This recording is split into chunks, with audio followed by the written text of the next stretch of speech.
How are we doing, folks? Good morning. Happy Tuesday. Favorite starting character in Once Upon a Galaxy? I like the ones that have good synergy with mages. Just the ones that have to do with casting spells, typically.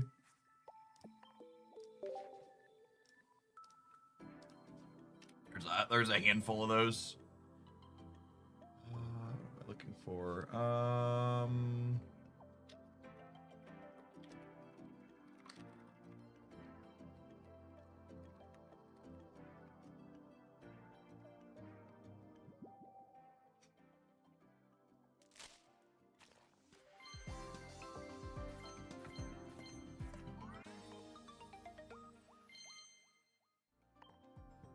Mythweaver.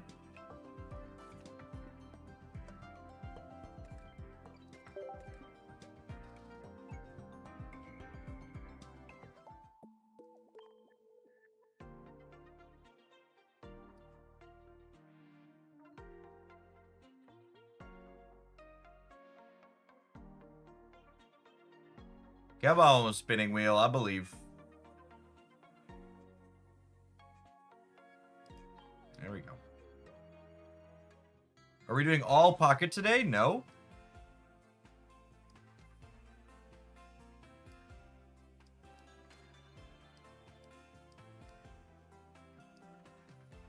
The title, as always, the title says what we're doing. We're gonna play Pocket for a few hours. We're gonna play Once Upon a Galaxy for a couple hours. Then we've got 2 new cards releasing in Marvel Snap at the end of the stream.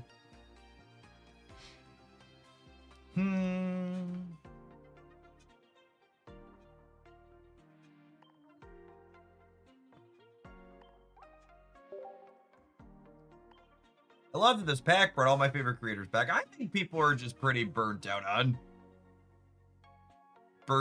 Pocket going into the pack before this one. And speaking from experience, having been in the content space for over a decade now, it's significantly better to just take a short break than it is to keep grinding through things not being particularly exciting. Thanks, Silence. Forgot the Discord poke. All right, let's hop in, huh? I think we're like halfway through Ultra 4. 2/3 the way through Ultra 4. Get a reasonable run. We could close it out.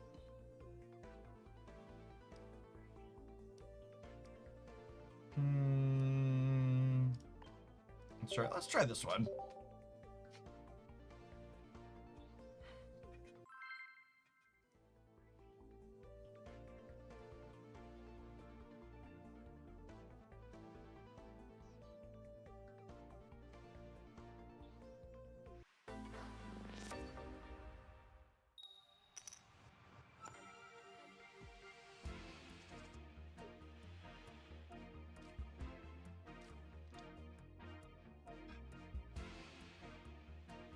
Do we lead Oricorio here?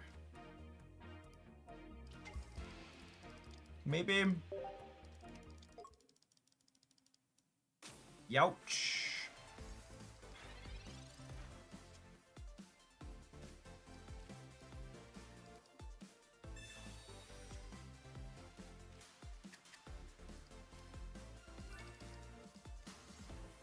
I do have a Pokemon Communication in my deck, so I'm going to leave this EV in hand for now.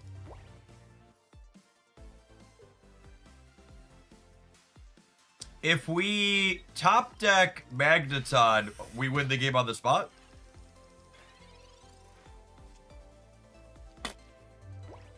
Well, that's a wonderful start to the morning. Well, what a lovely first one. Rewarded for having faith in the yellow chicken lead.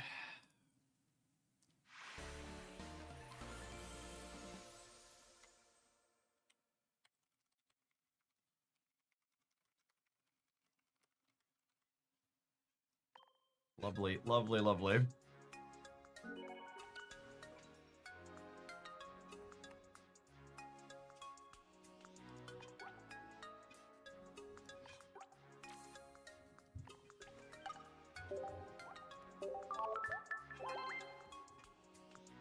I'm actually not sure if this deck wants to be mono psychic to attack with Sylveon more consistently, if we're happy playing both energy types. I've got both energy types right now, and I feel like it could go either way.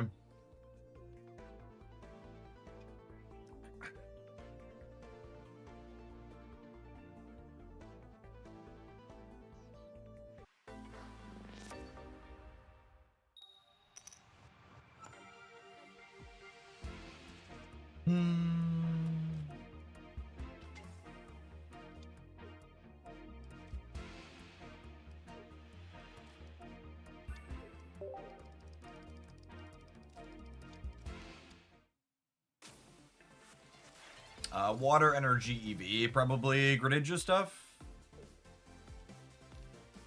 What do you say is the best way you've seen Lugia played so far? I really like the Executor Lugia build we played a bit of on stream. There's a highlight with it.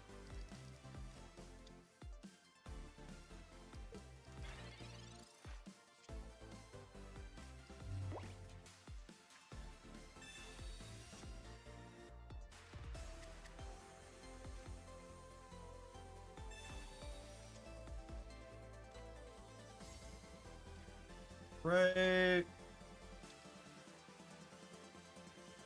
This is not an Oricorio matchup.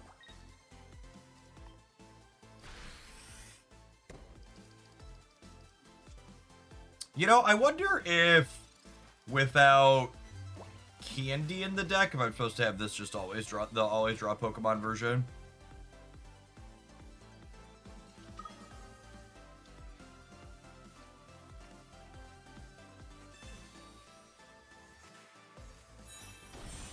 They have Greninja right away, which means if they have Cyrus, they can tempo us to hell and back.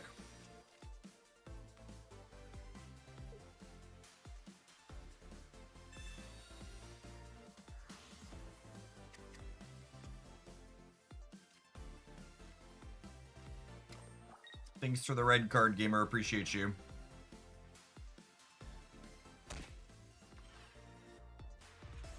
Bandito, thank you for the 11 months of support. It's a long time. Welcome back.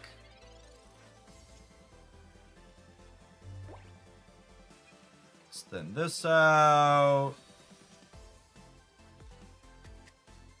Let's do this. Do I want to draw 2 cards? What kind of stupid question is that, Pokemon Pocket? Should be fired.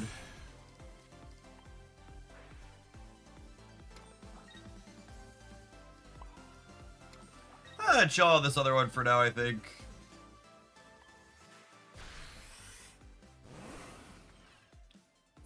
They're still 2 turns off of attacking with Greninja. Or sorry, they're 2 turns off attacking with Tina. They're 2 turns off attacking with Greninja too, technically. But they're 2 turns off of attacking with Tina. With no drawback to decking, is there any reason to not always draw? Yeah, that's why I didn't draw. The reason to not always draw is because your opponent could shuffle the cards out of your hand. Things like Red Card and Mars and stuff like that.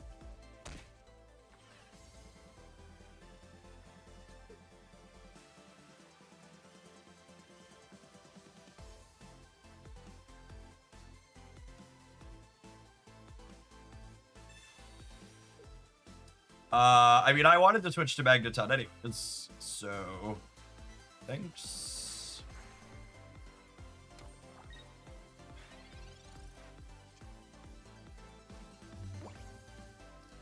Let's make sure to activate this before I evolve. And then this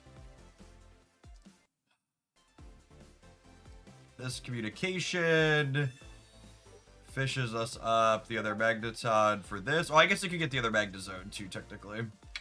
Sedge. I guess I evolved so I could find this now. Maybe I should have done that first. Yeah, nice. Okay.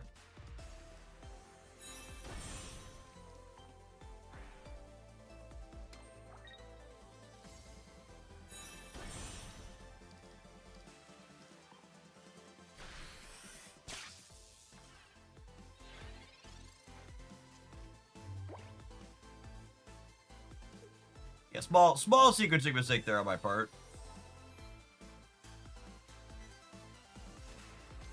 Alright, so they're dead.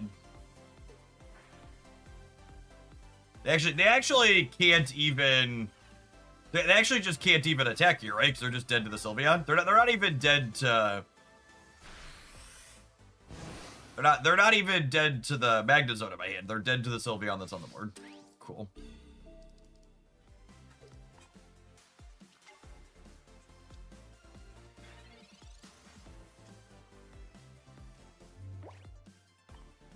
Getcha.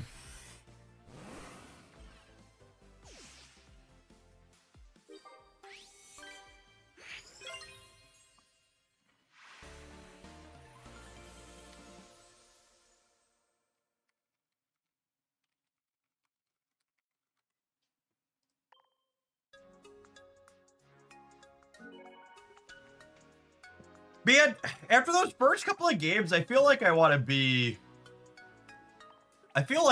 Mono Psychic Energy in here. Is that crazy? Call me, baby. It would be the one downside to that is it means I have to have Magneton plus Elemental Switch to attack with Oricorio.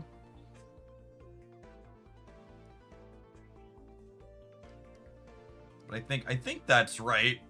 Because if I always have Psychic Energy, it means anytime I have Sylveon Magneton Energy Switch, I can hit with Sylveon on 2 while going first, which seems really good. I don't think I want to coin flip to do that. I think I also want the other EV, seeing how these games played out.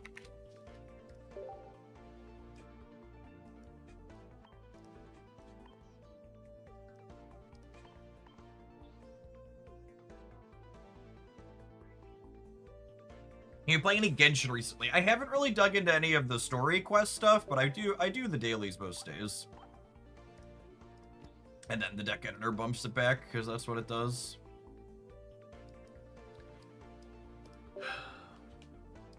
Someday we'll get some QOL features in this game.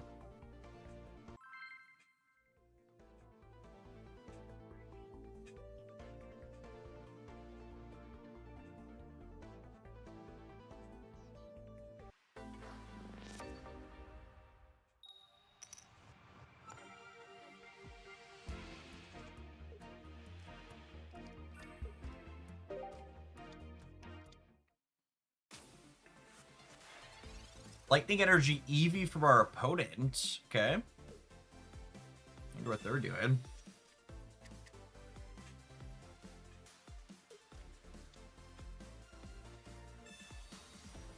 So long research. I hardly do, yeah. It's pretty bricky now. Thankfully, and Eevee's a live redraw.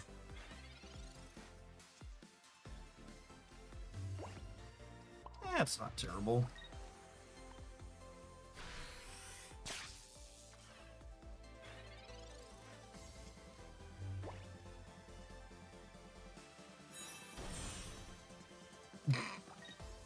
Okay, got me.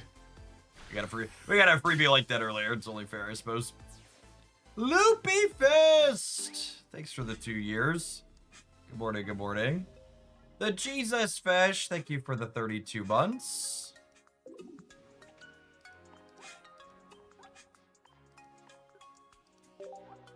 They're direct in large part responsible for that one. They took away our research, which was probably our extra basic.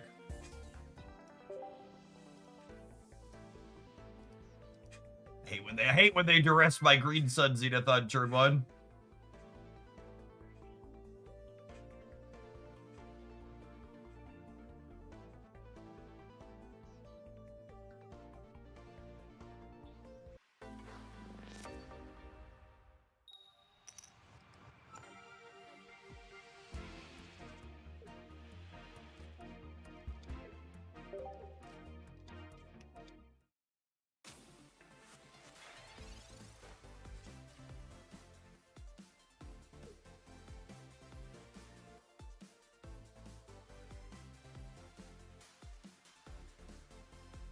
I follow a number of Pokemon-related people on Twitter that do, like, different competitive Pokemon stuff, and a bunch of them are talking about how uh, players who qualified to play in Pokemon Worlds were unable to get visas to come to the United States for Pokemon Worlds. I really hope the Pokemon Company considers doing the right thing and pulling Worlds out of here next year. It's supposed to be in the US this year and next year. If they give a modicum of a crap, they'll pull it out of the US. Hey, Dougie, thanks for the raid. Hope you had a good stream. We're seeing if we can round out my Master's Climb this morning.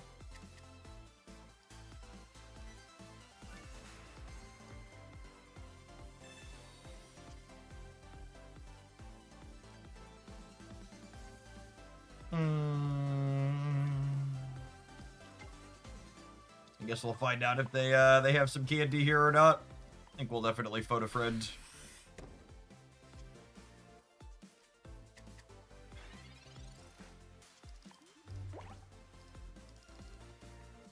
We were hoping for a second Magneton or a Sylveon, so Eevee's a pretty big low roll there.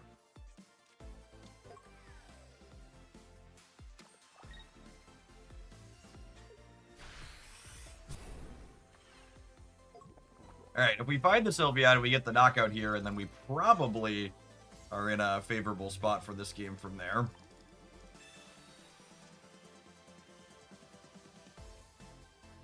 That's pretty unfortunate. Oh wait. The energy elemental switch means I can kill with Oricorio, yeah? We had so many live draws there.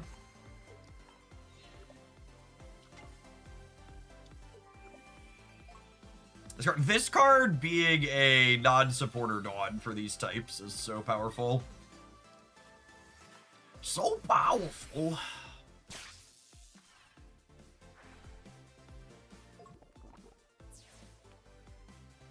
I'm enjoying this patch. I think this expansion is one of the best expansions Pokemon Pocket's ever released. It is such a fantastic mix of both new EX cards that are new decks, but also a mix of cards that give older cards new life.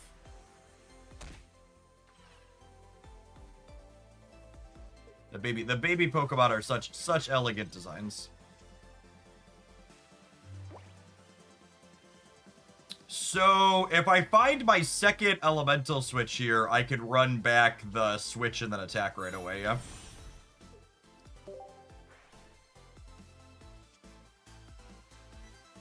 Unlucky. Unlucky.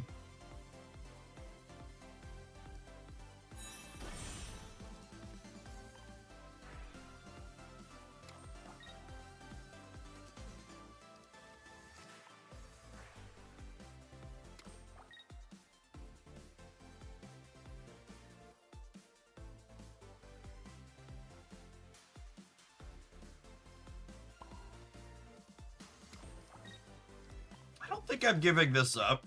I think I'm just switching these around here. If they want to kill it, they need to burn Osiris.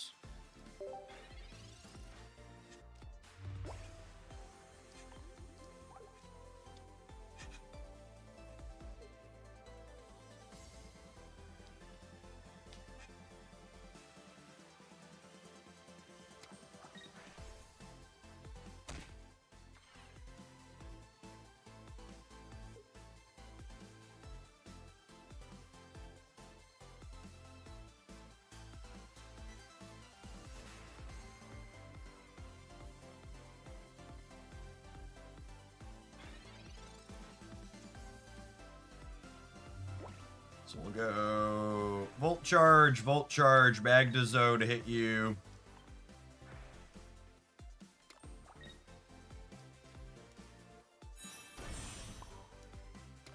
And then I think I elect to just play around them taking my cards out of hand here and put this other Magnezone out.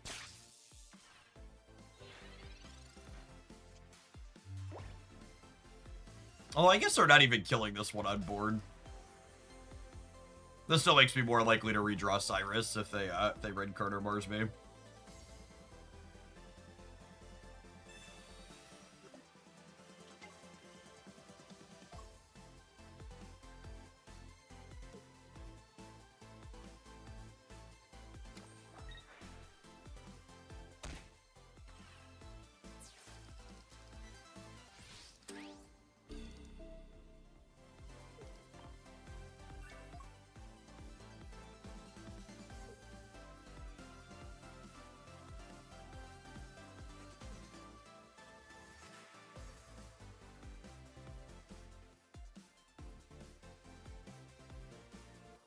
What's your line here, opponent?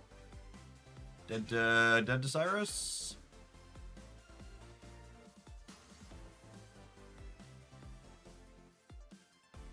He spent their energy for the turn already. Yeah.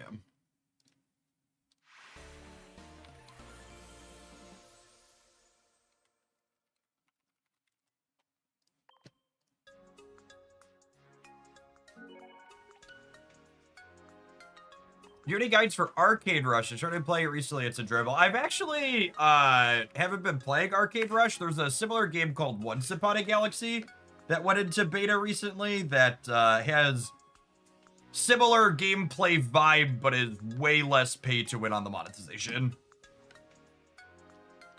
I like Arcade Rush's core gameplay loop, but being able to make the numbers on your cards bigger by spending dollar dues or time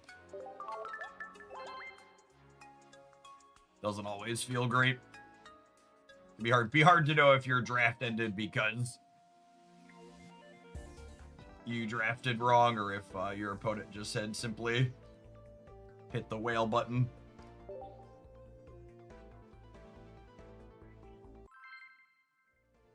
Yeah, I think Once Upon a Galaxy is super reasonable and clean.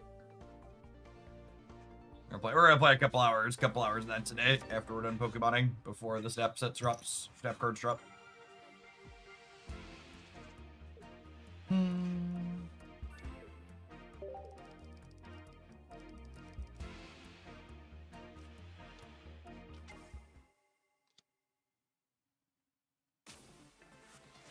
All right, if there's a Zero Aura, we could be in trouble.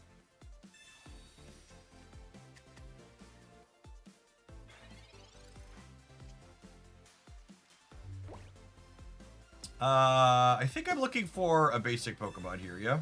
So I think I'm gonna research before I Pokeball.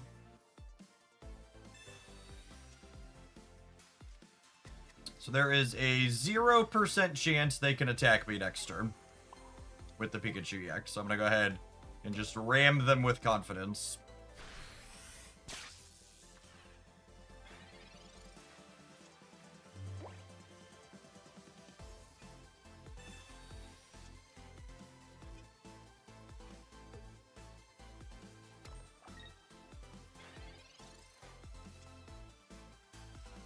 Alright, then this is guaranteed to be an EV, yeah?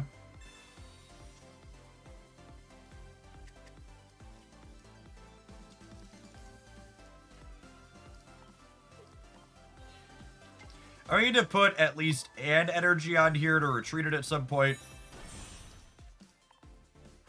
We'll go ahead and do this. And then if they don't heal this, we can actually clear it with Magnezone next turn.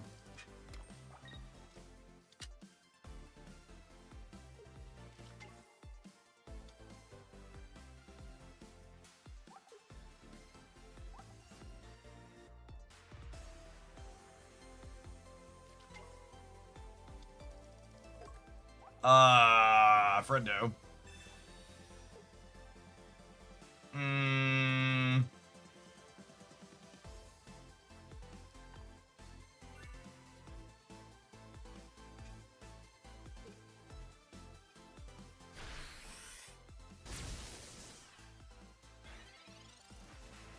Our opponent just learned what is hopefully for them a very valuable lesson. Our opponent has just read GA Pikachu for the first time since Genetic Apex released. It's been a minute, but they finally read their card.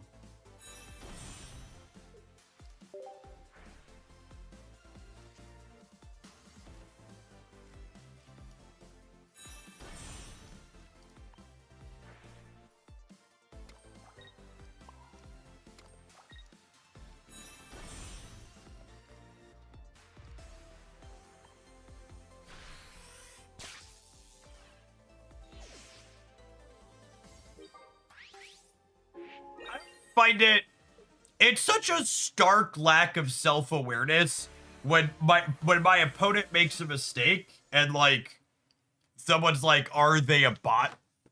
I think the easiest way to maybe get through that you should have a little empathy is I want you to think, whenever your opponent makes a mistake or you see a content creator make a mistake like that, I want you to think about how often you are playing a game like Pokemon Pocket and it has your complete and total undivided attention. And if you really think about it, I would bet the answer to how often does Pocket have my complete and total undivided attention is not very often. So when your opponent makes a mistake like that, that should be easy and obvious to not make, so they must be terrible, or are they a bot? It's like, no, they're just a human being who probably has a small child tugging on their arm because they needed something well after they started a game, or they're watching a Twitch stream, or their significant other or a friend walked in the room and needed them for something, and they pushed a button without much paying attention. Yeah, their boss walked in, like...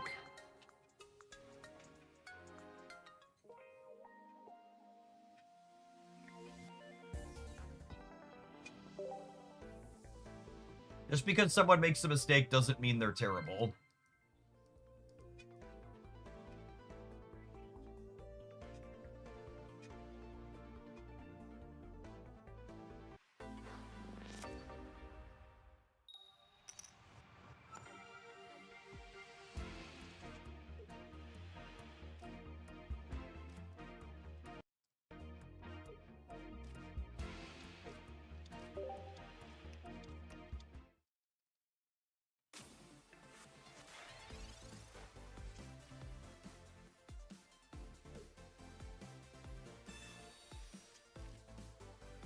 If they have their candy, we do just die.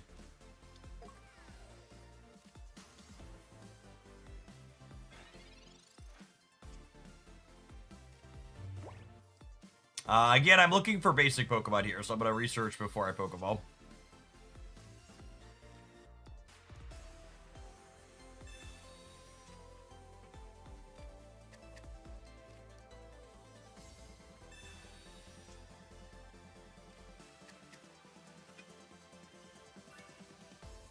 And I want to draw a Pokemon because I'm looking for a Magneton, and if they don't have the rare candy, Sylveon clears next turn, so...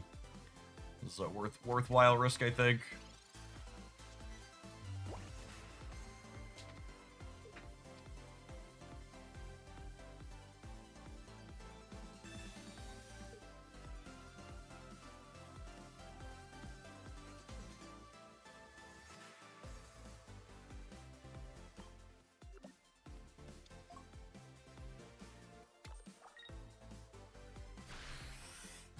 Alright, so they're cooked. We evolve. Elemental Switch is so good. Like, it is unreasonable how good this card is. This seems like an odd Sabrina. The Sabrina is here because they want to keep me from attacking with Sylveon this turn. Because if I attack with Sylveon this turn, I murder their Zubat.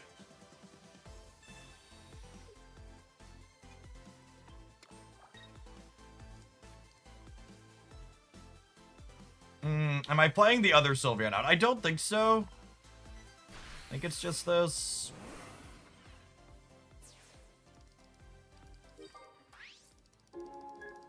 If they red Carter Marsby playing the other Sylveon out, it's kind of medium. I want this in my deck to redraw into the Magneton and the Magnezone.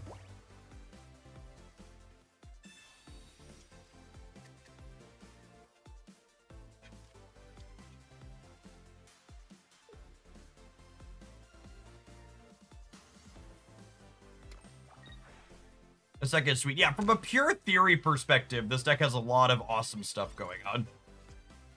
I like it. I like it a lot.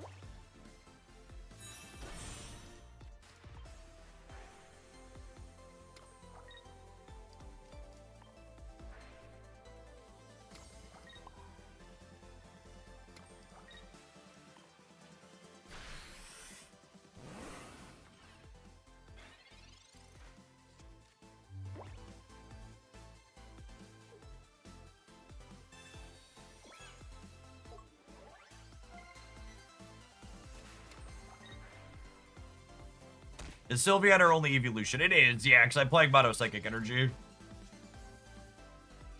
Oh, they were cooked either way, gamers. This deck list has felt really clean.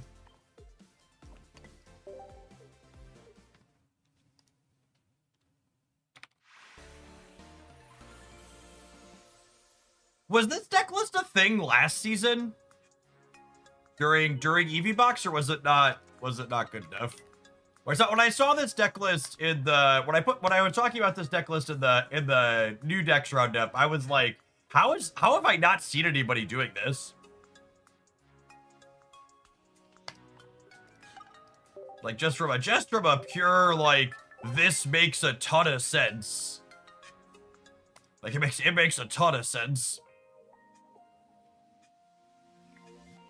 Switch makes it significantly better. Yeah, I'd believe that. The switches have been nuts.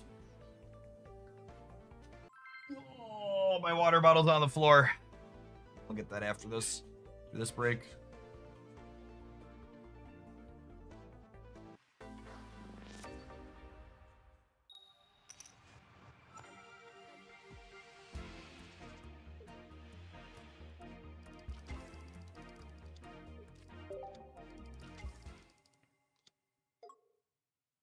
Insert Spider-Man beam here.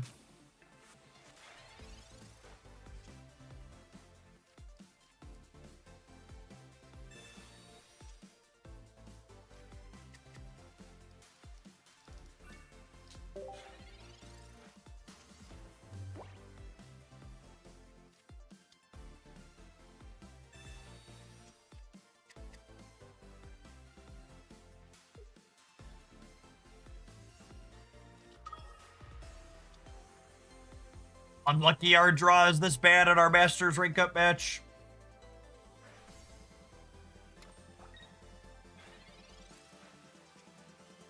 Oh!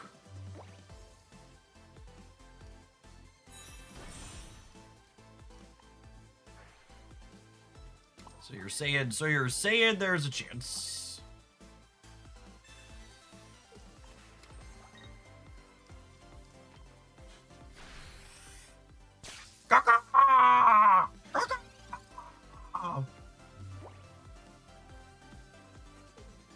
That's the noise Oricorio makes in my head when it goes in on someone. It's the loudest cacaws imaginable.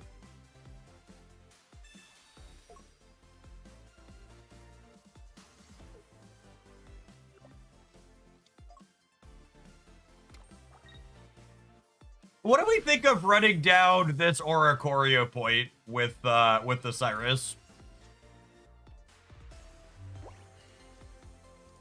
I'm a little torn on the research draw.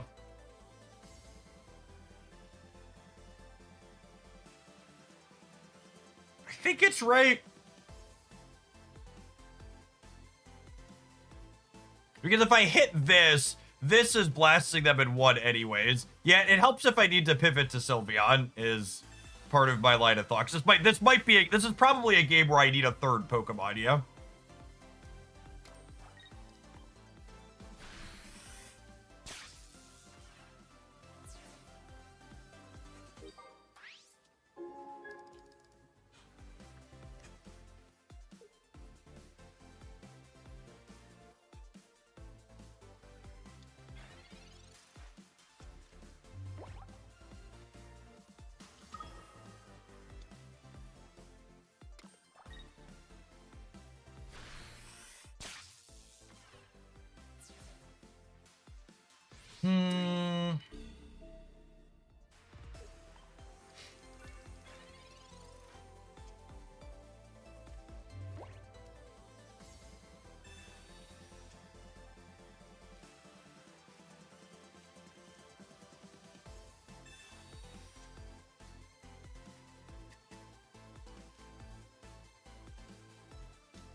Do I take this knockout?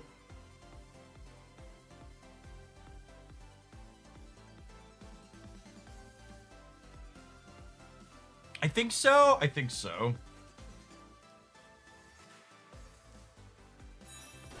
The problem is I only have, because I'm on Mono Psychic Energy, I only have one more attack with this Magnezone.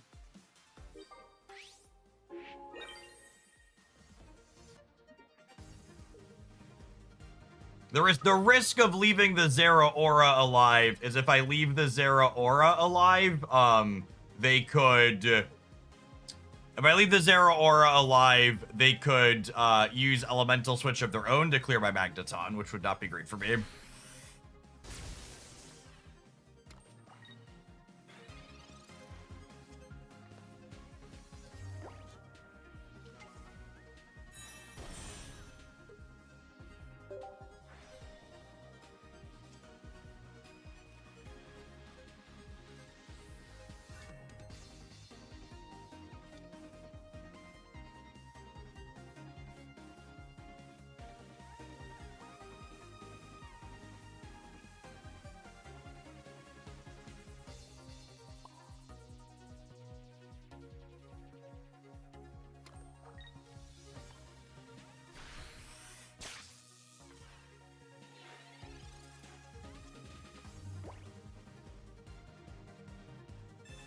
We communicate Sylveon to try and find Magneton. I just played the Magnemite.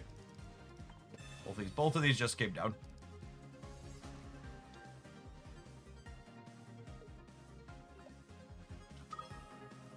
Hey, Jake Man, thank you for the 24 months. Appreciate that. Welcome back.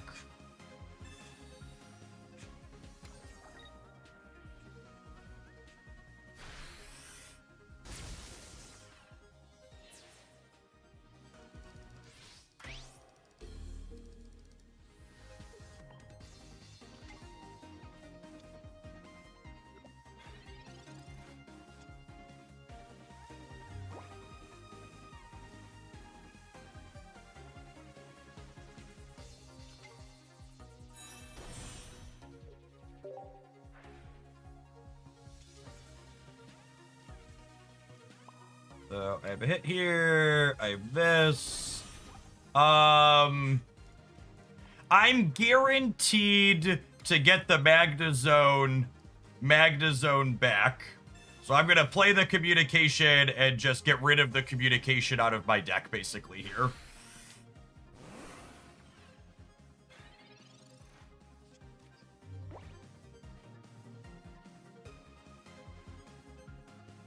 Makes us better against Red Card and Mars if I do that.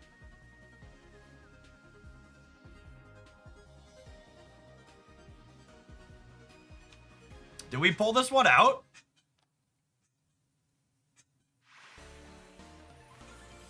Is that it, gamers? I think that's the winner. Winner, winner, Masterball dinner. Bee!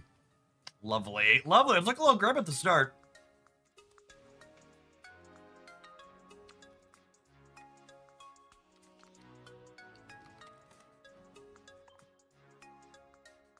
Yeah, we're so good.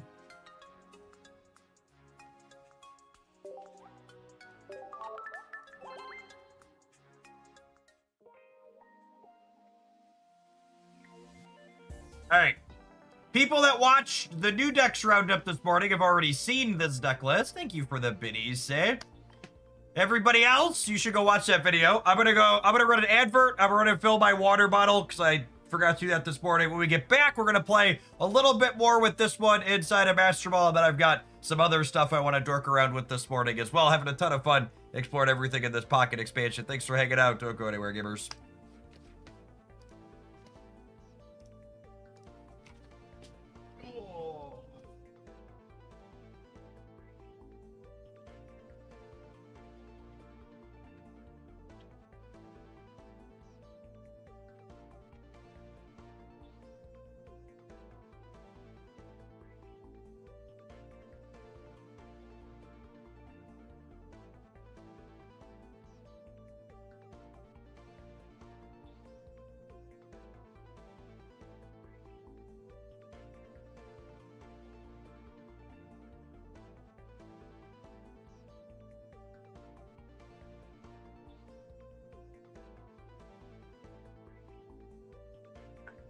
Someone in chat had asked, do you like card games that have draft in them? It really depends on the draft.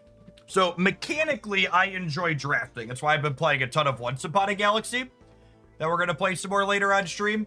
But like, for example, low power Magic the Gathering formats that are draft, I don't find particularly fun. I like the aspect of actually drafting, but I need the actual gameplay to be compelling too. And just like bumping vanilla-ish cards into each other in combat tricks doesn't usually do that for me.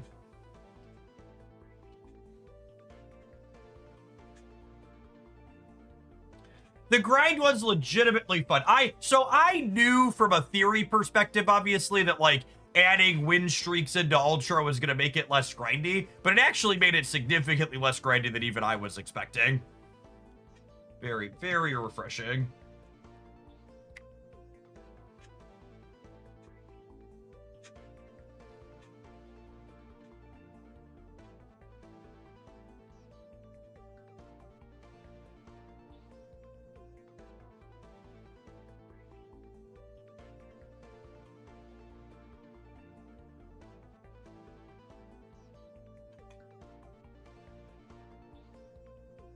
Thanks for the 14 months, Snorlax. I appreciate that. Welcome back. Got like 1 or 2 more decent games with this, then we'll record an intro and move on, I think is my plan.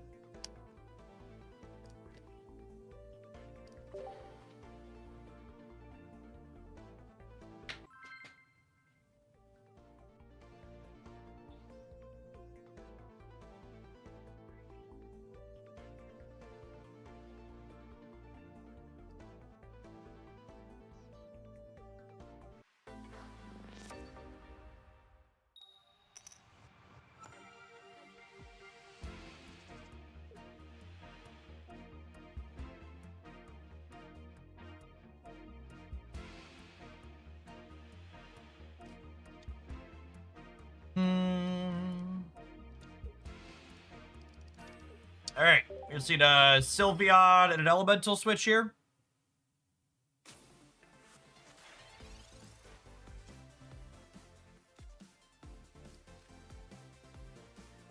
Is it true that Dita is planning to compound pack points? I'd be absolutely shocked if they were planning to do that.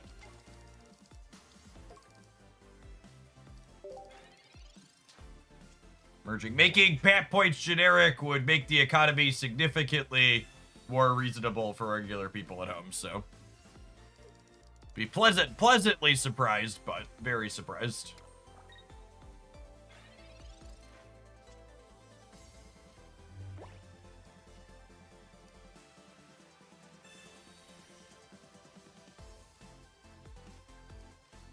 Alright, so I can Pokeball / communication into a copy of Elemental Switch here still, technically, which is kind of funny in a roundabout way.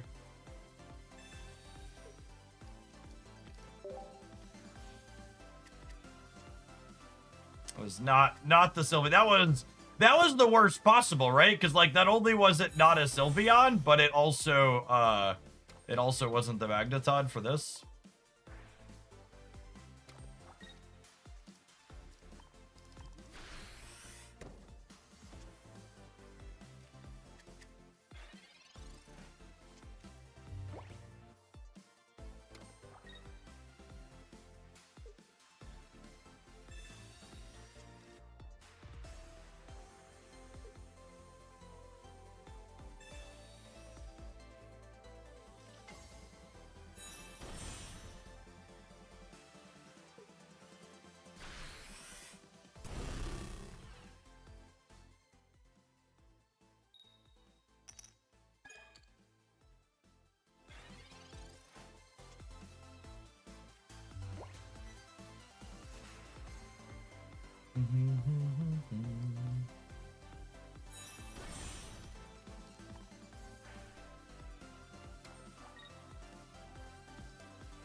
I just want to hit them with Sylveon, yeah? Did you play the Pokemon ladder on your streaming break? Absolutely not. I logged in on days I remembered to log in and did my dailies, but did not actually play. Didn't play any games other than I did the PvE auto battles because I didn't have to actually click any buttons really. But no, I wasn't making content because I wasn't having fun. So I took a break.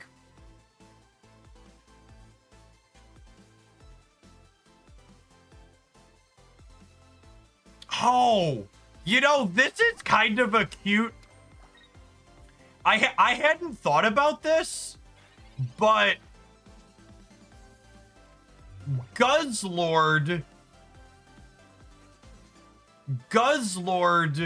lets you Lusamine energies onto Tyranitar in a roundabout way, yeah? Is that not something I'd thought about previously?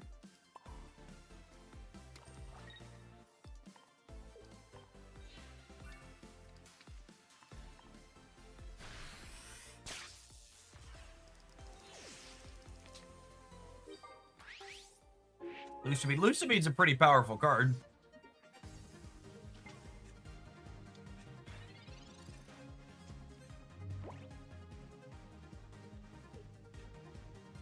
Yeah, they probably have copies of Darkrai as well.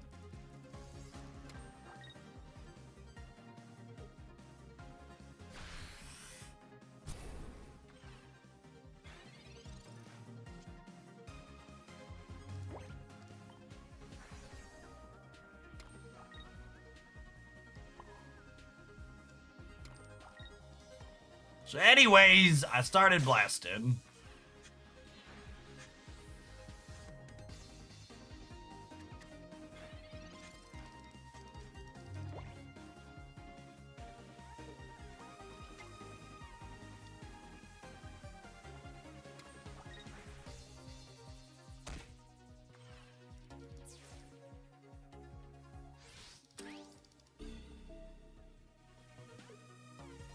I offer my chicken as a sacrifice to the Tyranitar god.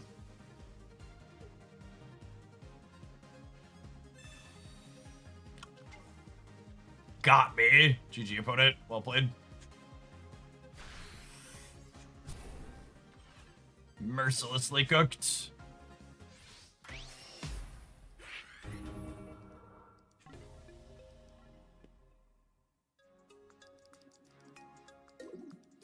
Have you been playing any Shadowverse recently? No. You want to? I'm gonna give chat a very relatable anecdote. I was trying to log in and clear dailies in Shadowverse even when I wasn't streaming it because I wanted the free currency. And after my second day in a row of just feeling incredibly frustrated with the state of their metagame, I uninstalled Shadowverse from my computer so I wouldn't be tempted to log in and try and do dailies again until they add new cards or balance their game.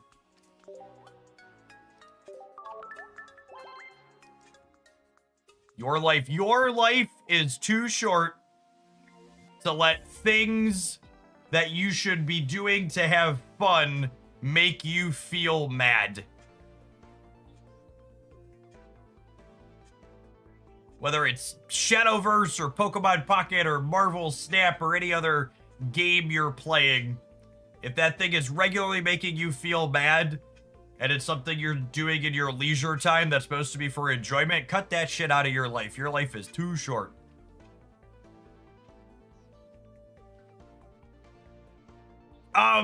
What's the best way to explain the current Shadowverse? For my old Magic the Gathering players, it honestly might be like Cawblade comparable for my old Magic players. Like, the best deck in their metagame is the best deck by so much, it's like embarrassing for their design team. Like, it's so many design mistakes packed into the same class.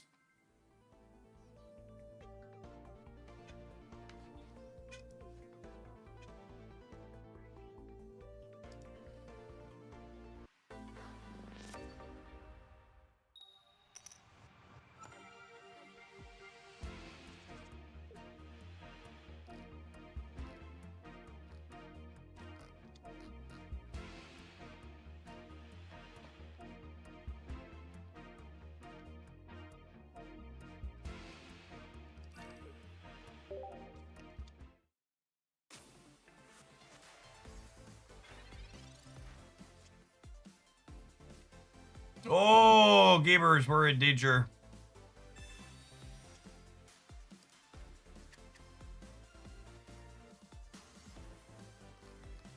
Unless a random player on the ladder comes to the stream and tells me he wants they, them, I'll use he. Thanks. And I'll ban you, motherfucker, from my chat.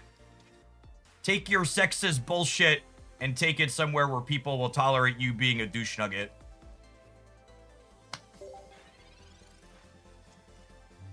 My wife and daughter both play Pokemon Pocket periodically, and I know they're not he, him.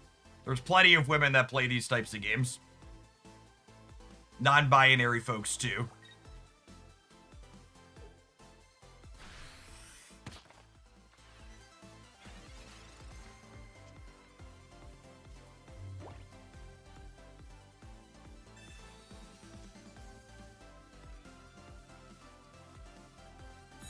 Not being a dill hole was free 99, and yet you chose to be one anyways.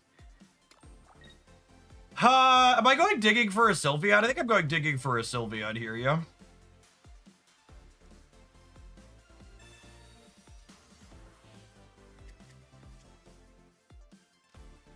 Ooh, that one could be very useful. Now they're between a chicken and a hard place where... Oh, I should have put the energy on Magneton, actually, yeah? So this could threaten to deal 60. If they evolve this, the Oricorio has them. But if they don't evolve it, the Sylveon can clean them out.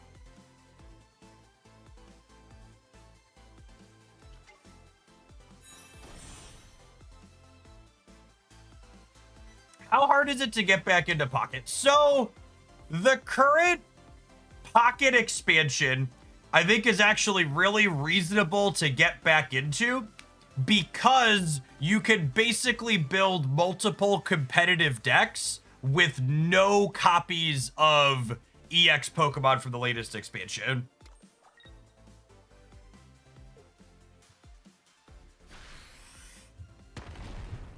Yeah, you can trade for cards from the older expansions. Yeah, they made trading more accessible this patch as well. And that's something we talked about that a little bit in the last stream, but something I think that doesn't get talked about enough when it comes to mobile game economies in games like Marvel Snap and Pokemon Pocket is how important having a good gameplay balance is to making the economy feel reasonable. Because Pokemon Pocket's worst bits of metagame are the ones where they power creep, because not only does it make the metagame more narrow, but it makes the decks harder to get, because when they power creep, you can't trade for the latest expansion. And this latest set is such a knockout of the park because you could play with older cards and not feel embarrassed about it.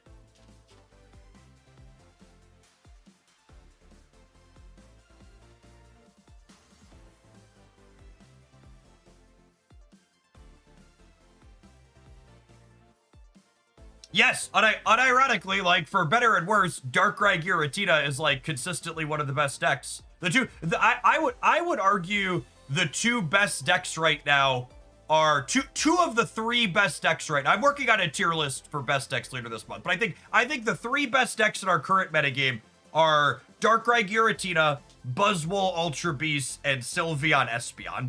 And only one of those three needs an EX from the current expansion.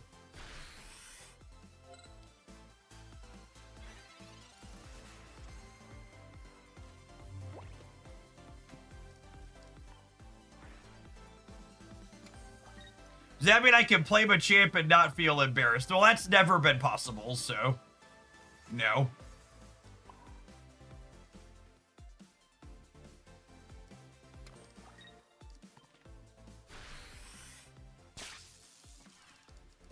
I could switch to the Magnezone and clear this, but then if they put up another Dawn fan, I'm not super happy about it.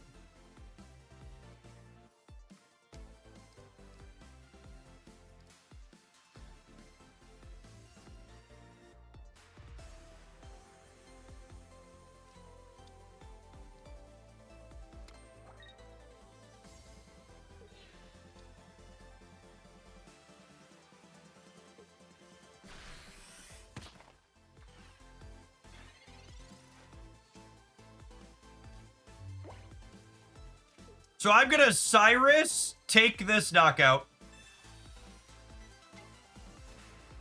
Because if they put the fan feedback up to clear the Oricorio, they're gonna die. They're gonna die to anything in the back line.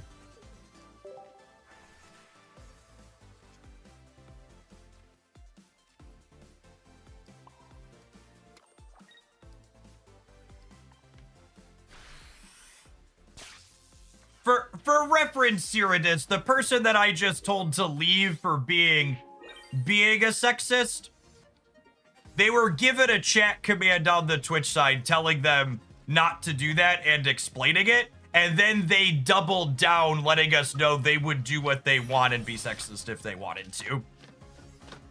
So at 110%, I understand English is not everybody's first language, and we work to educate, but when you try to tell someone, hey, don't be a dick, don't do that, and they're like, nah, actually, dog, I'm gonna be a dick anyways, they can be told to leave permanently.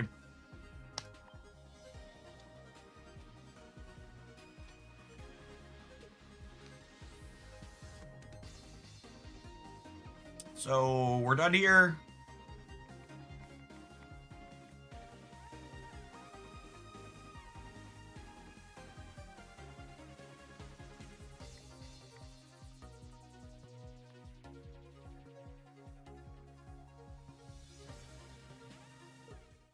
Cool.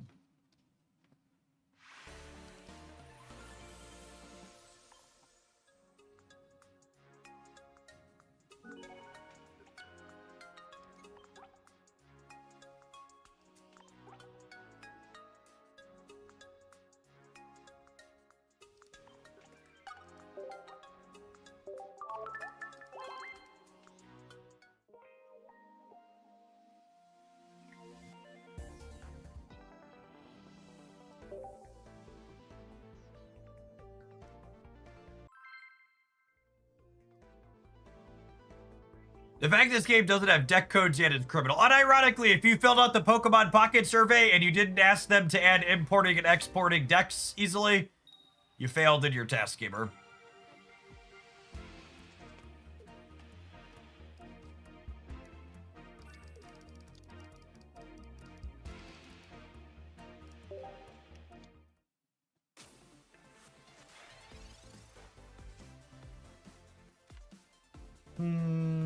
A couple of basics here, I think.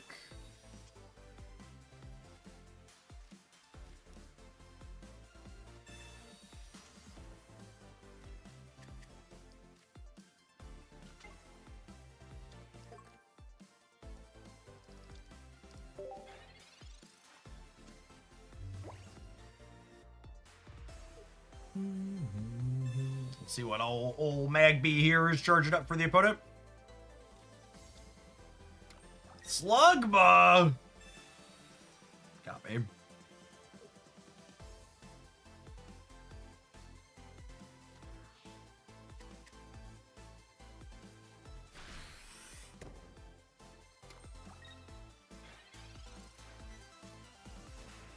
Well, I mean, they're gonna murder their own baby here, so I don't really need to prioritize attacking this here.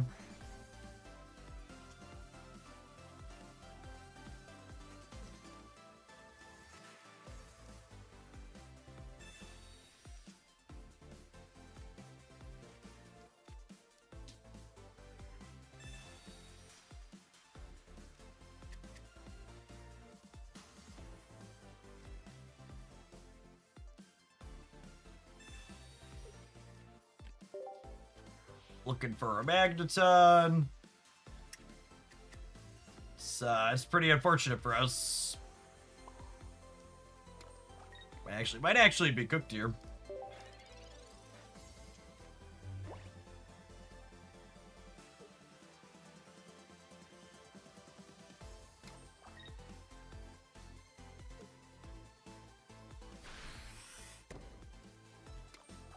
Or do they just not have it? That's good for us.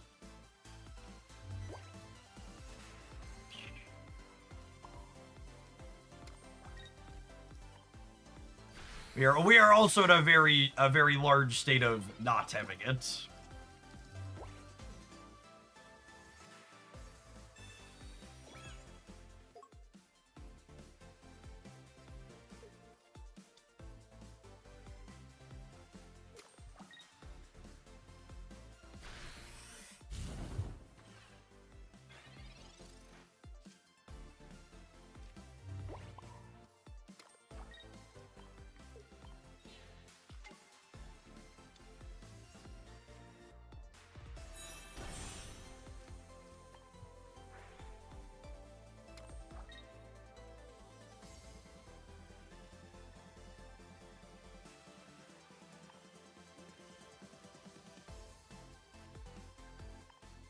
I'm trying to think if there's a reason to Cyrus them here. I don't think so.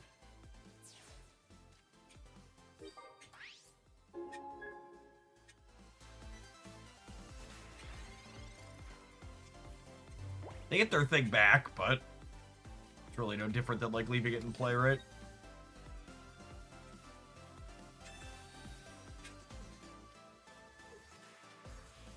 These are my cards. These are my cards. That's your Macargo. Macargo.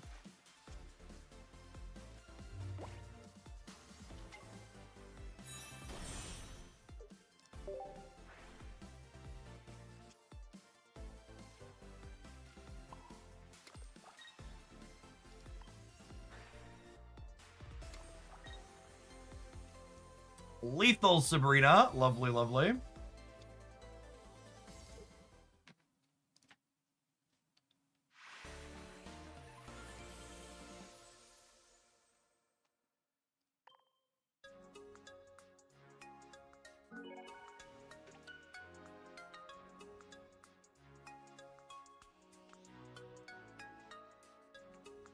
Sylvia only needs 1 psychic energy. Why not use lightning and psychic? So, if we use lightning and psychic, we're only a 50% chance to be able to attack with Sylveon on turn 2 when we go first and have Magneton plus Elemental Switch. So I actually started our first couple of games with both, but I think from a being consistently aggressive standpoint, I'd rather have only Psychic than Split because of that early 50-50.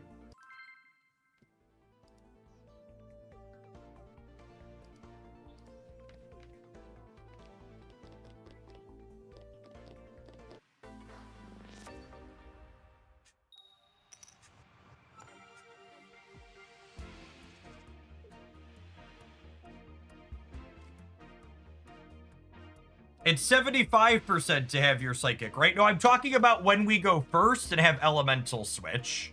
You only get 1 energy in that instance.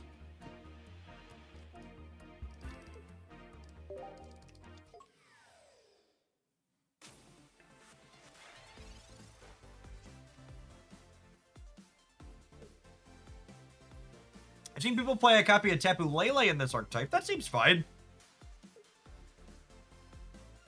I don't know that it's better than Oricorio, though. You probably only have room for, like, one utility slot.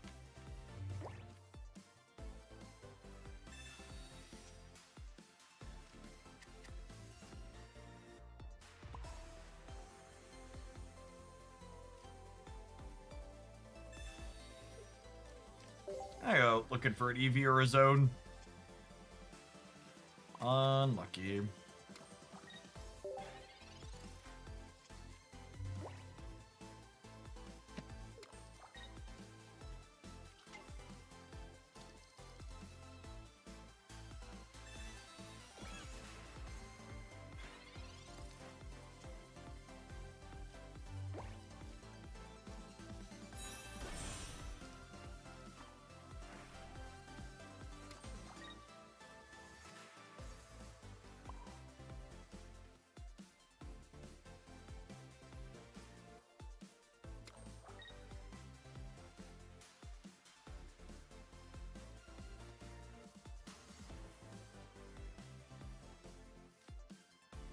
Can I do this? That's close. They could have the Booster Jets Beast and a Guzzlord deck.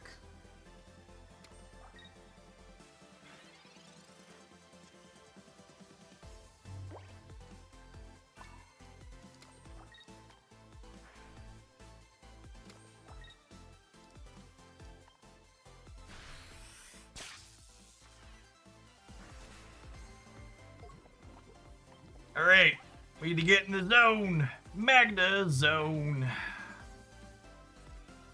Come on. Oh! GG. Still had all those, huh? Oof. Oof.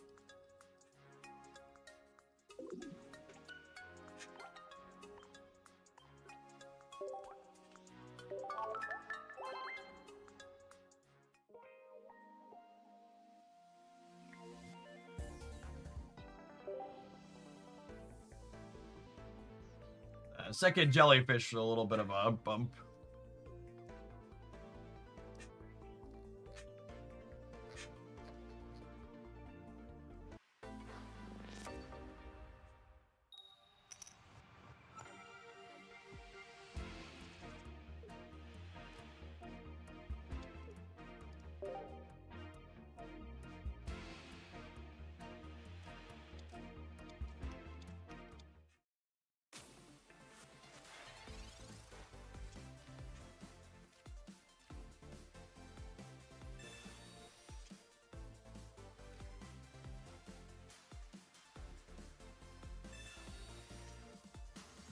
Okay. I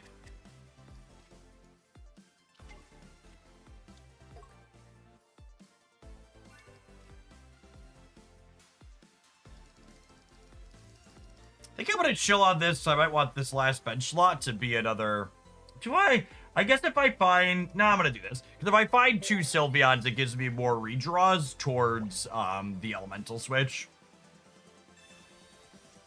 So we'll have a draw, and then a communication towards the Sylveon. And if we get Sylveon plus switch, we clear this Eevee next turn. Which would be a huge point to get. We clear their we steal first energy advantage if this comes together, basically. Because they're not expecting it.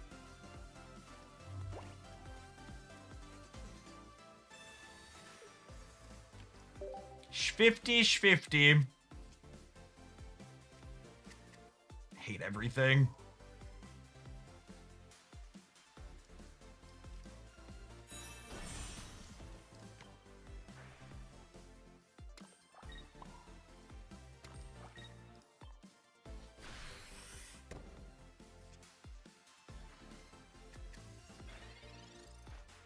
Luckiest gamer you ever met.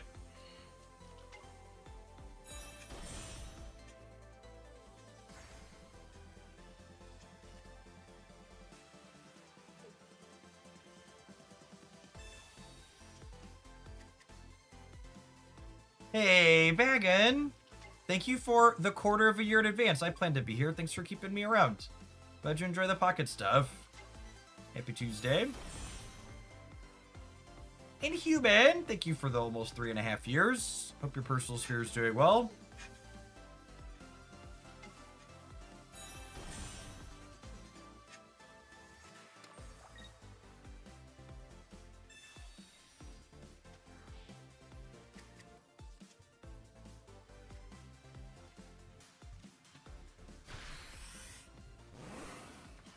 They just made my hand better, yeah?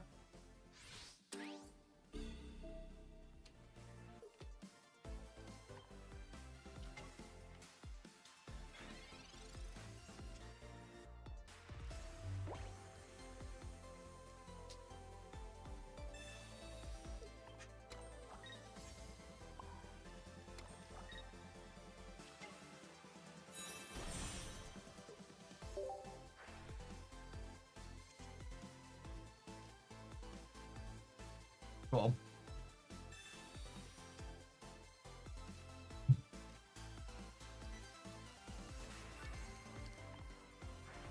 Starting grad school next year after I said I was ready to be done with my undergrad. I mean, you are done with your undergrad still.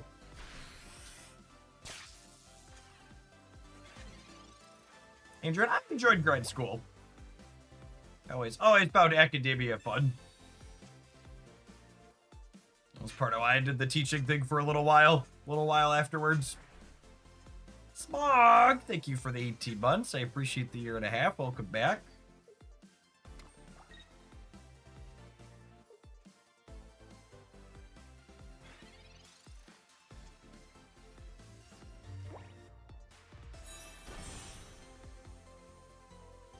This doesn't find anything. I'm just getting it out of my hand for when they red card me or whatnot.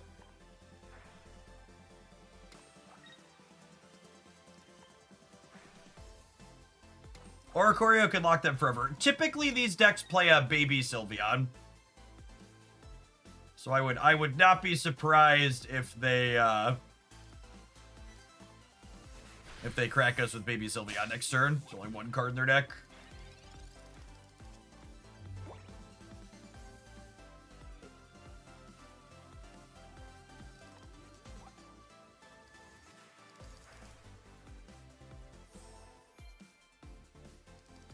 Yeah, baby Sylveon, baby Espeon. Sometimes both, at least one of the two.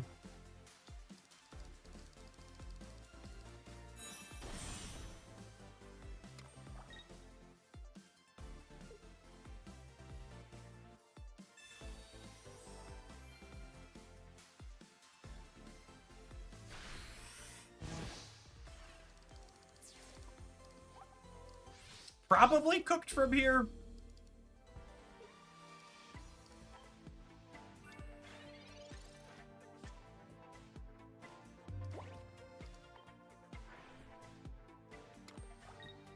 What does that Pokemon do that we just got attacked by? It does 20 damage for each energy on all of your opponent's Pokemon. A metric ton. Yeah, if they don't have a Cyrus in their 20, they could have us, but they probably have Cyrus in their 20. No, mine that died. Oricorio doesn't take damage from EX Pokemon.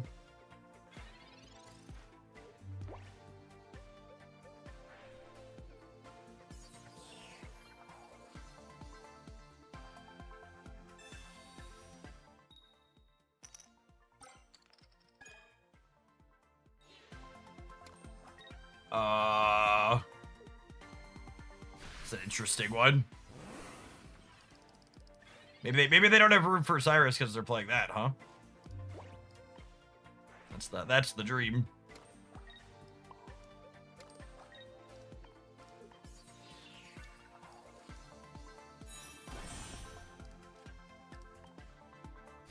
Yeah. Usually there's a Cyrus. I expect we're dead here.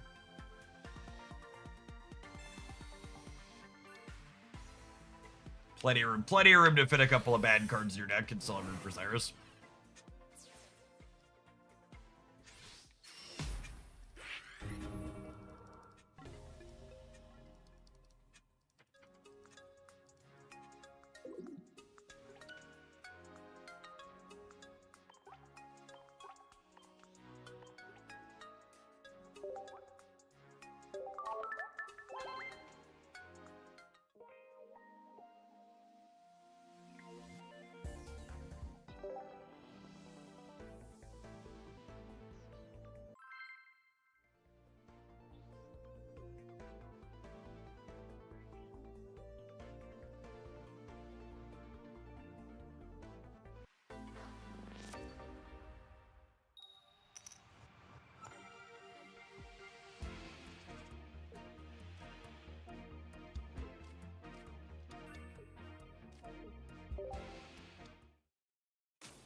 My favorite deck currently. Anything with Elemental Switch in it.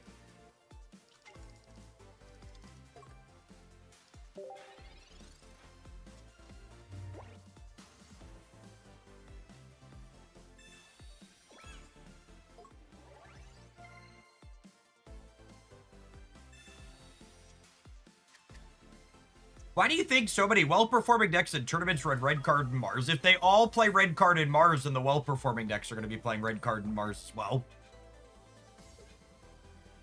It's like asking why do so many well-performing decks play Professor's Research?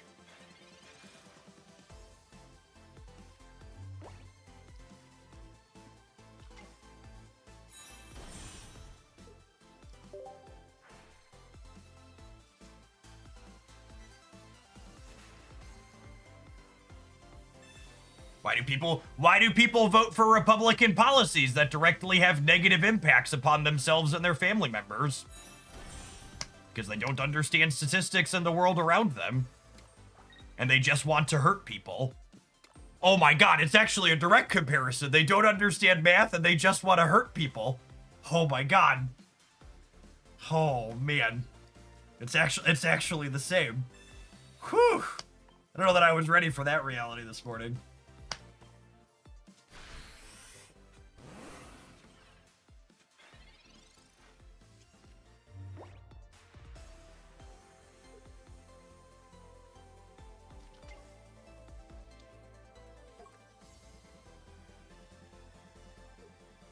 It's even the same color.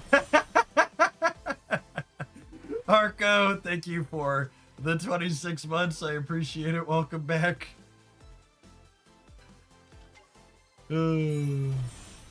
That's funny right there.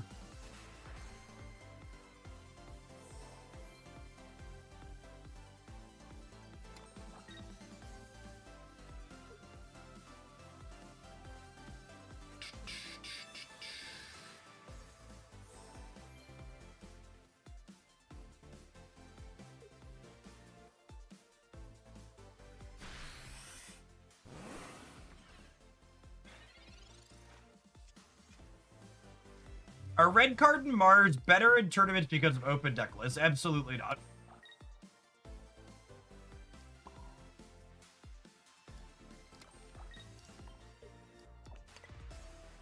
Like, I don't need an open deck list to be like, oh, I'm in trouble if they have a Cyrus here, right? I just know that Cyrus is a common utility card that these decks play, and I should expect it to be in my opponent's output range.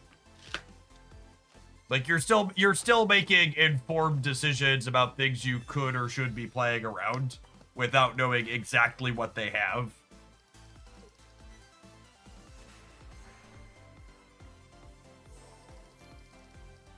I'm actually just gonna bail on this matchup. We're in Masterball now. This matchup seems pretty impossible. I want to get one more decent game in with this one.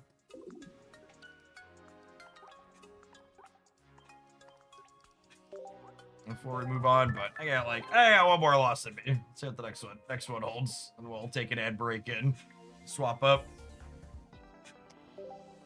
Yeah, the SPI matchup table seems pretty polarized.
Magneton is lovely.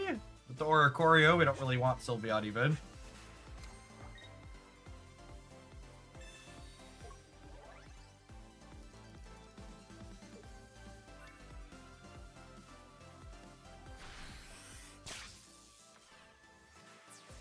Giovanni is very aggro.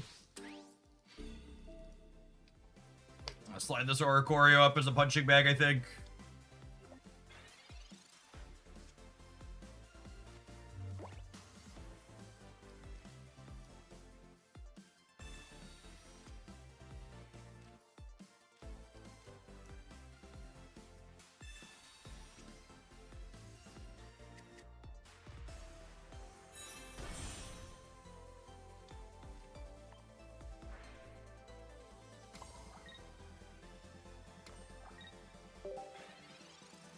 Probably letting this just go down.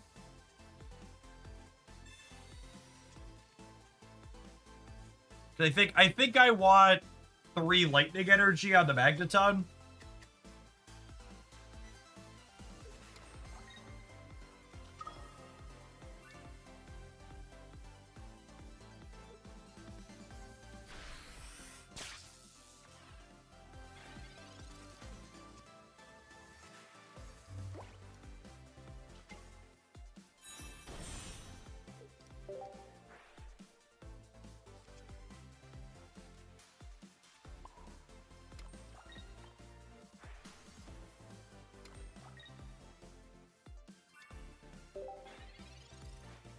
Waiting on the Magnezone here still, because I want to charge this one more time next turn, ideally.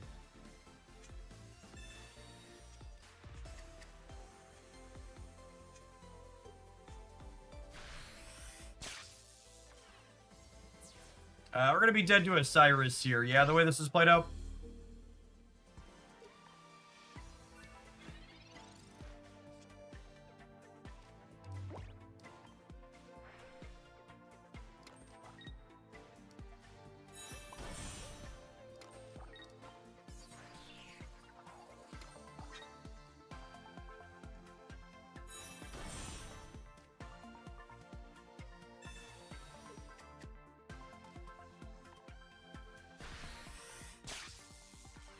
I'll hit this, they'll hit me, I'll hit them, they'll Cyrus me and kill me.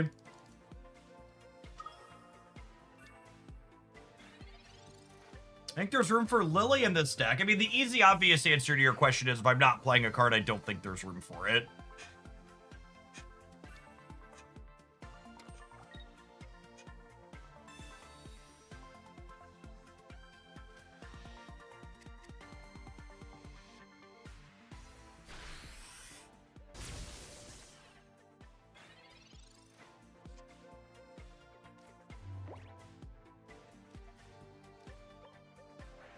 Using this game as trying to find a compelling reason to play a heal card isn't a particularly good example, though, because this is a game where my entire start was incredibly awkward. My opponent's start was ideal with a Pichu. So that very knee-jerky, I should make changes to my deck when my opponent's draw was good and my draw was bad is, like, usually pretty bad game theory. Really common mistake less experienced deck builders make is they constantly make knee-jerk changes to their deck every time they lose a game. Sometimes variance is just gonna happen. You shrug and go to the next one.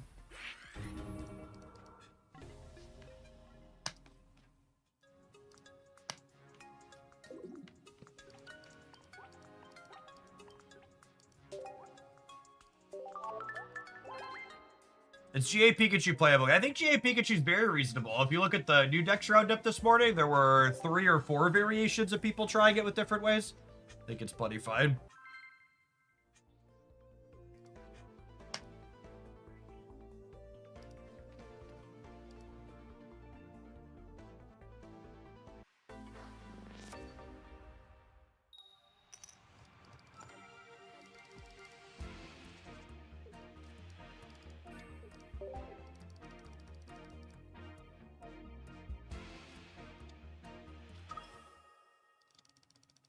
Psychic Energy Tina. Probably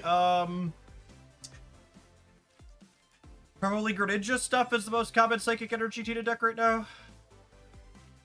Awkward.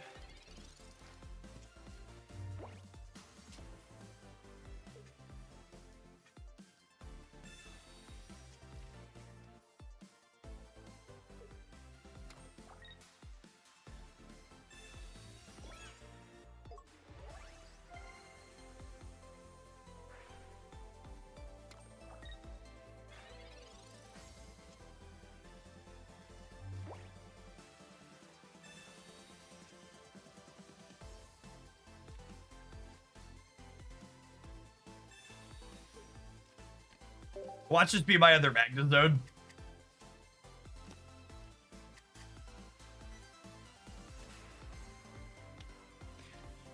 Holy. Do you think I should make changes to my deck? Clearly my deck is misspelt, yes? Going back to our conversation about making changes to our deck when you hit a little bit of bad variance. We should cut the second Magnezone, obviously, yes? That's the problem. Do we really need 2 Magnezones? Ooh, that's funny right there.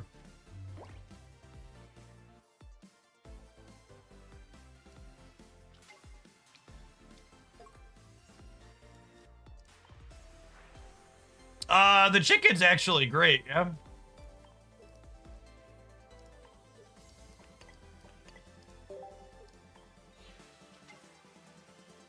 I'm not dead yet.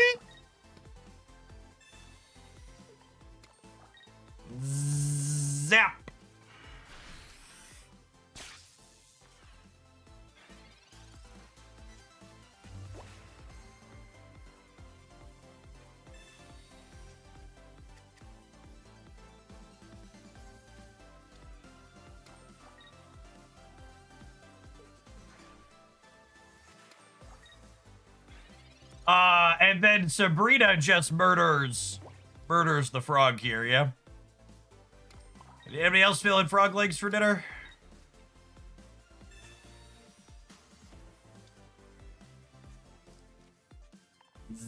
Snap.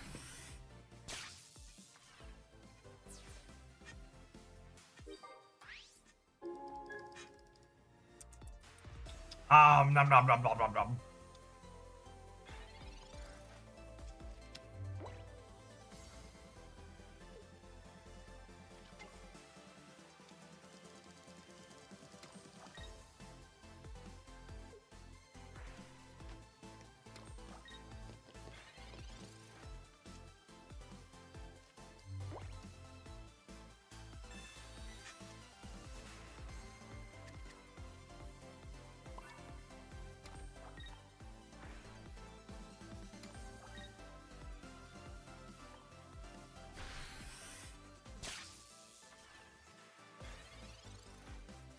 Yes, once you are inside a Masterball, you cannot fall back out anymore. It's a wonderful welcome change.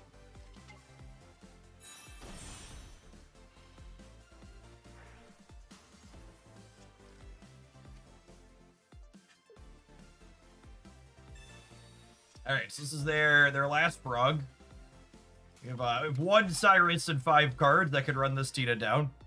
Is that true for Ultra Ball as well? Yeah, you can't fall back between major breaks. You could, like, go from Ultra 4 to Ultra 3, but you can't go from Ultra 1 back to Great Ball anymore.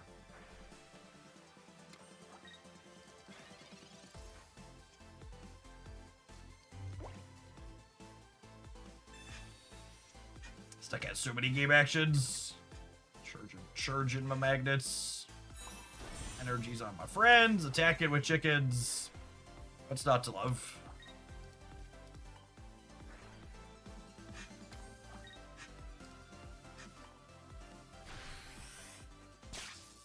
Yeah, it's a really good change because when you could fall back between, it made it optimal to just stop playing when you hit your goal. So it's nice that you could, like, actually continue playing the game.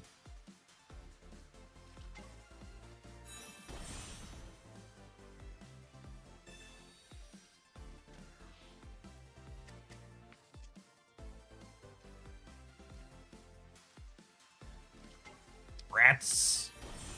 Missed my redraw towards my Cyrus, but that's fine. They gave us Sylveon, right? So I have 3 draws out of 4 cards with the Cyrus. No Evo for the first Magnezone. Nah. It's fine.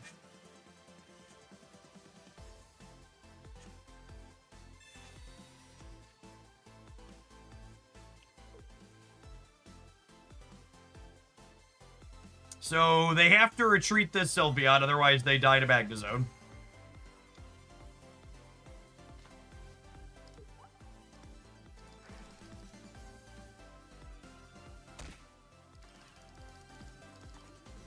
So 3 looks and 4 cards at 1 Cyrus to win the game.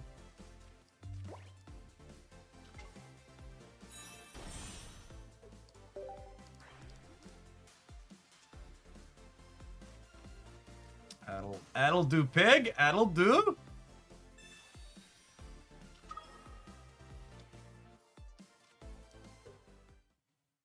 It actually played out into a real game after our awkward start. Fancy that.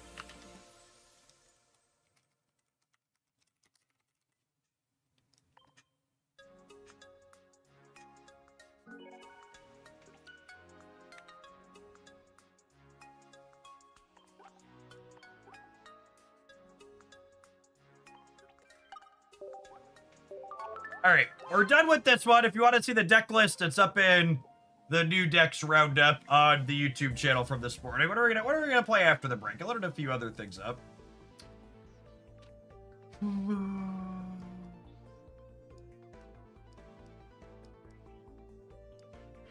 We've spent a lot of time playing decks that I'm pretty sure are good. Should we play some things that are interesting but might be bad?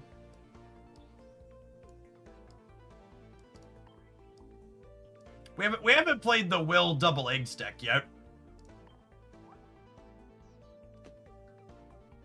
What do we think of this pile? Let's do this when we get back.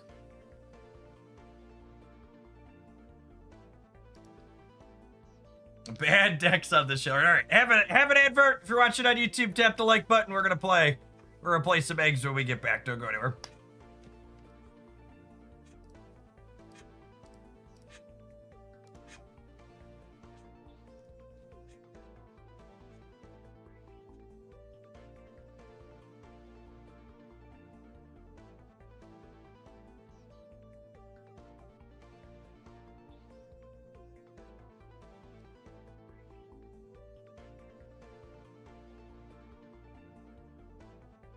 I got 2 golden balls. I got 2 golden balls to set those release, gamer. Spent $400 on the second one. Most expensive cosmetic I've ever purchased at any game anywhere.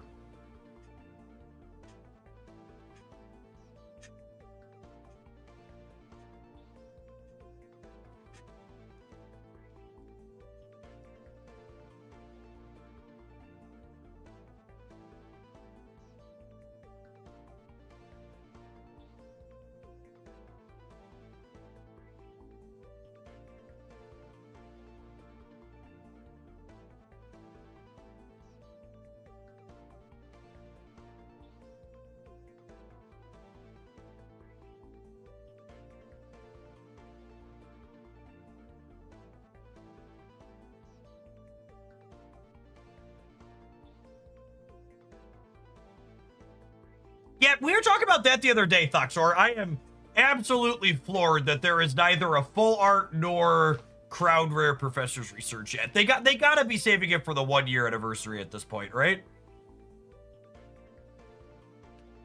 Feels like it has to be a 1-year anniversary thing at this point.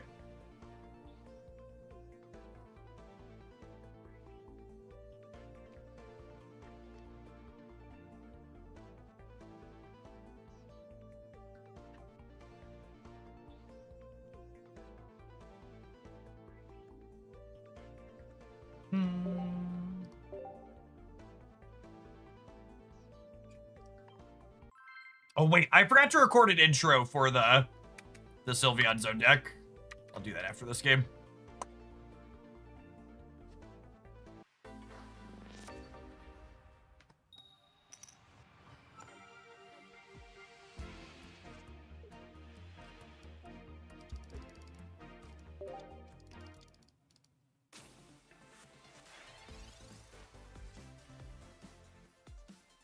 Finished selling my Magic the Gathering collection last month. Took me 6 months to move everything, but I bought a second car with it.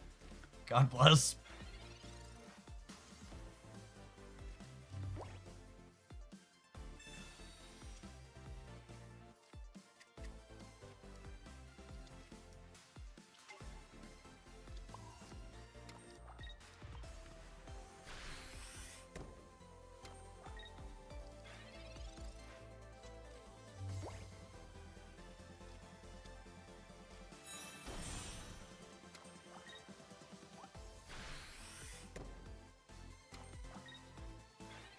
Oh, this is the one that gives them a boss's order, yeah? Am I remembering that correctly? I think I am.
I can't retreat. That's fine. Executor is not a coward.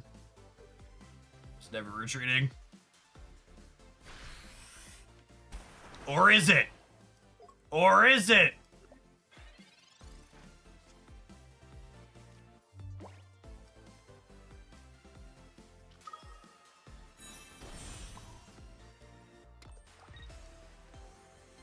I was going to use Will to guarantee my 80 shot here.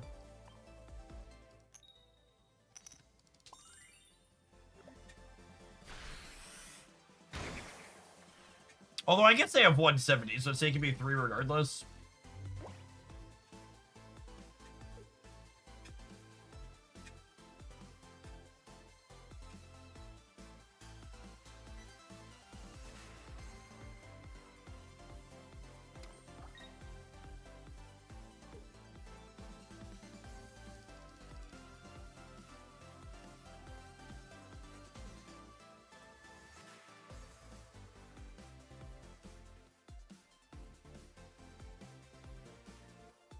Oh, chat, I learned about something terrible yesterday, so now you all have to learn about it too.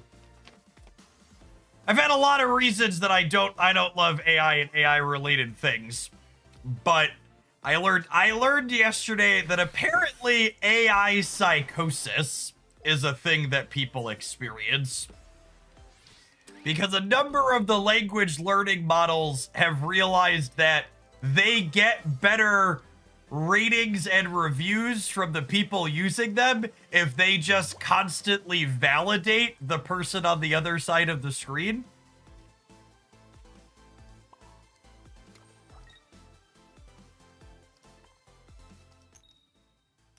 So they just like tell them like, you're the best and you're always right and that sounds like a great idea and all this, and they, yeah, it's causing some detachments from reality.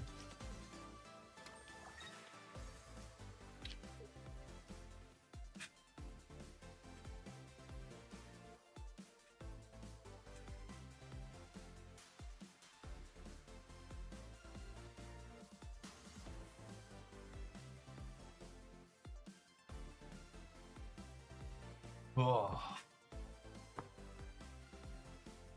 You know, it's funny. I always thought when I had children, I was like, well, I'll be in a much better position to help them navigate social media because, like, I'm familiar with it at least. But man, I don't know that I'm fully prepared to deal with teenagers having to interface with AI tools. Sounds like a not great experience.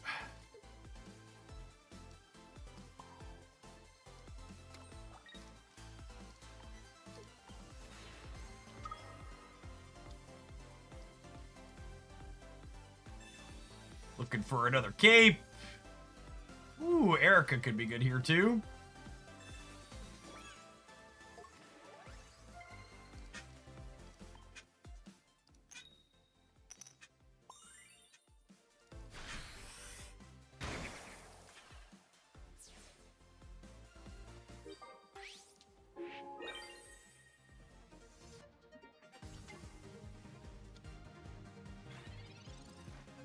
I frequent the physics subreddit, and there has been a large surge of people sharing their uneducated theories because ChatGPT told them they were a revolutionary genius. Oh, man.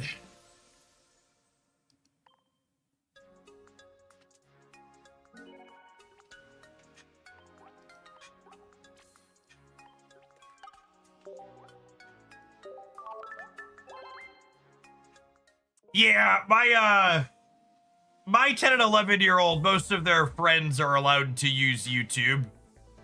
And when they ask me periodically if they could be on YouTube, I'm just like, nope, I make YouTube videos for a living. I know how this works. You are not touching that platform with a 10-foot pole. It's like we can have this conversation again when you're 13 or 14.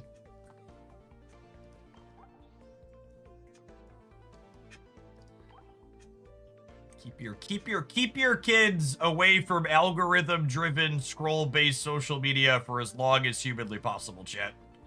You won't be able to for forever. Daddy makes the poison, you don't get to drink the poison. Yeah, exactly.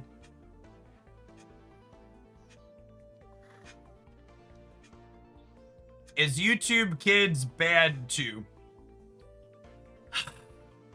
You can't automate moderating all of it, and all of it is designed to optimize keeping them on the screen for a longer amount of time. And it's not like there's a shortage of other things they could be watching. Like, if my kids want to watch a show, I'd much rather they watch anime on Crunchyroll, or they watch an actual show on Netflix, or something along those lines, rather than things that are trying to min-max their screen time. They already, like, want to watch the screen. They don't need an algorithm, like, honing in on them more. And then, like, once they get out of YouTube Kids, like, the rabbit holes run deep. Yeah, you should. If you allow your kids to use YouTube Kids unsupervised, you should absolutely make a point to be at least within earshot when they're watching it, because they're eventually going to hit stuff you probably don't want them to be hitting, even though it's on the kids platform. All right, we need to record an intro for this one really quick so I can have it for the YouTube video. Today's deck list is a clean but simple idea that works incredibly efficiently. After I put up a result in one of our recent community tournaments and we highlighted it in our new decks video, I used this to close out the last bit of my Ultra 4 climb into Masters. You have Sylveon to allow you to assemble your Magna Zone with hyper consistency. An Elemental Switch from our latest expansion gives this deck some aggressive bursts. The game where you're going first and you have Sylveon as your lead, you can Elemental Switch an energy for Magna Zone up front and crack for 70 before your opponent has a chance to get their first evolution off the ground. You'll note that we're playing only Psychic Energy in our Energy Zone here, so we can do this a little bit more consistently. It does mean that we have to have Elemental Switch to enable Oricorio, but in the matchup for Oricorio is good. It usually buys you enough time that that's not a problem. We round out our utility slots with a copy of Pokemon Communications to find everything more consistently, and Sabrina and Cyrus to make sure things can't run away from us in an opportune times. At any rate, I hope you enjoy this deck list. If you do, smash the like button. If you want to see lots of fun off-meta competitive decks in Pokemon Pocket, make sure you subscribe to the channel. Shouldn't miss any of the upcoming ones that we'll have here for the rest of the day. Have fun with this one.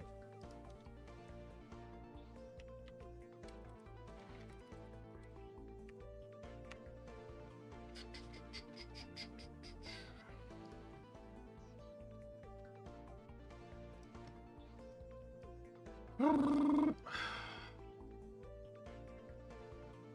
don't know if the eggs deck is compelling to me, chat.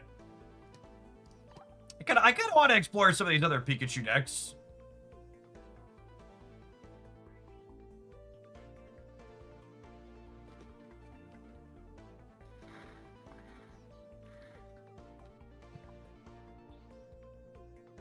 This one could be okay.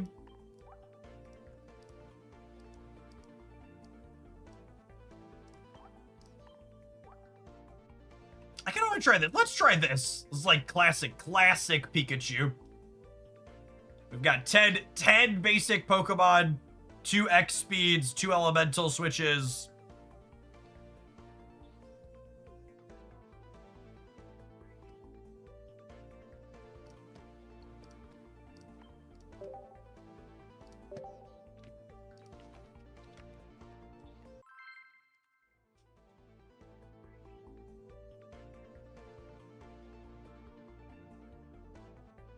Are things on Netflix much better than YouTube? So when I'm talking about not allowing my children to use YouTube as a platform, I am not talking about the quality of the content on the platform. I am talking about how the platform manipulates the user. And the things Netflix and most of the other streaming services do to serve you content is different than how YouTube aims to manipulate the end user to keep them on the screen. I would also argue that on average, the average quality content on bigger platforms is better than a lot of the slop that you generate on YouTube. Like, as someone who makes YouTube content, YouTube literally doesn't reward you for putting more effort into your content, and just putting out consistent slop is the best way to make money. So yes, I would argue the quality is also better, but the quality of the content specifically is not there. Do you let them use Twitch? Absolutely not. They should not be on live streaming platforms either. And that doesn't have anything to do with the AI so much as like my children are not allowed to use public voice chats inside of video games, and they're not allowed one-to-one real-time interaction with people on the internet. They could do voice with other kids their age that are their friends in real life, and that is it.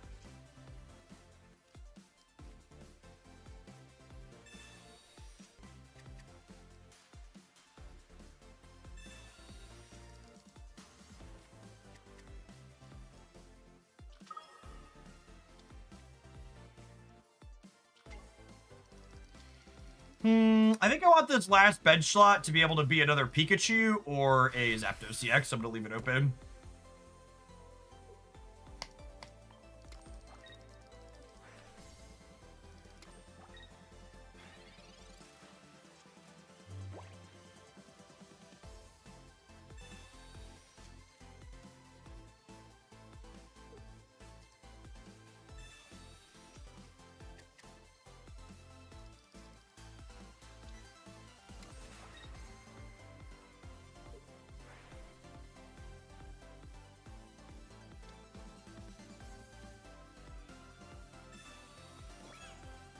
How do you explain to your kids that you don't want them using voice on the internet? I don't lie to my children. I explain to them very clearly that there are terrible people in the world who use voice platforms to try to hurt children and other people on the internet. And that the reason why I don't want them using public voice in spaces like that is for their safety. I don't think there's any reasonable reason to lie to them about that reality.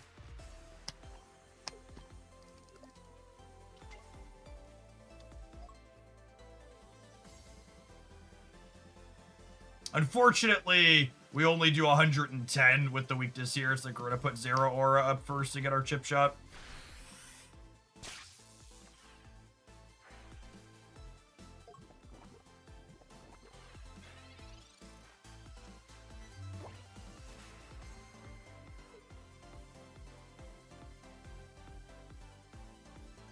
Oh, is it? Yeah, like, because I said so isn't a good one. I love you, and it would make me sad if someone hurts you, I think is a better way to connect to them. And again, also, like, there's, like, kids understand a lot, right? Like, I don't think that's an inappropriate way to frame it to, like, a 10 and 11-year-old. We teach kids stranger danger at a fairly young age for a reason.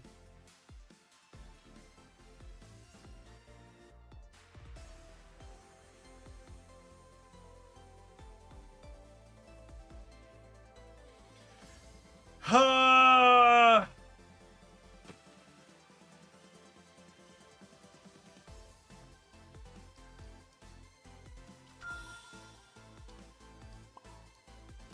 think it's this, and I take my point here.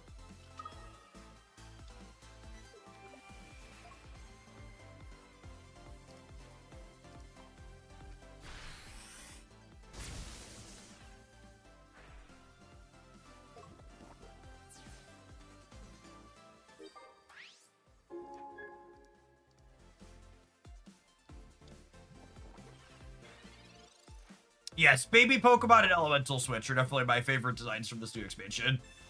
They are a ton of fun.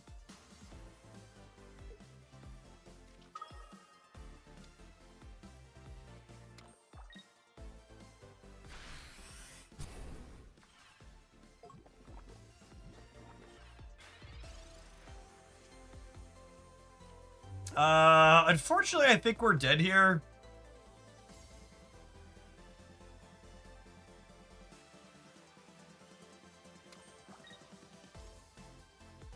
I don't think I have any ouch.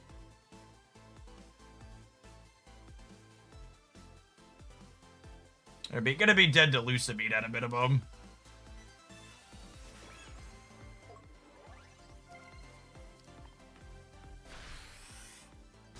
Get elemental switch, maybe. Maybe, we could, I guess, like, roll into a Zapdos.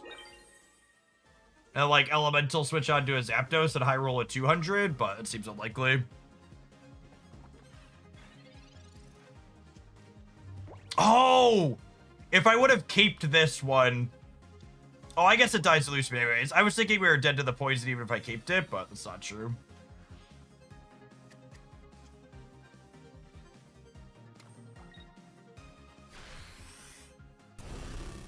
Yeah, I should have caped tier to make them have the Lucamine. Yeah, you get those. You get those energies, bad Mamma Jamma.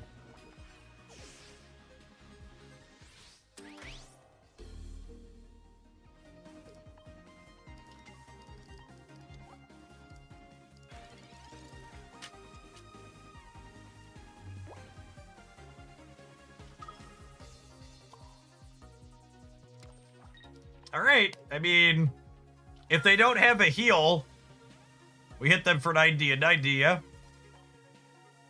And I guess even if they have the Lucamine, we're surviving.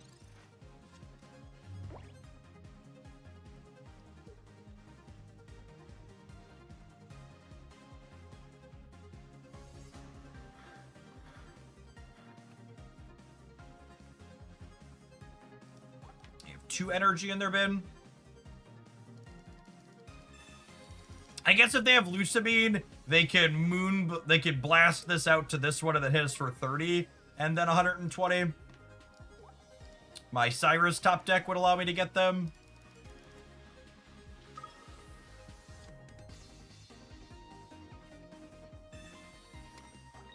All right, so I need them to not hit 2 heads and I need to top deck Cyrus.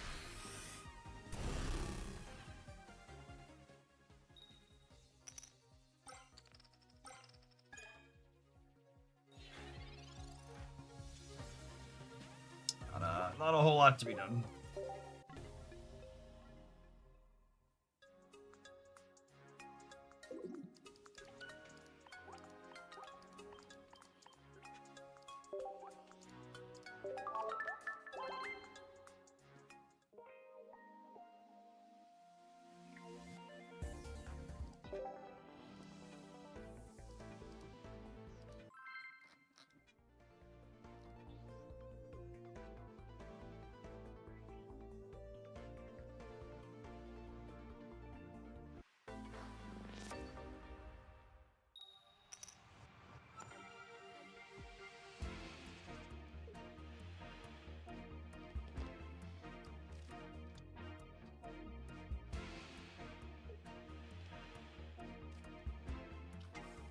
Think I'm leading Oricorio.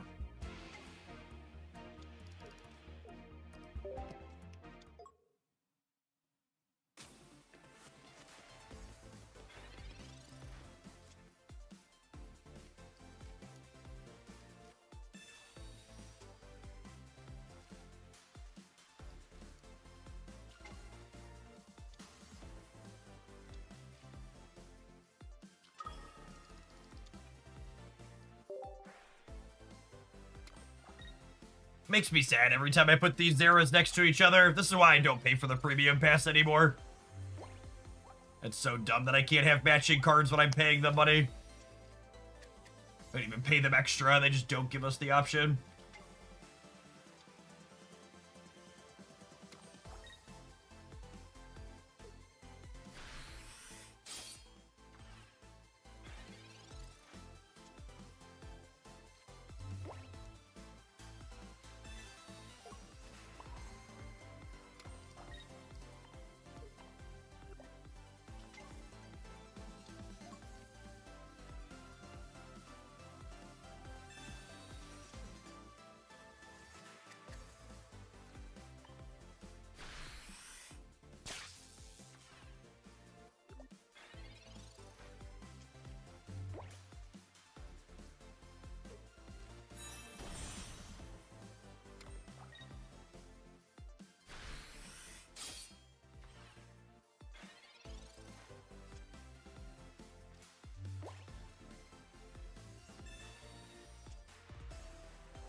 So we're gonna Claw, Skarmory, and then we'll Oricorio against the, what's it called?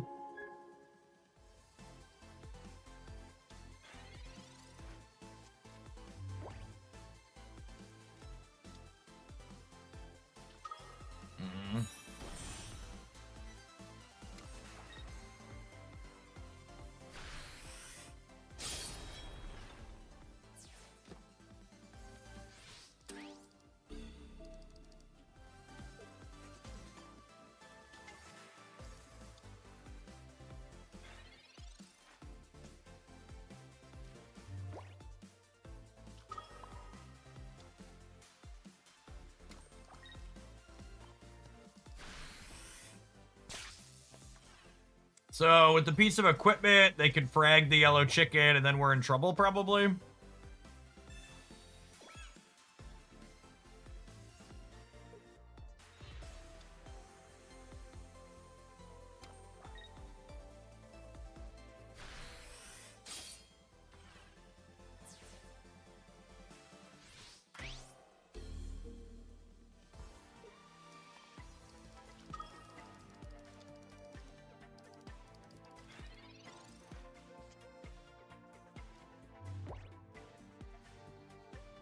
Oh, are we good with the Cyrus?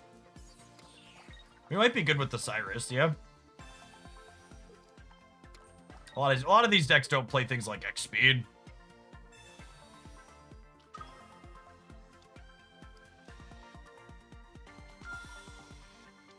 And even if they have a Lily here, it only puts them back up to 90.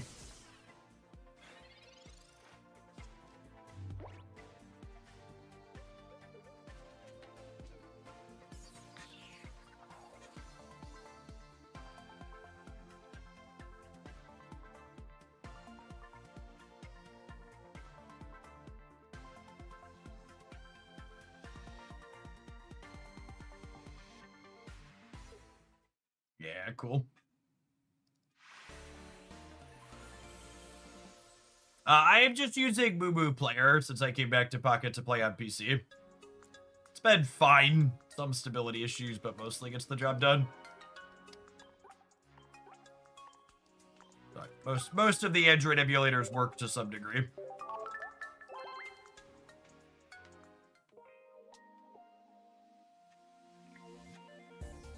Alright, we take a pause for the cause, let some adverts roll. We're gonna play some more of this pile of cards when we get back. Thanks everybody for hanging out. Don't go anywhere. Happy Tuesday morning, gamers. Watch it on the YouTube side. You're enjoying the daily Pokemon Pocket content being back. Make sure you tap that like button. It doesn't cost you anything.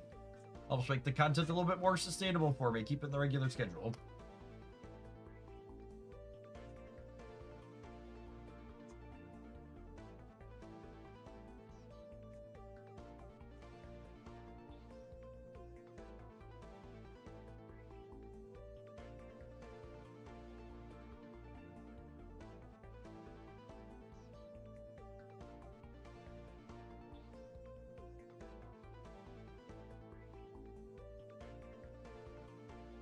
Is that an Into the AM shirt? Always. Always, always. I don't... My closet is more Into the AM than not at this point. Oh, I should update that command.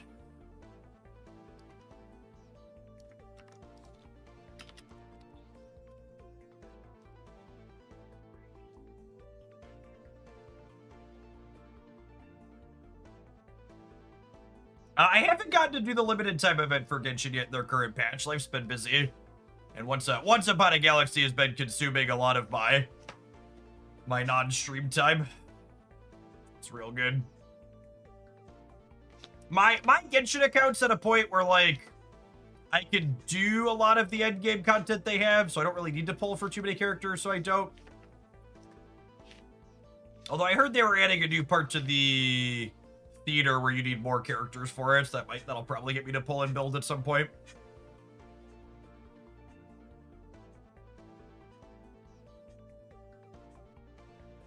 Steelix just requires so many slots, 2 for Jasmine, 2 for Brock, probably 2 for Lyra. Yeah, I'd be shocked if anything with Steelix was remotely playable.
All right, we're looking for a Zera or a Pichu here. Got three draws at either of those. Pokeballs or redraws.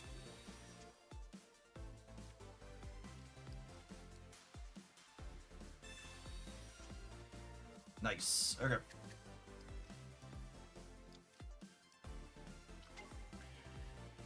I think I'm supposed to cape the Pichu so that way if they're playing the build that has the Poison Ultra Beast, it doesn't die to Zubat, yeah?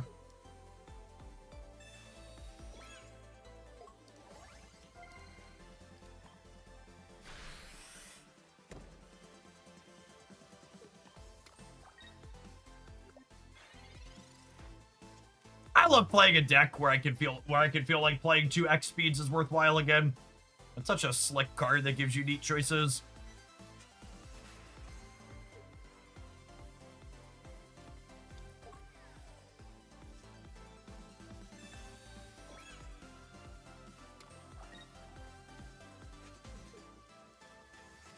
Hey, look, it's the card I played around. Nihilego. Have you built with Shuckle at all? Shuckle is not a playable Pokemon Pocket card, unfortunately, enjoyers.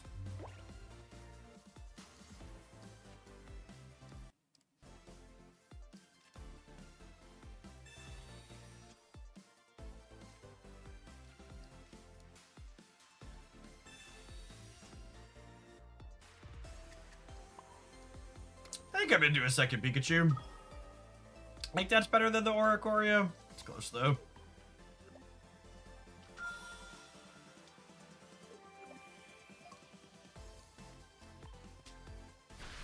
$90 on turn 2 when going first is just so much damage.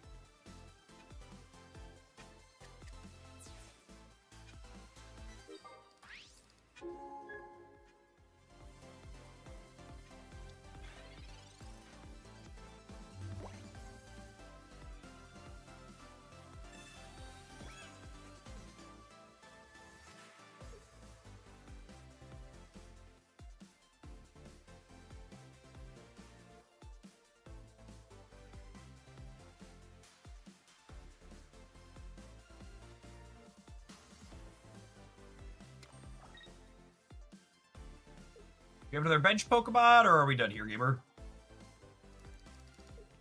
Cool.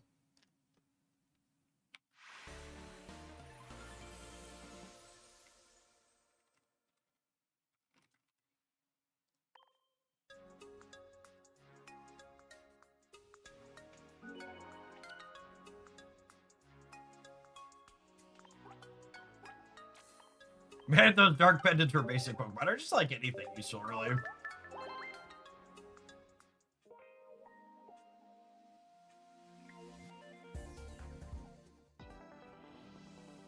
You've got me completely addicted to Once Upon a Galaxy. It's been a breath of fresh air. It's genuinely really good. It might honestly be the best busy adult gamer game I've ever touched. Async gameplay that still feels competitive is so nice. We're gonna play some of that on stream today here in a little bit.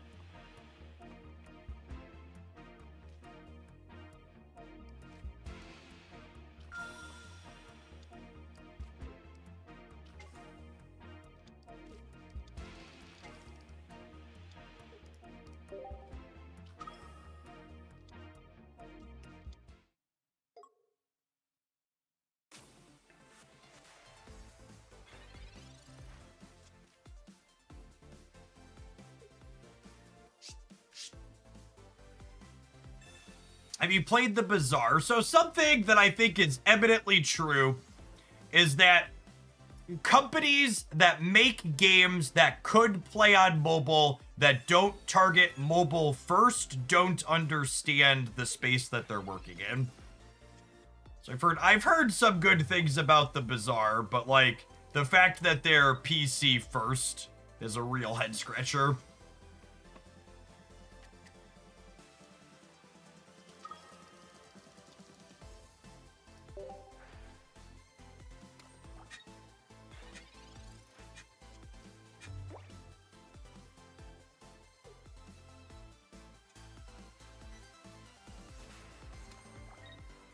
All of the Once Upon a Galaxy I've been playing off stream has been done on my cell phone. I don't want to sit at my computer and play a game. I want to play a couple minutes here and there on my phone.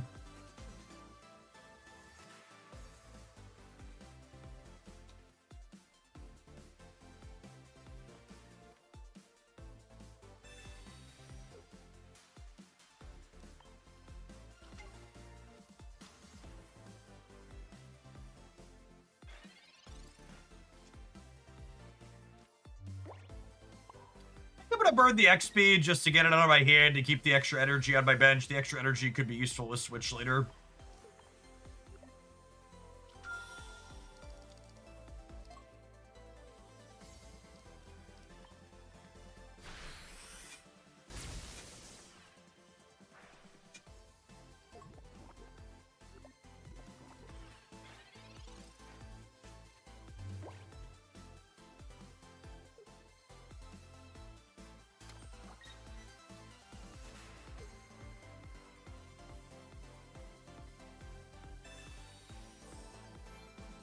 Yep.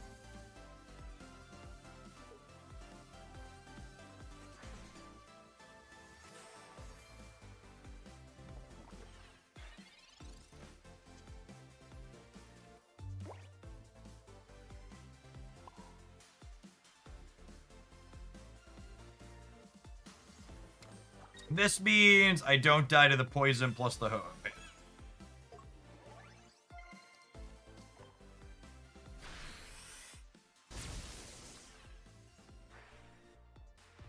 They can Lyra or Elima, the Snorlax out here.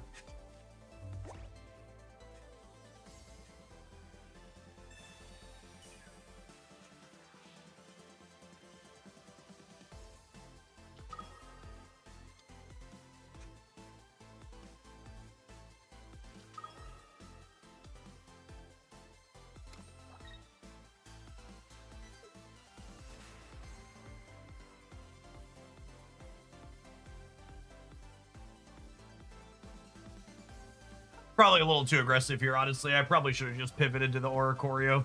Although the Oricorio into the Snorlax, while it has the Poison Barb on it, isn't particularly appealing either.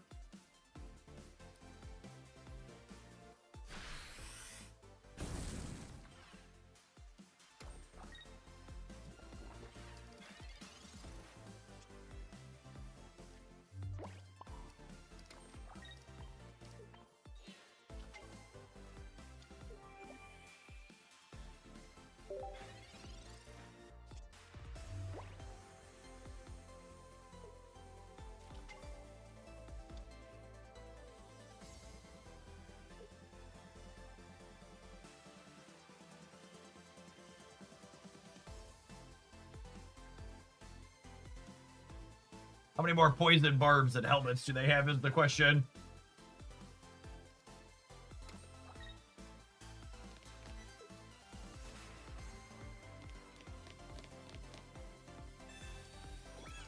At least one more.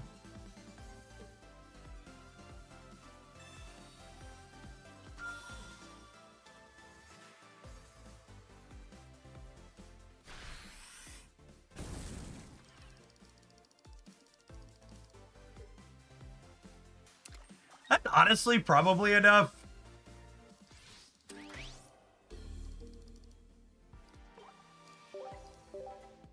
don't think Oricorio's getting through here. And the Snorlax clears anything else I have in one.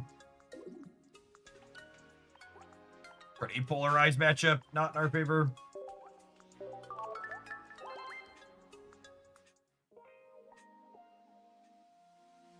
I saw a lot of buzz on social media about that last opponent's archetype, but it completely failed to show up at any of the community tournaments, so I assume it's not particularly consistent.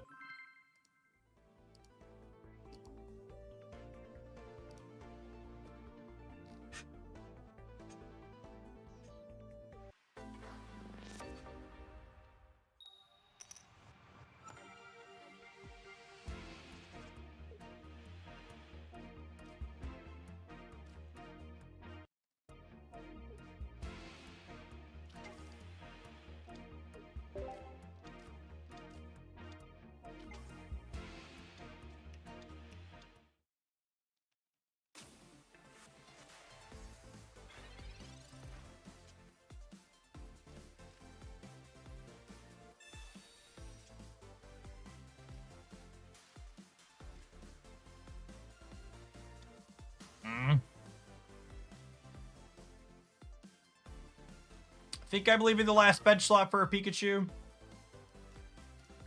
Little crackly toss onto the Zapdos here.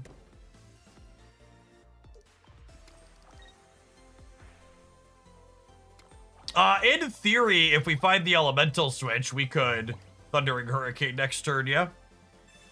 Havoc-in, thank you for the 56 months. I appreciate that. Welcome back.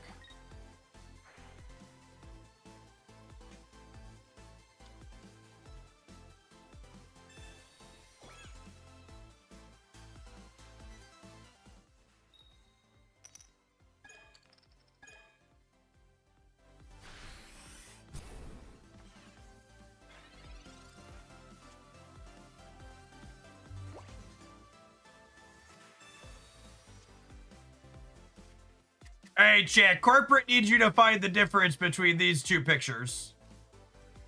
You get back to me when you let me know what it is.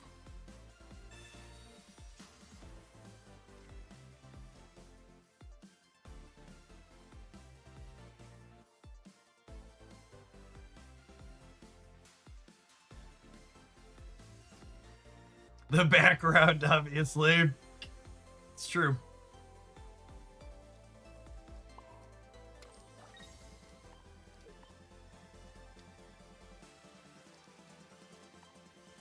Wait, did someone in chat just say Bazaar is thinking about moving their game to being a $40 purchase game? Because that's super DOA.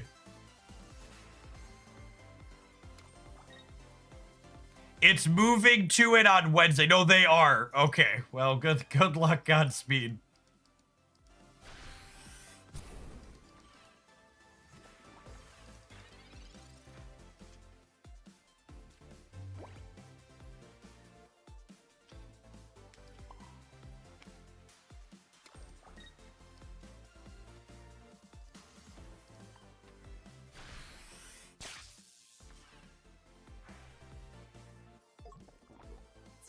This is gonna surprise some of you at home, but I should have put the cape at my 0 so it doesn't die to poison plus grindcore. Mistakes were made.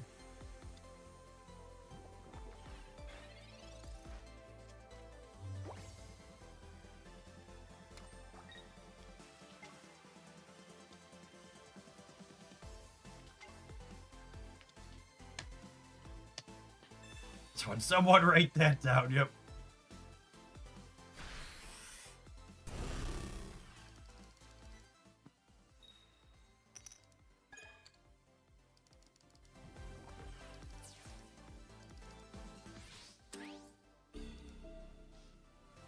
Naive question, but isn't Balatro a one-time purchase ball? Balatro is not a PvP drafting game with live service updates.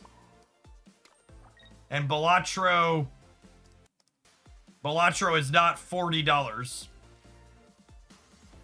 It's less than that.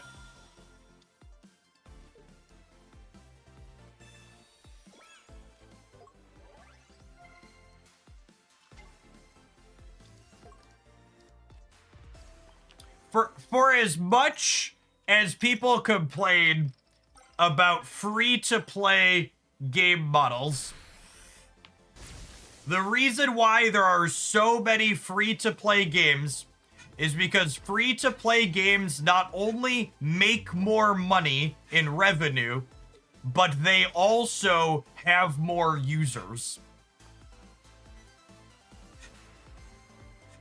People would much rather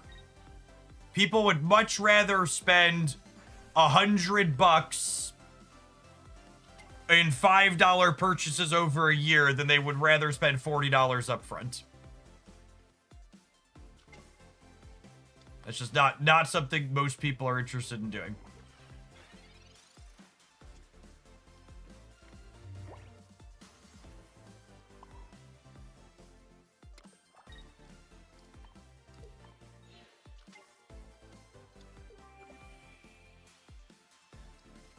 Like Jeff, he's spent more than $20 on Pocket. Maybe. You can't prove it.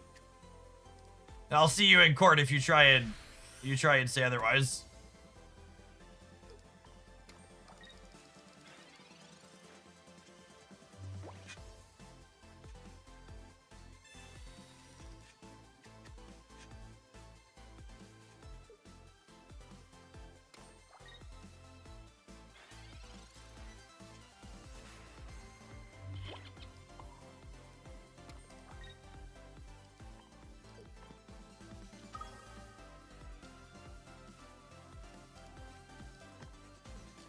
in the eye of the hurricane, I would like 2 heads.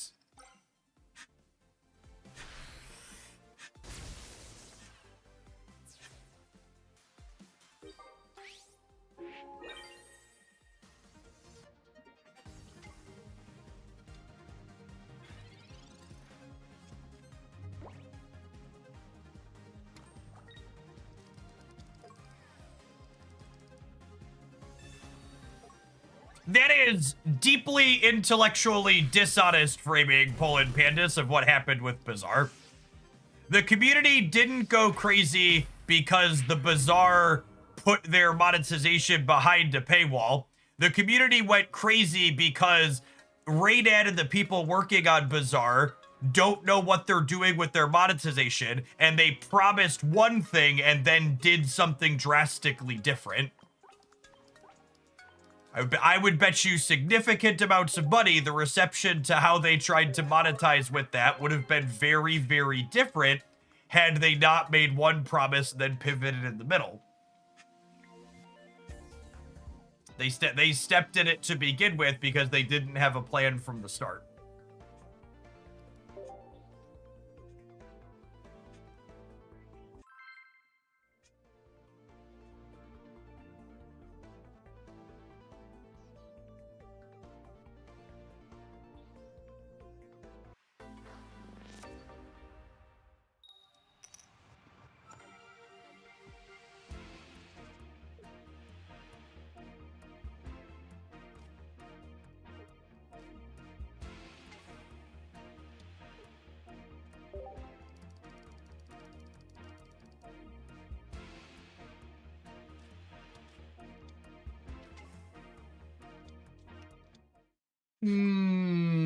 Chicken. Nummy chicken.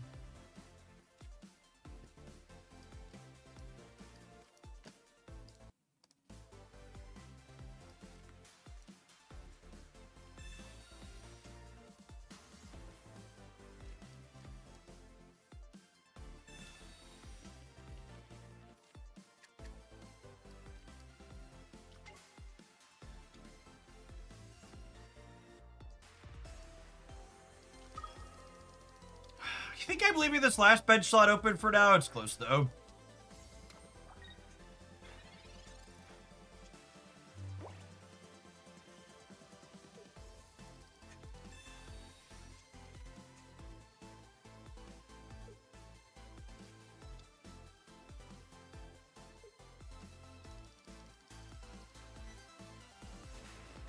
So we'll get Elemental Switch, and then our Zappy Bird hits their Zappy Bird first.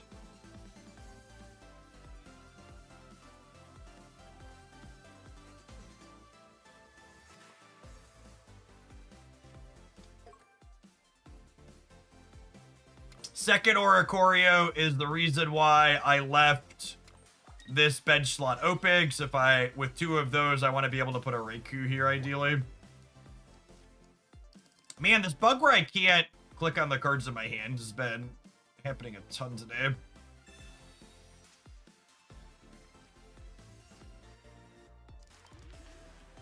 Oh.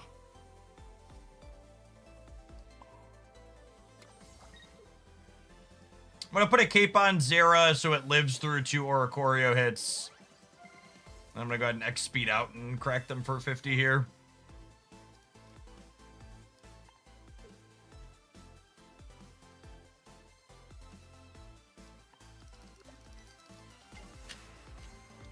My friends and I totaled our money spent on free-to-play games a few months ago, and I just rolled past 50,000 USD. They make so much more money. That can't be right, Jace. You're free-to-play. I'm pretty sure I saw that in your username. I don't believe for a second you spent that much money.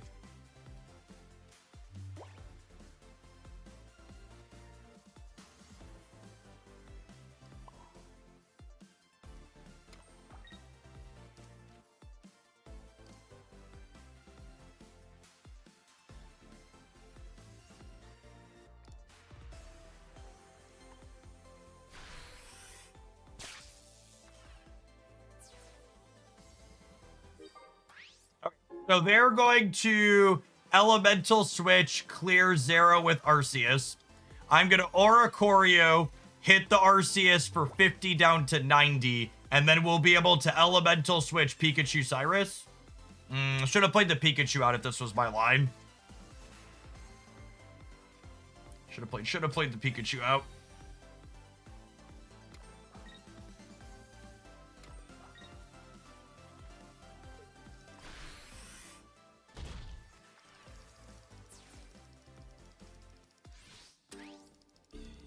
Had a plan. Could have played around Mars to a degree.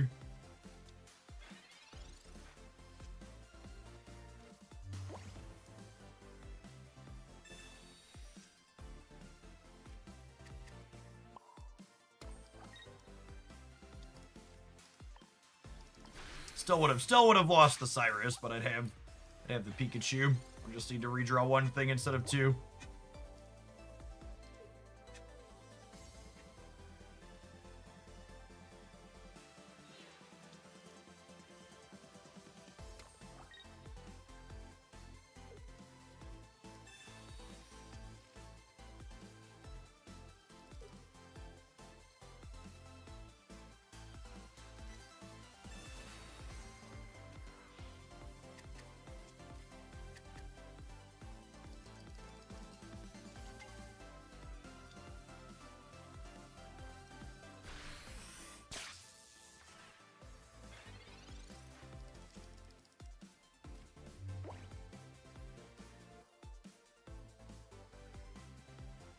Yeah, I think we're cooked because of my mistake now. Oh, what's the line?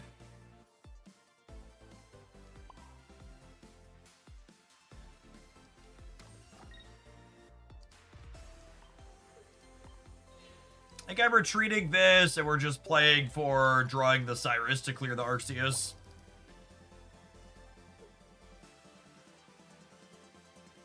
I can't just Pichu into Zapdos because their Arceus clears Zapdos in one.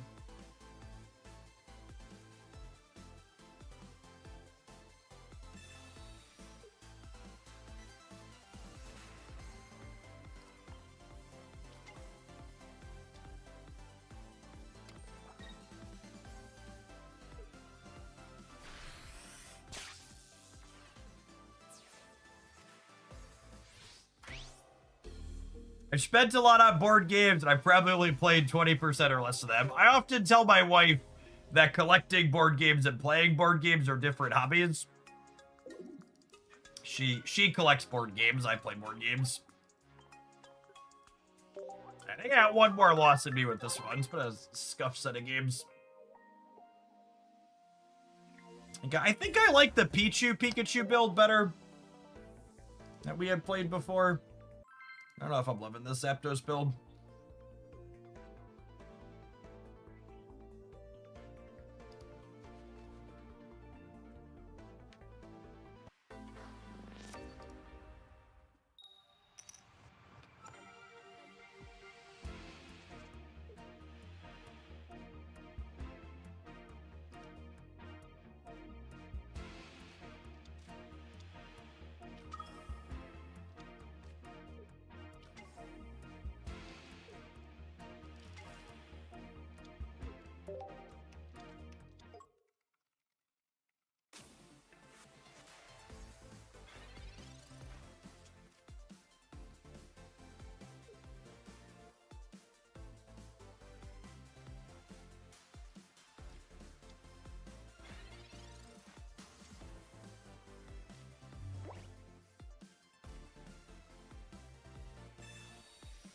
Vibes market is up because we had relatively expected amounts of inflation reported today. Which means things are still up, but not by as much as, not by more than expected.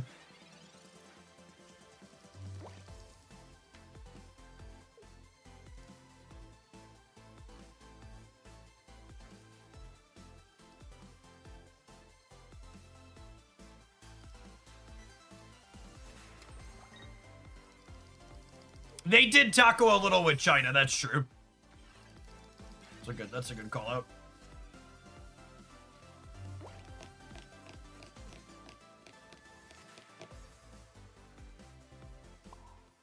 I think we X-speed and take this knockout with the Zera, yeah?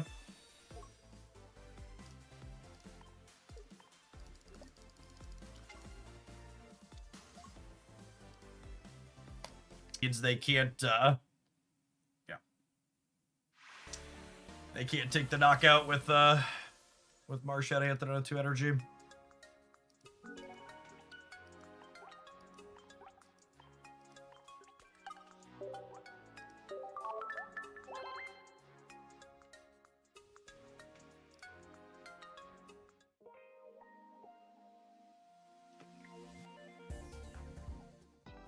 In related news, though, because there's definitely no recession in Ba Sing Se, we're currently on track to have the most large companies file for bankruptcy in 2025 in 15 years. Which the previous year that beat us in terms of records was 2009, and there was definitely nothing weird happening in 2009, so. Very, very normal fight, I'm sure.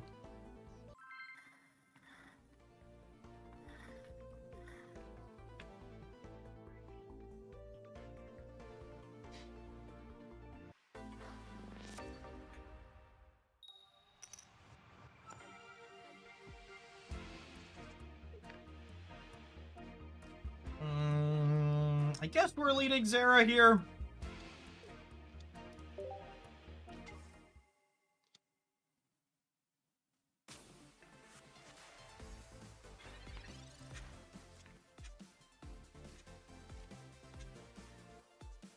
Pikachu? Pikachu! All right. We're pulling out all the stops.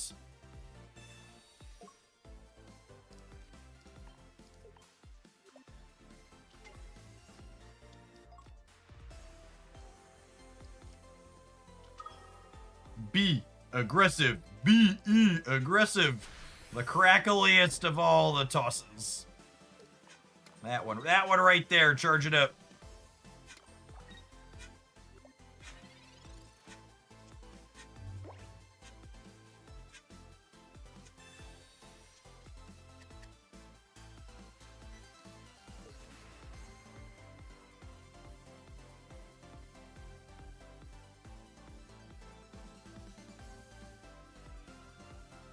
Opponents looking down at their ho-oh, wondering what choices they made in their life that led them to this point.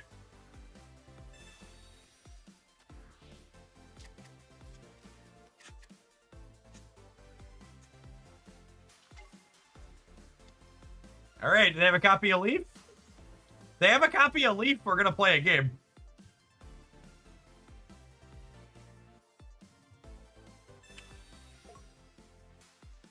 Playing an actual game has been declared.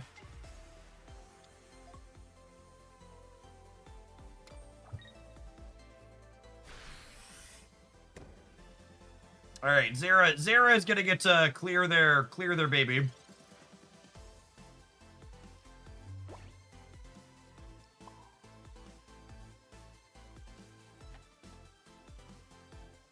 Yeah, I think it's just Zera clear the baby. Because Zera doesn't die to the Phoenix Turbo, so it'll get a pop shot in on the ho-oh as well, and then we have Cyrus to chase it down.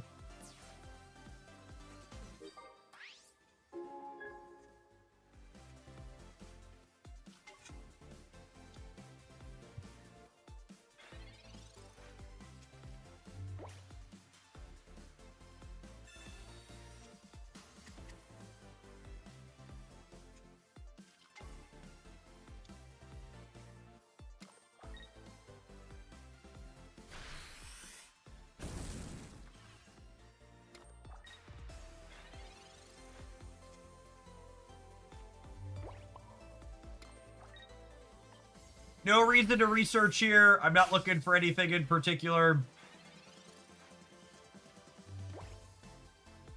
Just playing it out. Plays into red card and Mars.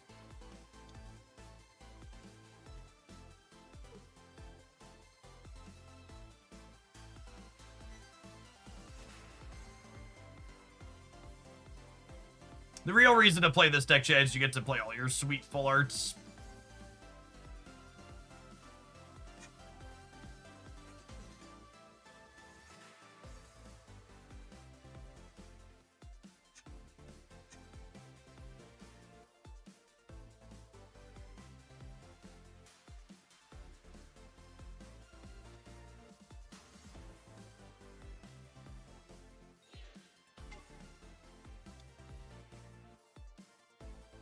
Lugia staring down a one-pointer with 90 HP. It's just like, you kind of got to question your choices.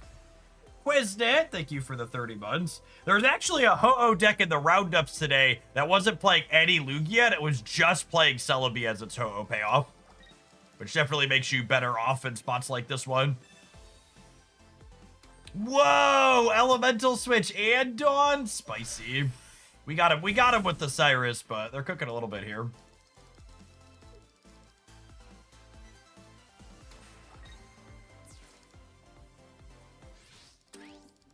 Could have been scary if we didn't have old boy here. How old is Cyrus in Pokemon lore? He looks ancient compared to the rest of the cast, but that probably means he's like 23, right? Quiznit, thank you for the 2.5 years. Appreciate that. Welcome back. Good job.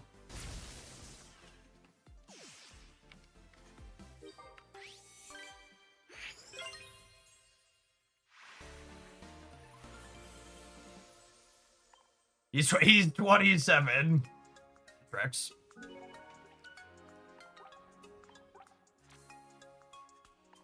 Look at our win streak.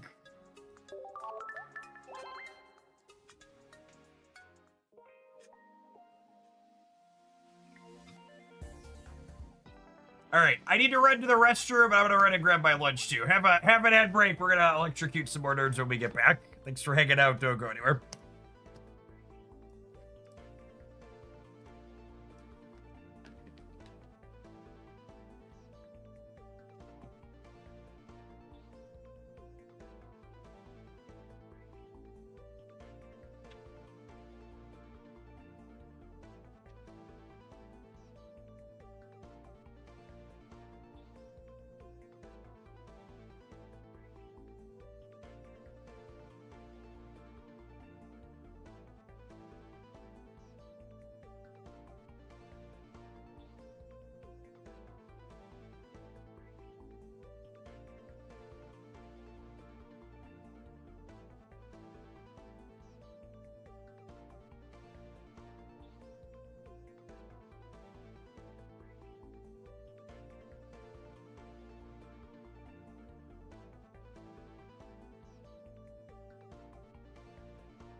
Peak parenting moment. I walked out of my office, and the boys were on opposite sides of the room, each clutching a different part of their body like they had just injured themselves into the other. And I was just like, guys, come on. Let's not wrestle. Go play your games.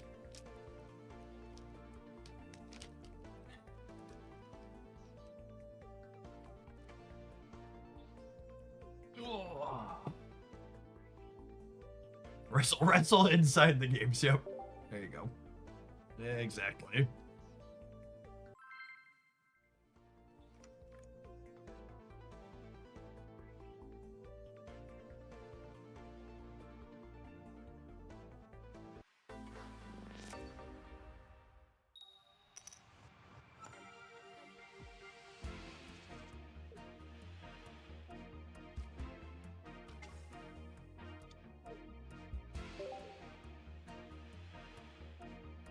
Nice Mace stun, bro. Nice resub, bro.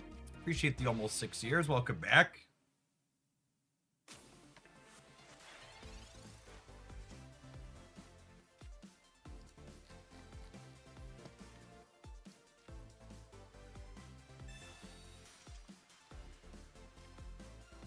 Man, that Zubat is staring down the barrel of his Aurora here, huh?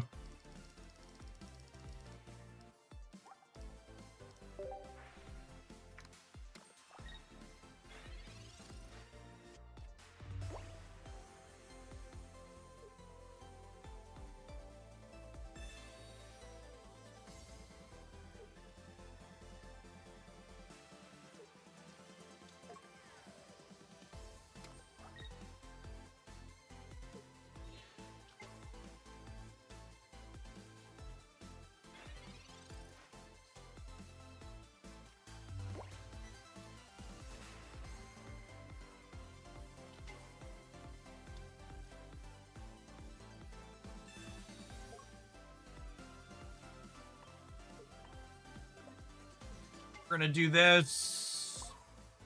Then we'll do this, and we'll crackly toss.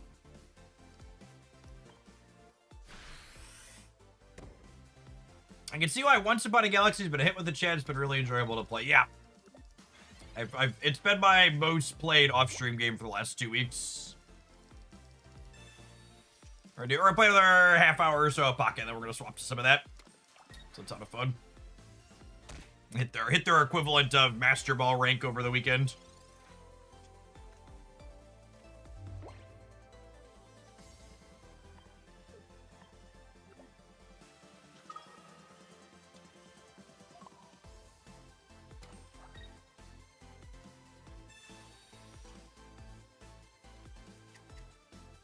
I think I want this last bench slot to be able to be a Pikachu. Might also be fine as a second Zapdos.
I think I want to not give them a free hit with the Crobat when they evolve into it here. So I think what I want to do is I want to X-Speed.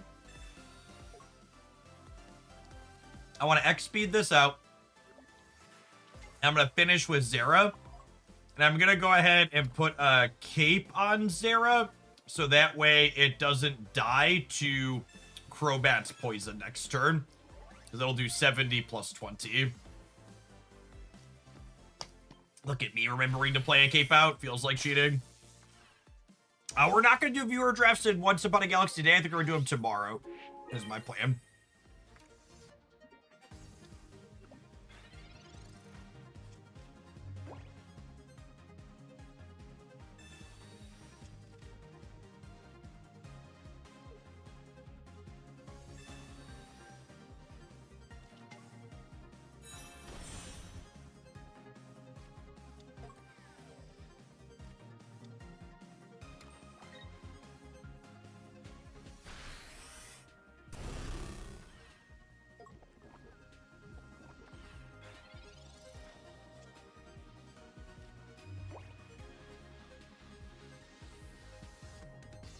And now, with this elemental switch, I can build the second Zapdos up. So I can crack them with this one. If we don't high roll and clear them, next turn we can retreat this one into this one and also attack for the big one. What's the opposite of high rolling and clearing them?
Yeah, it's fine. Zapdos is just building suspense, okay? Alright, that's enough suspense. Average Celebi gameplay, really.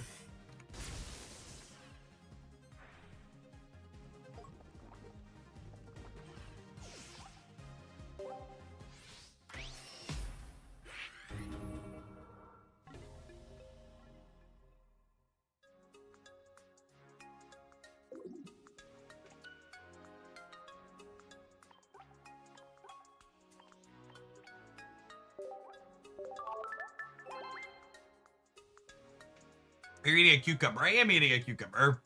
Cucumber with a little bit of hummus. Wasn't it better to play Oricorio and retreat there? Instead of telling me telling you your play is shit, tell me why your play is good. Make a justification for why it's strong. And then we can have a conversation about it instead of me just telling you you're wrong.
I think I'm over this one. Especially after our 6 Zapdos tails or whatever, and however many that was.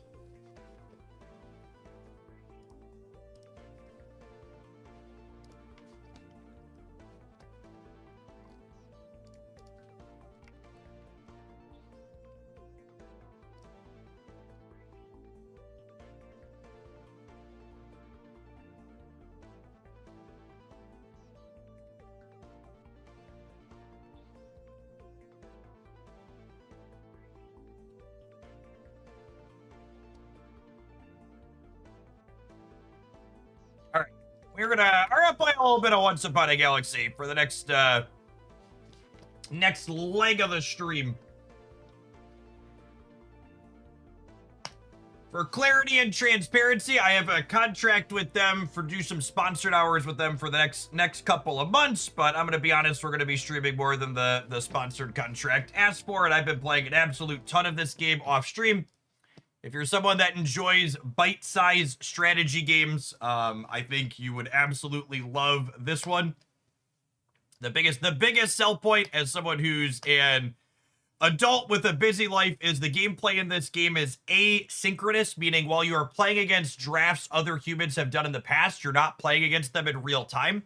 This means you're not locked into your draft run being completed in a single sitting. So you can pause and take a break and come back to it. You do a little bit here, come back later. It also means when you're learning the game to start, you have plenty of time to figure out and read everything. This is an auto battler style game. It's on Steam, Android, and iOS. It's currently in beta. So when you start, let's just walk through and talk through some of the strategy here. There are 3 different captains that you pick from that have a different ability that impacts the game in different ways. So this is the boy who cried wolf. When you recruit 3 animals, double the attack and health of the next character you recruit, it becomes an animal. I honestly kind of like him. I might pick him. Level up early, but skip your first turn. It's kind of like gives you a late game advantage for skipping some early. I want to draft this guy. I haven't played a ton of Geppetto, but I like the boy who cried wolf. There's a lot of good animal synergies, and him allowing you to splash a non-animal thing into the animal deck is quite strong on average. Do you have to buy a captain when you start? No. So there's a handful of captains that are premium captains, but there's a huge selection of ones that you don't have to spend anything to get from. There's always at least two free. Usually there's 3 free ones, but there's always at least 2 to pick from. And you could re-roll one. So if there's a paid one, you could re-roll that 3rd one too.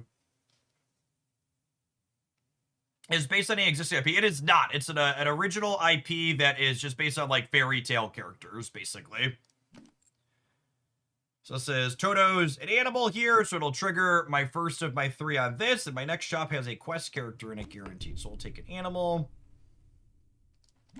Evil Stepmother has a quest that says when you recruit 3 villages, you complete her quest. When you complete a quest, you get a treasure, which is a bonus.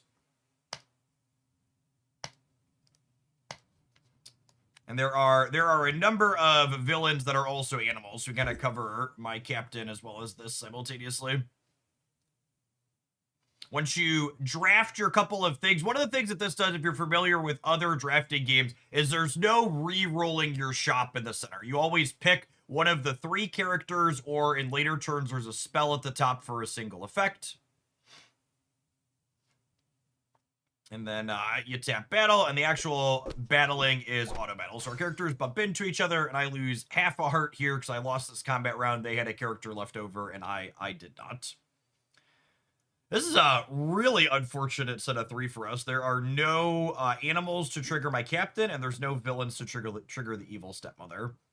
I think I'm going to draft Rose. Her recruit ability gives characters in my shop +1 health for the rest of the game, so this kind of sets up things later to be a little bit larger, which is nice. And then you can see Smee is glowing here to indicate that he triggers with the evil stepmother as a visual indicator.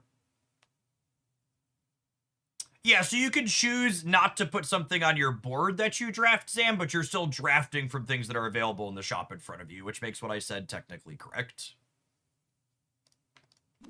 Pied Piper makes my next shop all animals, which means we'll guaranteed trigger the Boy Who Cried Wolf, which sounds fine. Go to grab him. We are not winning this early round. Lose another half a heart.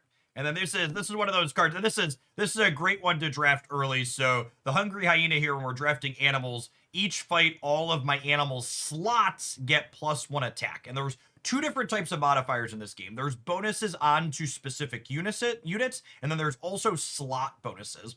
And slot bonuses are better than bonuses onto the unit themselves, because a slot bonus will stay there even if you change the unit out on it. And then my Boy Who Cried Wolf triggered, meaning Pan Shadow here, which isn't normally an animal, counts as an animal. So I'm going to draft him to trigger the Evil Stepmother, and then he also counts as an animal for my synergies here. Heartless, thank you for the 21 months. I appreciate it. Welcome back. This is just generic fairy tale characters for the IP, Golrath. This is its own unique IP.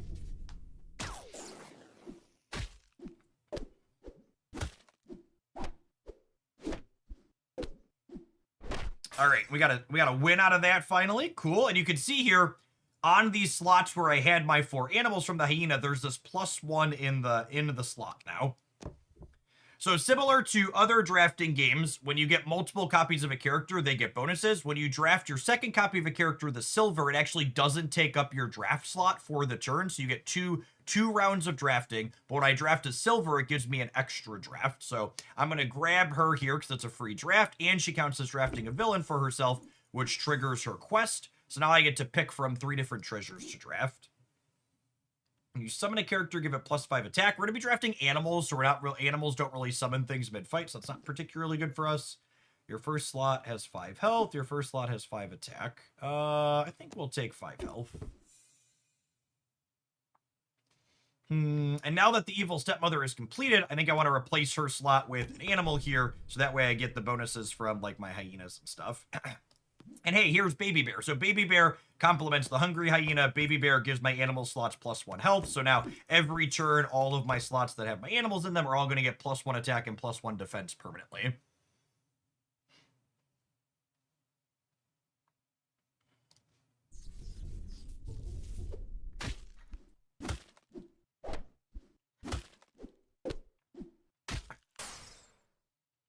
Now, the way hearts work, if you lose a round of combat and your opponent has 2 units or fewer left, you lose half a heart.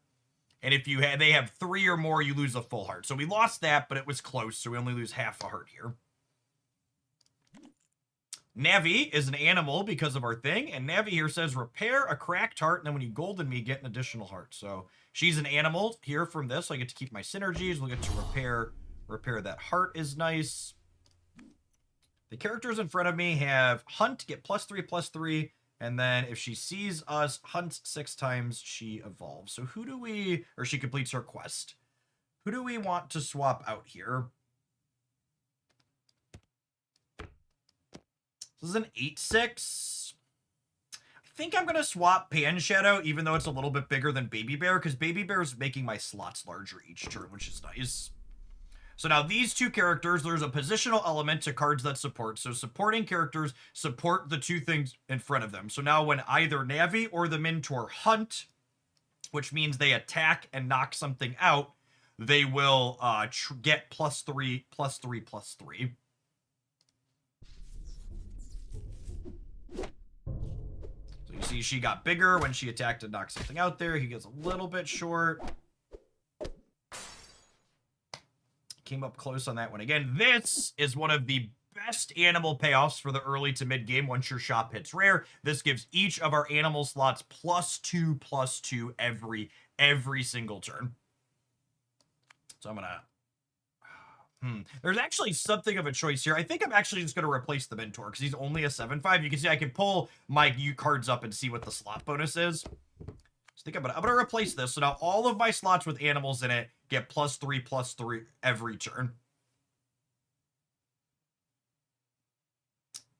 I think we'll draft another copy of Mama Bear here rather than her for the back. That makes her bigger, and if we get her to gold, she gets nice bonus. Ooh, 2 blind mice. Buffs on 2 blind mice are doubled, which I think means I'm gonna finally give up the baby bear. And I'm gonna put 2 blind mice in this first slot here where the biggest bonus is, and I want the blind mice in front of the tyrant because this will get +3/+3 when it hunts if it's in front of the tyrant,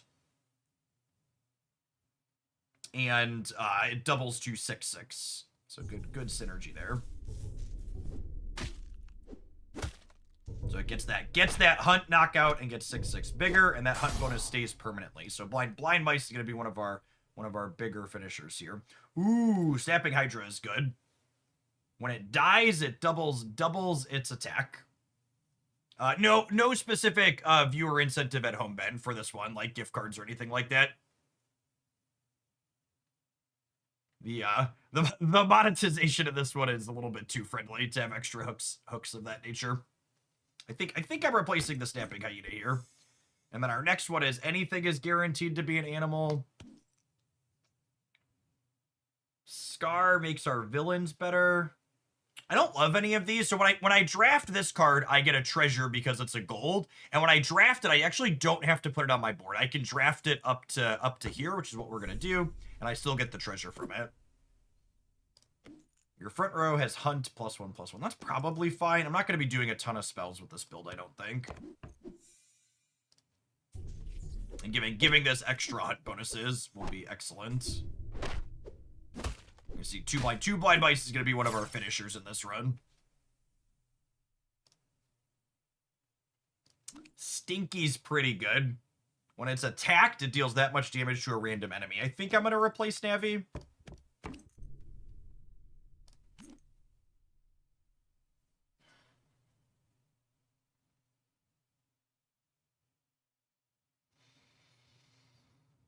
Ninja in trading is nice, but I don't think I'm at a point where I'm replacing Mama Bear yet.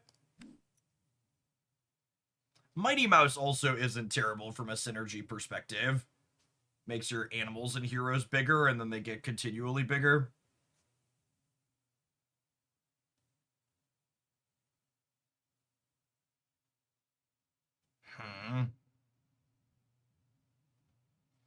I'd have to give up Mama Bear or the Hydra to play the Mighty Mouse.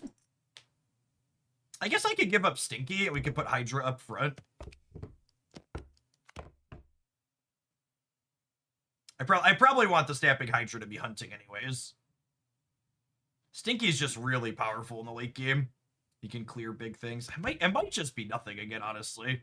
It might just be draft an animal to trigger his thing. Yeah, I think I'm gonna draft the Mighty Mouse and reserve the right to swap him out. Because in the future, I might want to give up Mama Bear, but I probably want a couple more bonuses on my every turn. This is on my board. It gives all my animal slots too.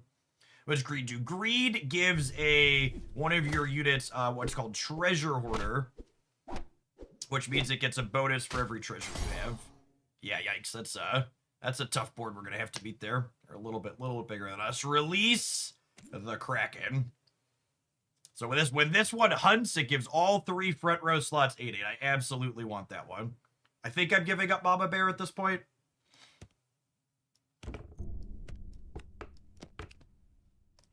I think I'll take the Shrink Tea. None of these are particularly exciting, and this helps me kill one of my opponent's stuff this turn.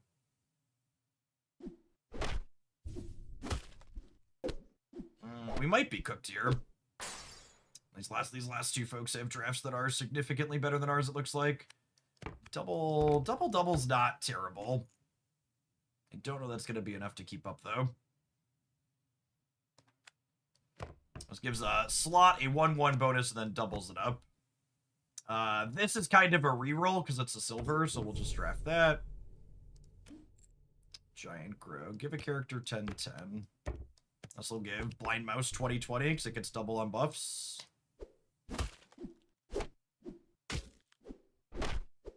Yeah, it's gonna be. So we got one more shot here. Yes, this is the same genre of game as Arcane Rush. Stroke of Midnight could tag one of their things and get us across the finish line.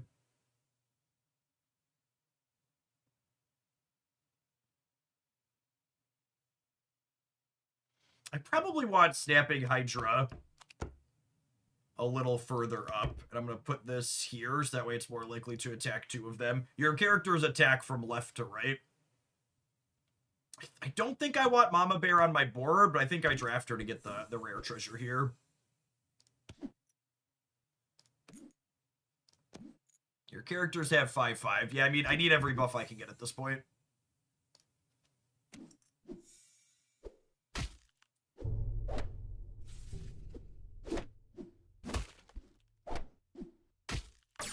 Yeah. As third place, yeah, it's not terrible. Gives us its fourth place, fourth and fifth are neutral. Let's go again, shall we? Artemis is a fun one. So there's an extra rarity above the top of your shop called super rare. So if the game goes long, you can get more powerful cards, basically.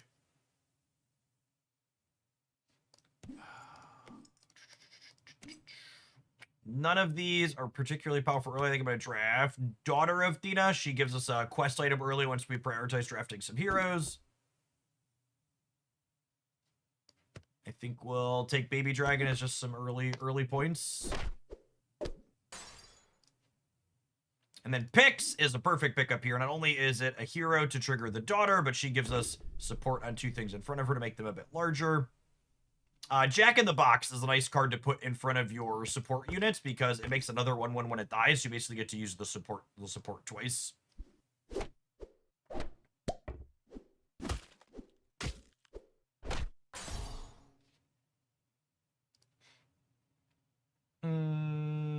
Pix is a free draft because she's silver and it triggers daughter here. I don't love any of these units. You Meet in a Tavern is a spell that gives you a random character guaranteed of your shop's rarities, so I think I'll take a reroll kind of here. And Jack Frost gives plus 5 health. I kind of want something that gives extra attack at this point, which she does, but I want the silver daughter more, I think. Lucky Chest. The next treasure you discover is a rarity higher. I like that one. The higher rarity treasures can be quite strong. Captain Ahab. He gets bigger when he hunts. That sounds lovely here. And then your center character here gets the bonuses from both of these supports. So this one's giving 5 health, this one's giving 3 health, so he's a lot more sturdy than he otherwise could be. Is there a timer? There is not a timer. So these games are played asynchronously, meaning you can stop and pause and walk away or take as much time as you need to read or talk or doing anything else in between. Which is one of the reasons why I've enjoyed this game as an off-stream game. Is basically anything I'm playing off-stream means to have incredibly short games or something that I can pause and walk away from at any point because of kids and life and stuff. Bust from Faye, give additional 1 attack for the rest of the game. So we'll do this. And now these give 1/3 and 1/5 because of Pan's Shadow. And then we'll take Baby Dragon because it's silver, which is a free draft. How does that work with other players in lobby? So you're drafting against previous drafts people have done. In fact, in the Discord server, people have been sharing screenshots of like they ran into some of my previous drafts or other things like that. Is the season pass worth it? It's the best way to spend dollars on the game like most of these games, but I mean, you don't have to have it. It gives you an extra captain to draft with on occasion. It's more paying for variety than paying for power like you do in some other games. I don't love any of these. I think I'll just cast the You Meet in a Tavern. There's some cards that pay off later. That's the punishment for You Meet in a Tavern is this breaks my heart. What was I saying? Finish my thought. There are some bonuses later in the game that allow you to get bonuses based on how many spells you cast, so the You Meet in a Tavern can give you added value down the line because of that. I think Santa's about to jack us up, chat. We no longer have a cracked heart. Sad.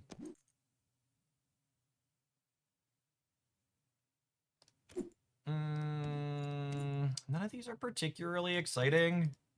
I guess we take Poxotani because he can resummon a copy of himself if he dies quickly.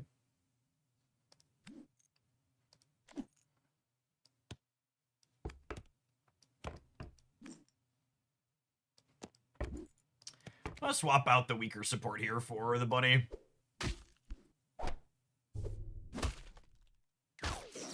And Phil attack before anything could happen. That was a bad run. Chance never gonna believe I'm good at this. Oh, this is one of my favorite captains to draft. Your animals count as every character type. She's very fun. Because there's a number of synergies where you're like, when you get them on the animals, they are very, very strong. Draft a couple of there's certain things that like only pump pirates or only pump mages.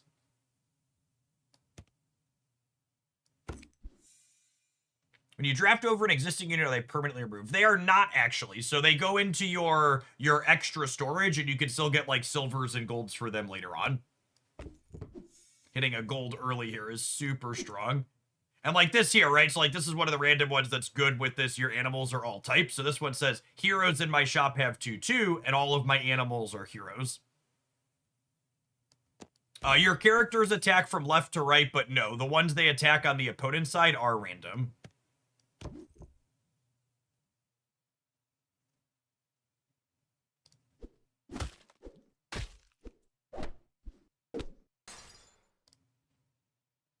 So Wink is a hero. Bust from Faye, give 1/1. Sounds lovely. He has a hunt ability, so I want to put him up front. Here's Kitty.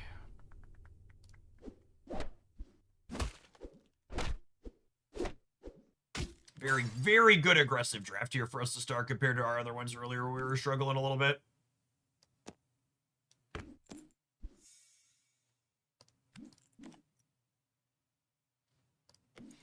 I don't love fortifications or Robin Hood's bow, especially because we already got a pretty aggressive start here. So I'm gonna grab Lucky Chest to kind of make one of our treasures in the future. Better. None of these are particularly exciting. I'll take the You Meet in a Cavern. Get a random different character. And then Santa Claus is maybe better than the cat. It's probably better than Pan.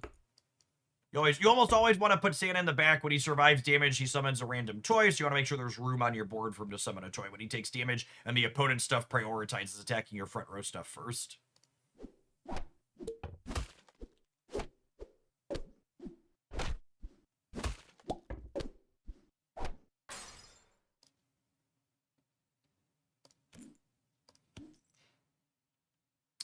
When you recruit a ranged unit, I get range. The same is true of Sneak and Treasure Hoard. Stacking Treasure Hoard on this one's pretty okay. And it's just like a 7/7, so I think we go ahead and draft that.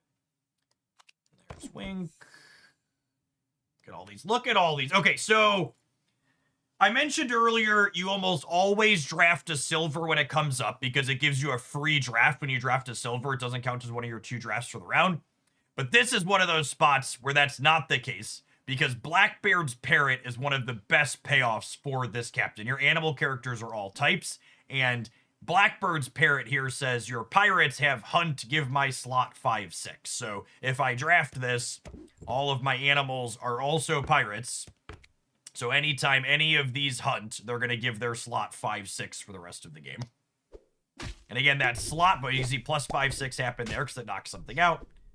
A slot bonus is more powerful than a generic bonus because even if I swap the unit out, that bonus stays on the slot. Boon Willow is actually not terrible here. Give both your back slots plus 4 or 5, and then she gives her support to the slots in front of her. And then as Blackbeard Parrot upgrades its slot bonus here, we can add more. Ooh, that's a good one. Is that better than Boon Willow? That might actually be better than the Boon Willow. I could also draft this over the Baby Dragon and move Blackbird's Parrot to the front. Maybe I do that actually. So I want my support in in behind.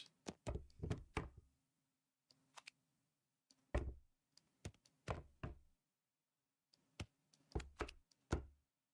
think we'll do... I think I want these two to get hers. This is going to give the specific character a bonus. So I want these. Katamari is a low quality character. We're going to trade out later, probably.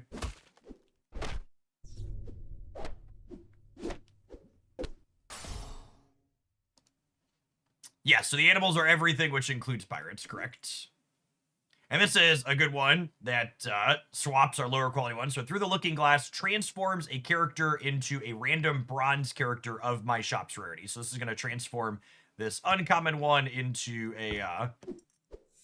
Ooh, and we hit an animal on it too. That's so good.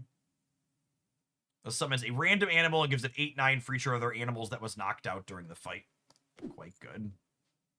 Lost in the woods. I think I'm lost in the woods. When you recruit me... or another Fae everywhere, give your Fae 5/6. That might be okay. Oh, wait, all my animals are Fae. Yeah. That's incredible. When you recruit me or another Fae. Okay, I'm actually gonna draft this down here. I want that one on my board. That's another one that's just like really good because our captain is this one.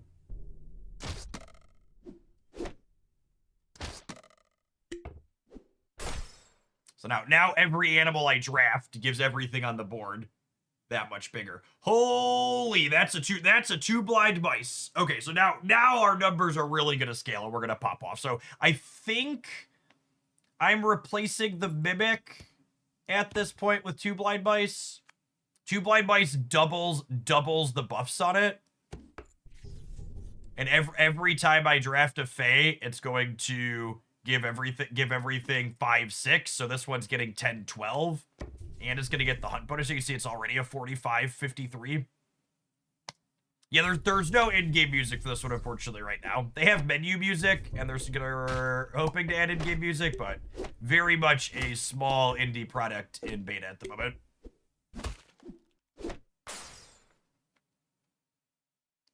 Shouldn't you put the parrot in the back? You don't keep its hunt if it dies. I want the parrot to have the bonus from this, though.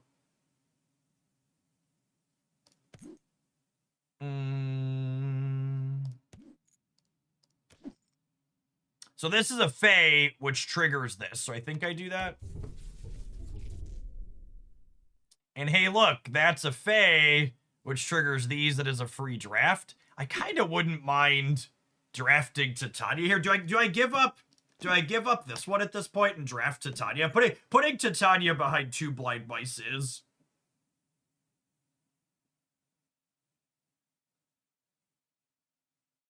You could have taken weak for the gold treasure. Yeah, but it's only an uncommon treasure, Trash Panda, which is worse than buffing my board, I think.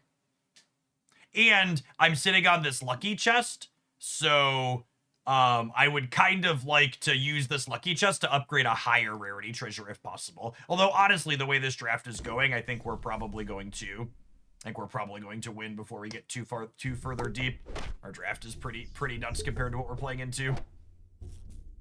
So Titania here gives the characters in front of her +2, +23 at the start of each fight.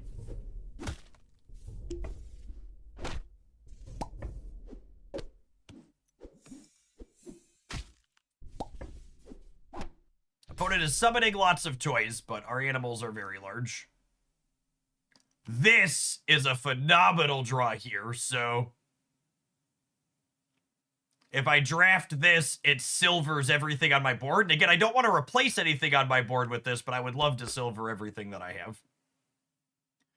Whew, and that's an Oberon, which is the inverse of Titania, and lets me give everything in front of me +22, plus... All right, I'm gonna finally replace the 10 million fireflies, I think. And now, this is a positional thing. I'm gonna put two blind mice in the center, because I want this to get the bonuses from both of these each turn. So every turn... This gives these two +2, +23. And this gives these two +22, +3. And then two blind mice gets double on those bonuses.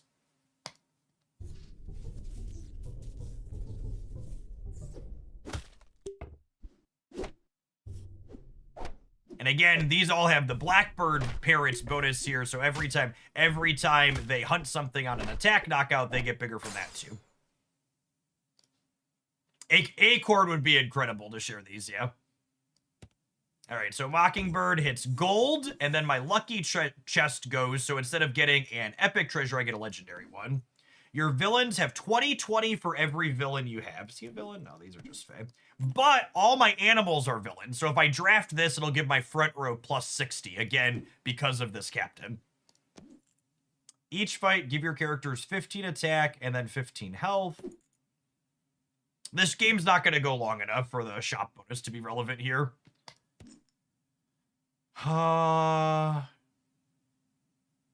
Honestly, I might take the trident because it doubles the bonus on the mice, and this gives a scaling bonus every round, whereas this is just a static 60/60. I don't know, it's probably 6 in one hand, half dozen in the other.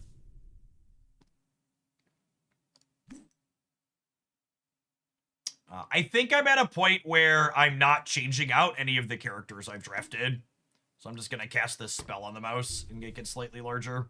Oh, there's only one more fight here. Okay, I should have taken the villainous one because I didn't realize they only had 1 heart left. That's fine. I think we're going to cook them anyways.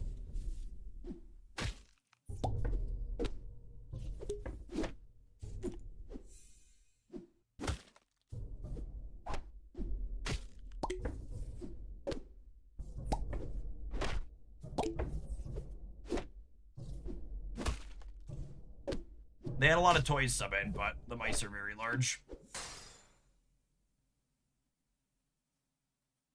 Yeah, this has been, I have won a lot of drafts. So people were asking about the monetization in this game, which I know is a really important question to everyone. So let's explain how the monetization in this game works really quick. It's fairly straightforward. When you finish at the end of a draft, I believe it's in the top 3, you get a card for the current captain that you were drafting with.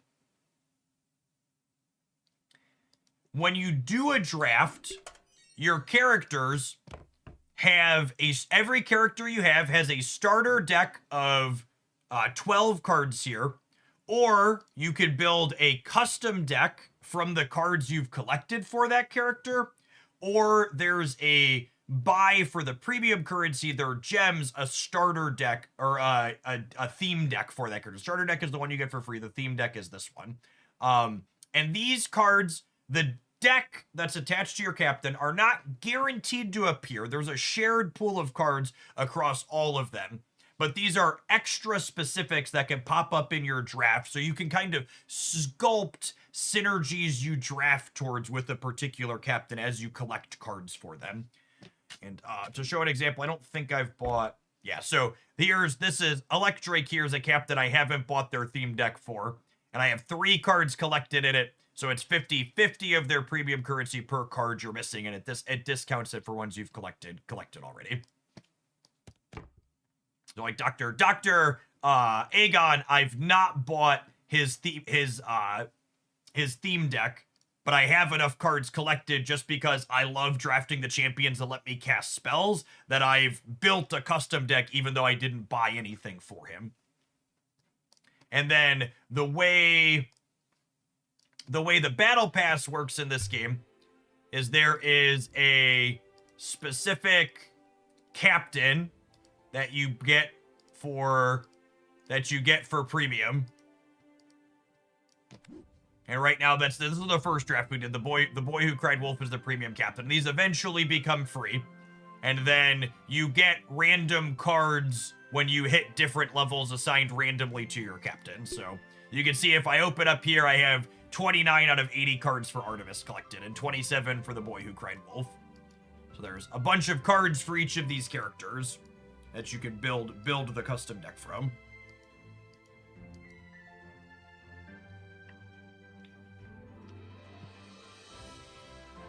We're going to be playing some more of this because just a show, where are we going? I've had 56 first places this season, 93 top 3 finishes. I'm currently legendary rank 1258. So I've been playing a bunch of this off stream. It was most of my Saturday. And my Saturday afternoon was 2.5 hours at the pool in probably about 2 hours of this. Have an advert, gamers. We're going to jump into another draft here when it's done. Thanks, everybody, for hanging out. And thanks to Once Upon a Galaxy for sponsoring the stream today. I've been having a blast with this one. Is there duplicate protection on the card acquisition? Absolutely.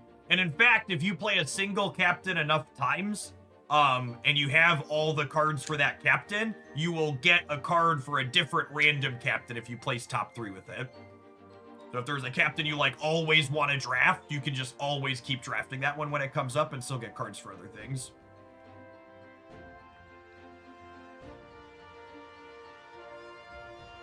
I didn't know that. That's awesome. Yeah, like I said, the way the game is structured from a monetization perspective seems incredibly good. So I hope they can be successful, because not only is the game good, but games with good monetization being successful is good for the industry space in general. You know, I've played and done sponsored bits for other games before that are drafting games like this, where you can like make numbers on the cards you're drafting bigger by spending money, and that's always a little sour compared to I think the way the decks work in this game is really a really nice setup. So I think we're actually gonna draft Dr. Aegon here, because drafting with ones that cast a lot of spells are some of my favorite to play. So we'll do this. Someone asked, what is this skin from? I actually don't know. I think I got it randomly. I mostly just like log in and push buttons. Is PC only? Absolutely not. Android and iOS as well. Oh, is this a premium pass skin? That would make sense. I haven't bought any explicit cosmetics yet.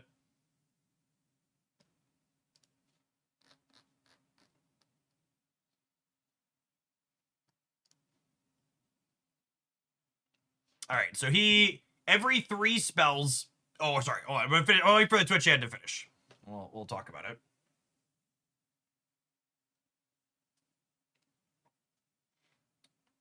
So, 2 seconds, Twitch. We're gonna draft Dr. Aegon here. So every 3 spells you cast, you get a random common treasure, and then it upgrades to the next rarity treasure. So I'm gonna want to prioritize drafting things that give me bonuses with my spells, and Plunder Penny is a perfect first common one here. On Hunt, she improves buffs from our spells by 1 attack permanently. Daughter of Athena. I think I want something with 3 power here. We need a buff behind her to get her to be relevant, because otherwise she usually can't hunt. That was so unfortunate RNG there. Hitting the silver on Penny right away is quite good. Puss in Boots is actually a card that's quite good to draft early, because his hunt mechanic gives his slot +1 attack. So I really like these types of early effects where they give you bonuses later into the game, because generally speaking, none of these early characters we're drafting are going to be in our lineup later. So drafting these early characters that can give bonuses to our later end game lineup is nice. My poor Penny is just not getting any hunts in. Kid Icarus. If I'm farewell, if I'm golden, discover an epic treasure, and then I never return. That's lovely. Spoonful of sugar. Give a character 4 health. I think I want Kid Icarus for his stats. Ace of Hearts. If you lost your last fight, get a bonus shop. Lovely. What big teeth? I would love to give Plunder Penny big teeth, so that way she's more likely to hunt and give me permanent bonuses. Just like we drew it up, gamers. So close to tying there.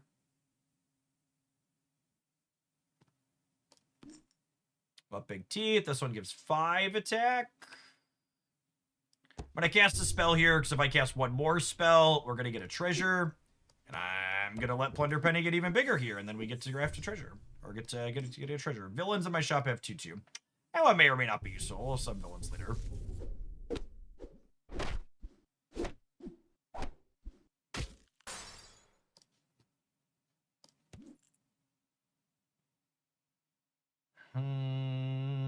I think I'm taking this just because it's a 6/6.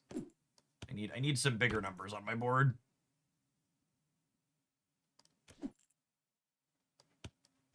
Same thing with this, I think.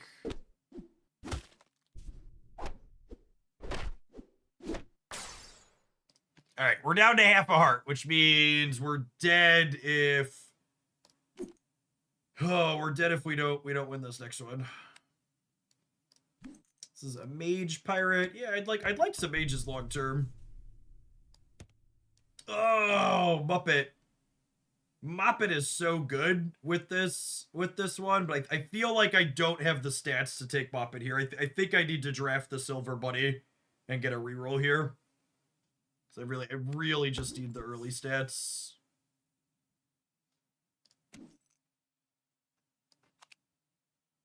Oh, this is an upgrade to him, but it makes these bigger. I have to win this fight or our draft is done. Oh, that was poopy. All right. Again, get a bonus shop of all spells every other turn. So we're gonna make drafting spells work. I swear I've had plenty of successful ones with this. I would like to take a Pix to start, I think. And we'll grab someone for in front of them.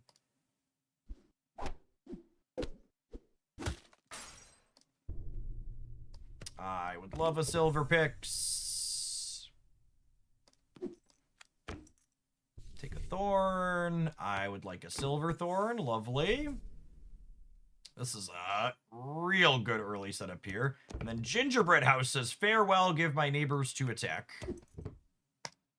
Cool. Oh, we still died? Come on. All right, this is my round of free spells. I like taking presents early because, again, these bonuses give specific characters a bonus, and none of these are in my composition long term. So this one that's going to give a slot a bonus means I keep this bonus for a longer period of time. Pan is not only a hero for this, but it makes my picks a little bit larger too, which is nice. I don't really have animals for Baby Bear to make bigger, but it does complete my quest here, which is nice. Your buffs from spells give an additional +2/+2. I'm going to be casting spells with my champion, and we're going to be prioritizing drafting characters that do spells. This is a good synergy for where we're looking to head with this draft.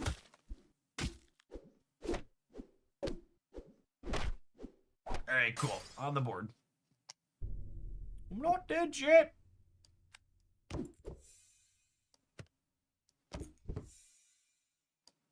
Well, that is a bunch of quality upgrades here, and then Pix gives us a treasure.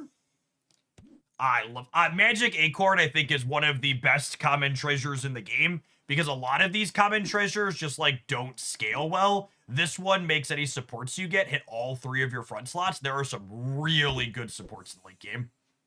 This is a very high priority, low quality treasure for me.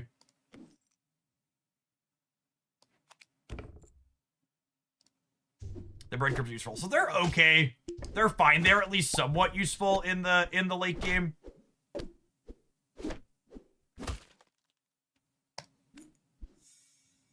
And now I get a free spell.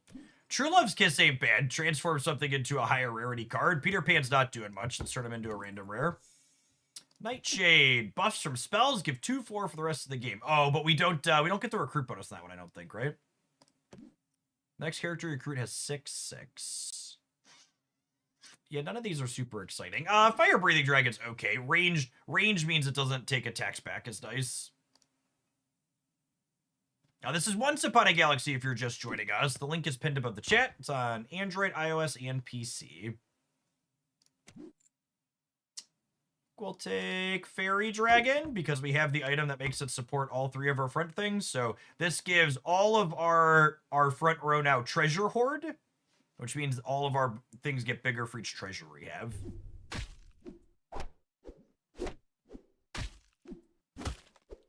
Eggs, thank you for the 31 months. I appreciate it. Welcome back. So, as much as I would like a Silver Kid Icarus, Boon Willow buffing the entire front of my board is pretty appealing. Although getting this to golden has a lot of upside. Take the kid. That's a close one. Discover a common treasure. Yeah, that seems fine. +4 health to the first character. I'll take the breadcrumbs this time through. It gives us a reroll each turn if you find something that triggers off spells later. It's nice. I think I'll take the shop reroll here. And there's a fairy dragon. Pick a peppers. Do I have any mages? I do. Okay, so this gives your thing a bonus, and then your shop chooses character type. So I'm gonna put this one on here so our next shop is more likely to have mages in it.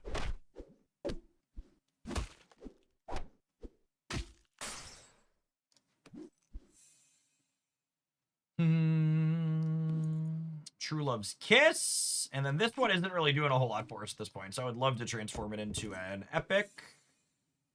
Hey, that's a good beat. Get the rare on the Maleficent here, too. Whenever you cast a spell on a mage, cast it again on another random mage. That's really good if we can. We could find some mages here. Like I would like. So any of these villains would give her more treasure hoard, which lets them stack up based on the amount of treasure we have. So basically, every time I recruit a villain, she gets another XX, where X is the number of treasures over here.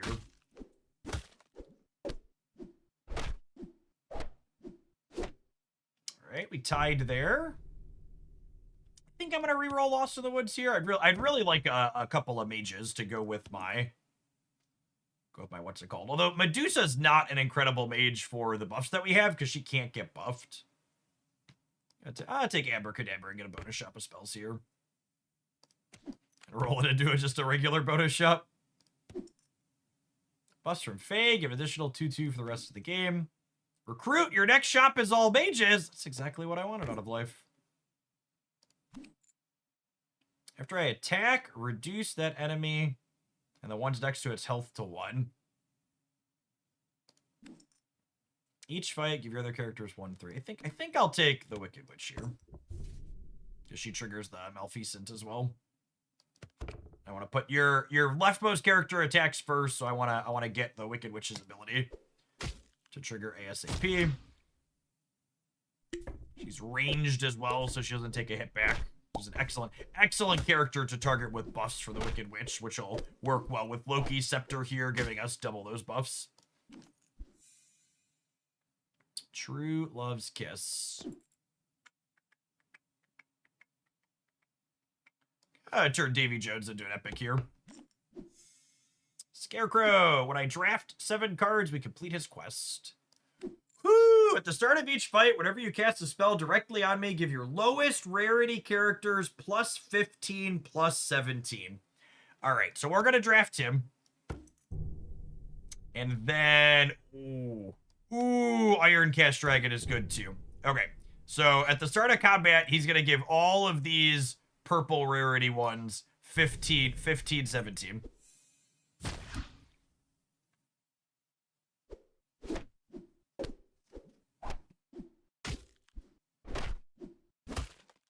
Still very competitive draft here.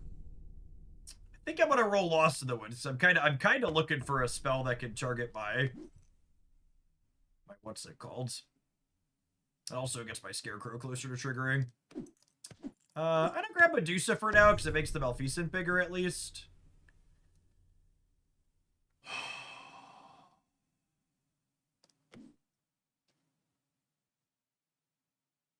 That's like the last synergy piece, right? I think we replace the Scarecrow and just say screw it on his quest. So Merlin gives all of our characters 5/5 every time we cast a spell. We're gonna start casting a lot of spells.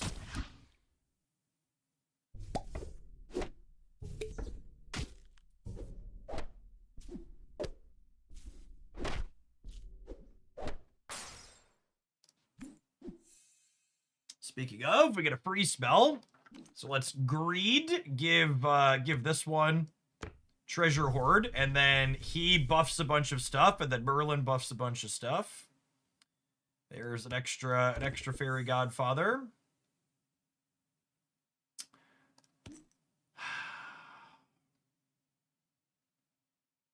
Huh. I almost don't love True Love's Kissing here, just because I don't want to lose my synergies. And if I cast this on something, it's going to cast it on another one randomly. So I think I'm actually just drafting a villain to the void to give Maleficent a little bit larger. And we'll grab Lightning Bolt here to trigger the Merlin bonus.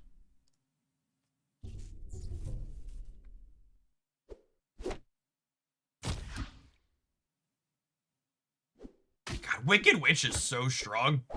Setting everything to 1 is. Ooh, they got us. Okay. Well, we're not out of the woods yet. In fact, we're looking quite lost in the woods. See what I did there? So this gives 32-32 to all of our front row things as we have the acorn. I think I'm giving up the Iron Cast Dragon here because I'm casting things on Merlin anyway. On the what's it called anyways?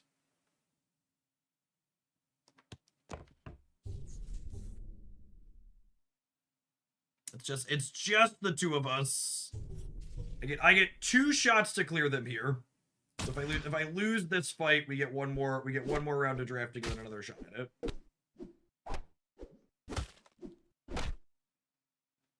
And that's a tie. That's better than a loss. Okay.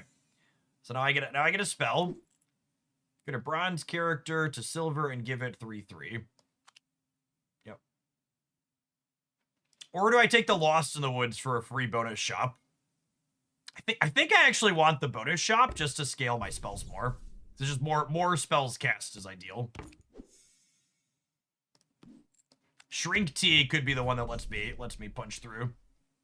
And then we'll giant grow the Fairy Godfather to trigger him.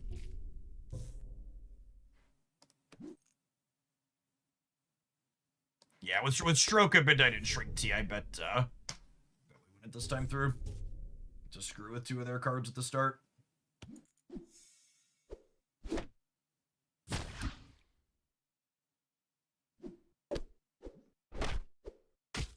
Yeah, cool.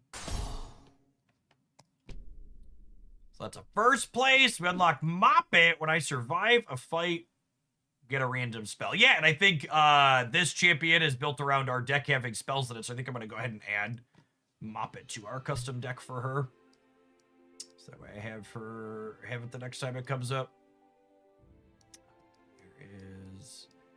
There is my lovely spellcasting champion. So who do I want to cut?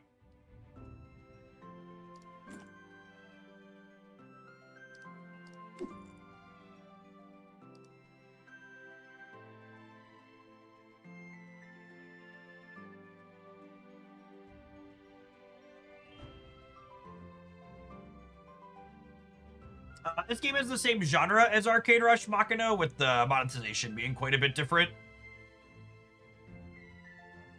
I like the range of captains in this game. I feel like it gives more.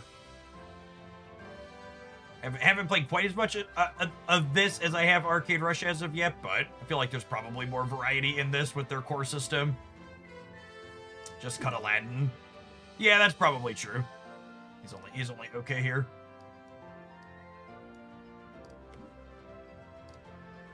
I like Mop It.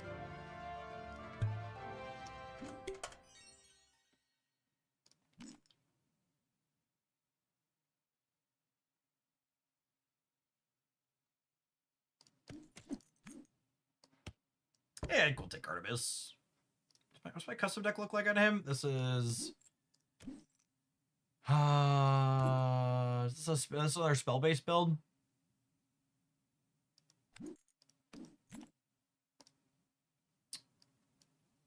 I don't think I have enough for full... Oh, I have Ogre Magi I haven't put in here yet. Let's cut. Let's definitely get Ogre Magi in here for a spell-based build. Probably don't want the Rat King. Any other spell payoffs in here I haven't seen?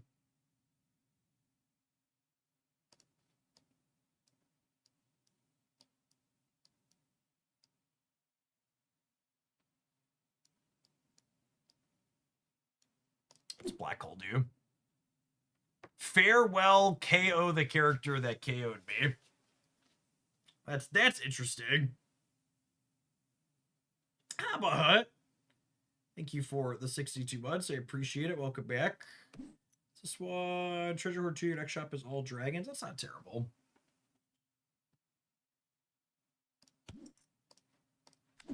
Let's swap that.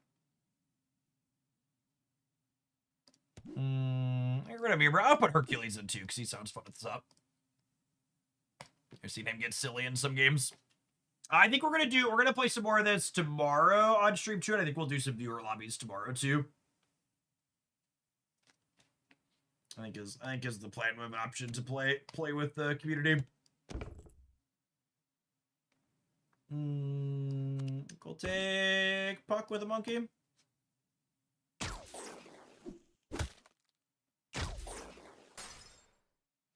I didn't know you could make custom decks for heroes. That a paid feature? No, it's a feature that unlocks when you have 13 cards for the hero. So you need 12 cards for a deck.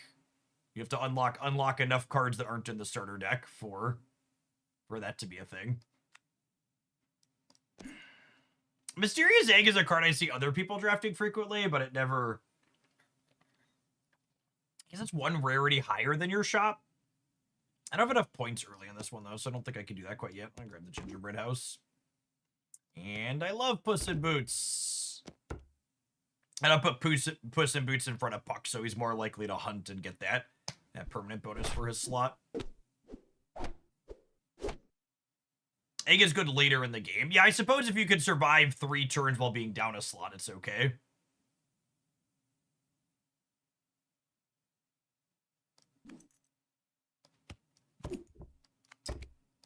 Okay, free Puck.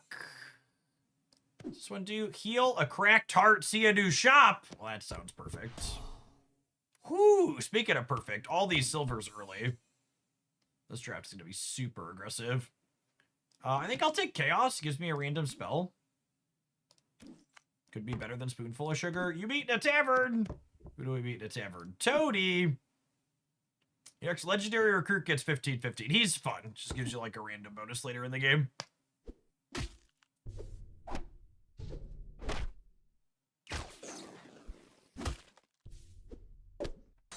All right, back to the crack tart. Puss in Boots for silver. We're just gonna survive on lattes alone, really. We'll take silver chaos. I'm not likely to really keep any of these long term. Our first legendary is gonna be jacked. I don't think I've ever hit this many silver and golds this early. Your first shop always has 3 characters of your current shop's rarity. Yeah, that's pretty good. Your hunt characters have +7 attack. I think I'd rather get the guaranteed shop rarity. Wow, and that's chaos already too? All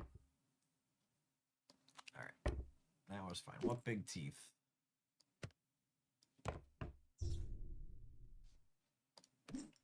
Merlin's pointy hats. Buffs from your spells give an additional 1/1.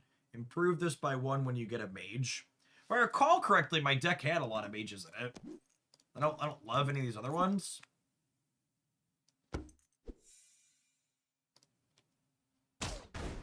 I also just love drafting spell-based strategies the most in this game, so when the opportunity presents itself, I typically take it.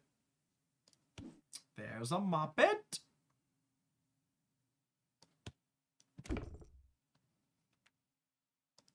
Keep all 3 of your front row slots 3/3. We could take the Dreamer. He's not terrible. The old deal 1 million damage. All right, Moppet's not surviving, gamers. Moppet is not surviving.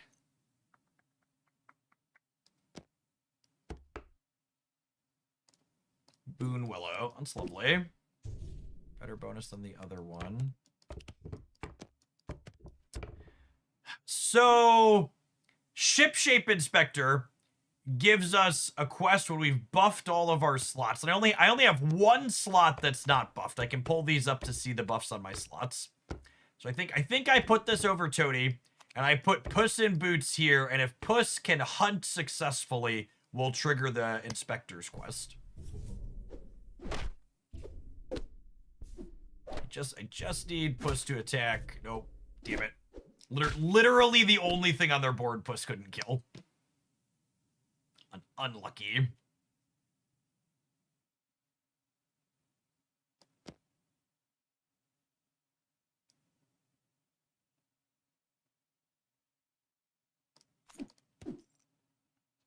I don't like that there's archetypes that are way OP, and once you get the hang of them, you become unbeatable. I mean, that's the point of a drafting game. You can't force a particular draft every single time, right? So, like, certain things are stronger when they come together, but you're not guaranteed to have them come together every game. That's just not how these games work.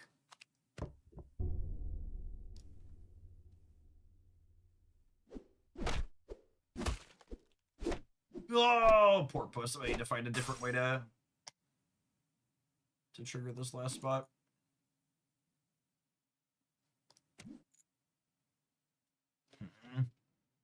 We also just don't have particularly good stats at the moment.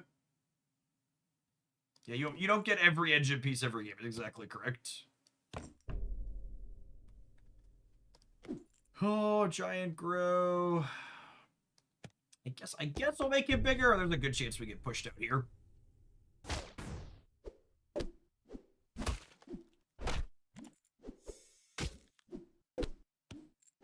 Good news is we only lose half a heart on that one, but I don't know that we're gonna be able to pull this together here.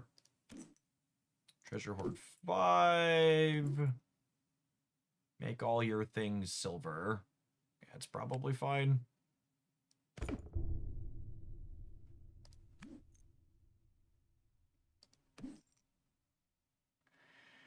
Kraken is nice if it can get going, but I just don't know that I have enough points to get it going. I think I'm actually just drafting Nessie.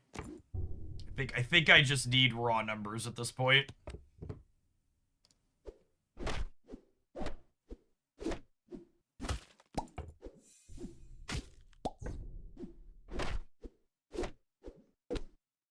All right, we didn't lose. We drew, which is better than we could have hoped for a moment ago.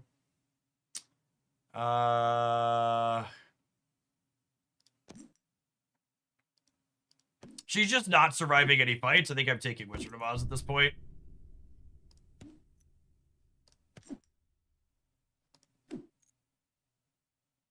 think I take this because it's a spell. It triggers this, and it helps me get through the next fight potentially. All of your characters have Treasure Hoard. Yep. All right. That gives us extra numbers here at least. Which we were struggling to have numbers. All right. Are we turning it around? We might be turning it around here.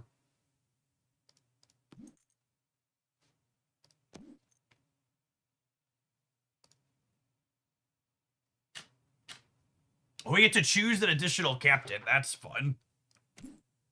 Cast 3 spells to get a random uncommon mage. Yep. Oh, right. And we hit the secret shop with Artemis that we've lived to now, and I'm guaranteed to have 3 secret shop things at the start. All your dragons have farewell, get a random treasure. I think that's the one, right? Oh, that's so good too, though. Is it Nanny? It's probably Nanny, right? I really need numbers.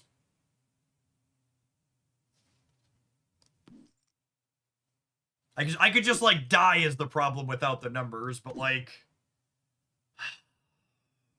I think I need the numbers.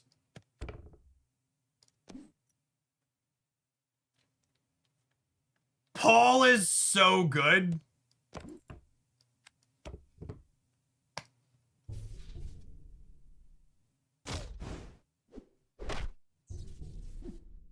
All right, we've survived this far, and we're guaranteed to get a super rare character every turn now, so I think we're probably good to steamroll this draft from here.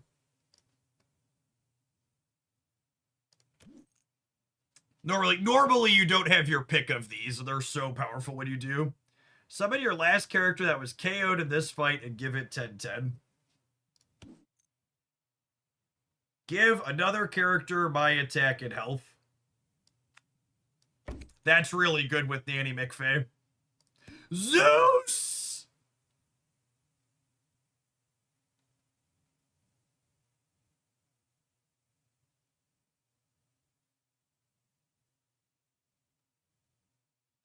I think it's Zeus.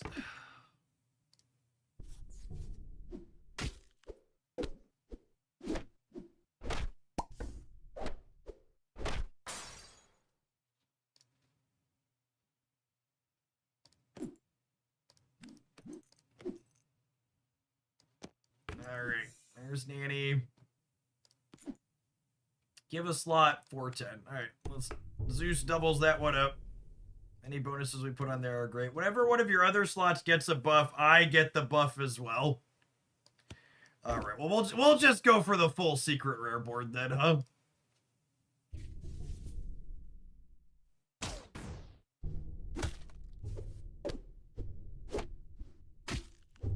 No! No! Stupid Morgan Le Fay! I'm so sad. I'm so sad! We had so many rainbow cards! Paul was so big! He was so big, chat. The only solution, there's only one solution here. Play again. That one wasn't enough. I'll do just one more, okay? Draft Princess Animals again. They're lovely.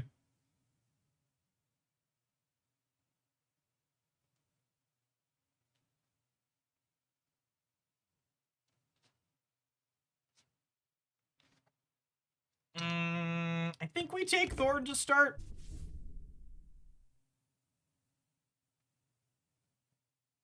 We'll grab Evil Stepmommy.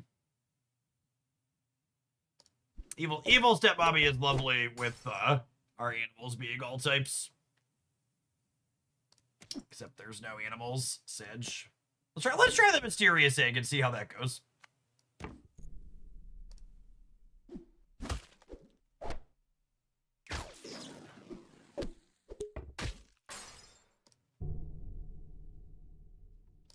Pyrat is actually a card I really love drafting early as well, because similar to Puss in Boots, he gives his slot the bonus, so it gives you a permanent bonus as the game goes along, basically. Yeah, I just have a hard time not taking Magical Acorn. There's so many good supports that getting them for all three of your front slots is really good. Right, one of my favorite rare treasures, in fact, is the one that what sort of treasure? There's a rare treasure that lets your support impact all 5 slots. Get some really silly ones. Being down to 1 heart in turn 4 after redrafted Mysterious Egg is about my average case scenario for that card. Yeah, the web. You know which one I'm talking about.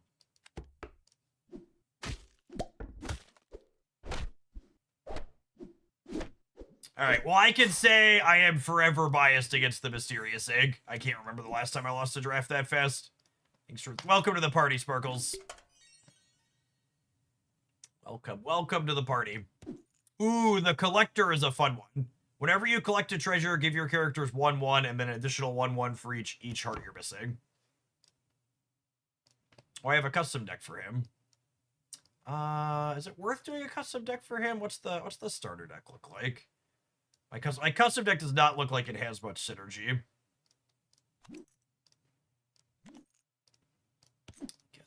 I guess we've got a few dragons in here. S is probably fine, actually. I lied. Thinking about what we're doing.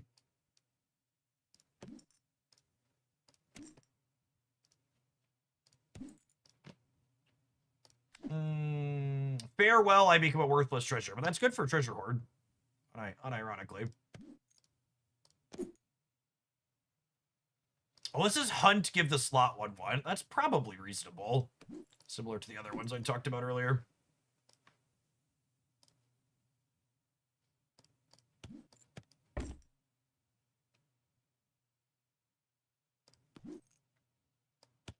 Think I just take the spider?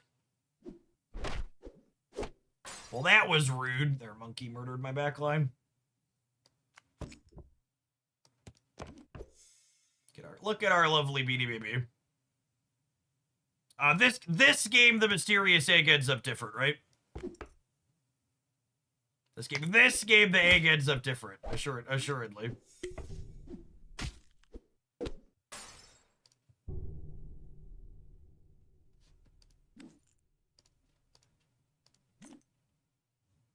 I'm gonna grab the hungry hyena, and then we'll draft the pirate here. Our animal slots will get a little bit larger here, huh?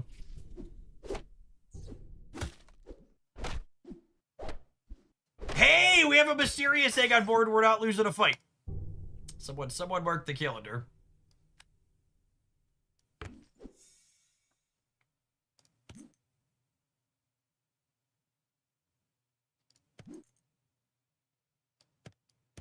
Draft Pan Shadow to the Aether. Next character recruit is 4/4. That sounds lovely.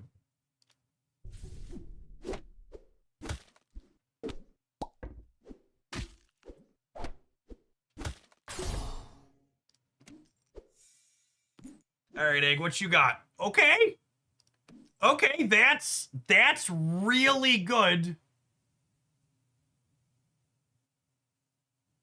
That's really good with our what's it called? I would like to pumpkin spice latte. Egg is okay. God, I'm in danger of becoming an egg believer, chat. Serious danger of becoming an egg believer. This is one of my favorite epics in the game, unironically.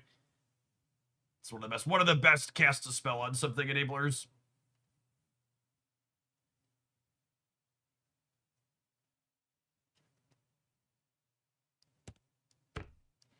Oh, you know what we should do though? Is I should put a couple of animals in the back so all my slots are buffed. So that way, if I find that one that gives you if all your slots are buffed, you get the treasure. We can draft that for a turn. Thinking about that one proactively has won me some games. Or got me some value, I should say. A spoonful of sugar. So every time we cast a spell on him, we get a treasure. True Love's Kiss. Honestly, I would like to upgrade this. Frankenstein is a lovely one to find early. Anytime any character gets KO'd, he gets 2/2 permanently. So hitting him on turn 6 is gonna let Frank scale through the roof here. Like just even on this first turn, look at how big he is already.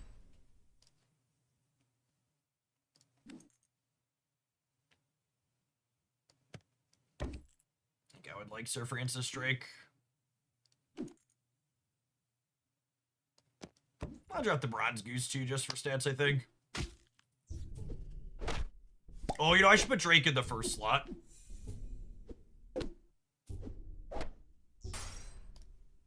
All right, well, we are steamrolling.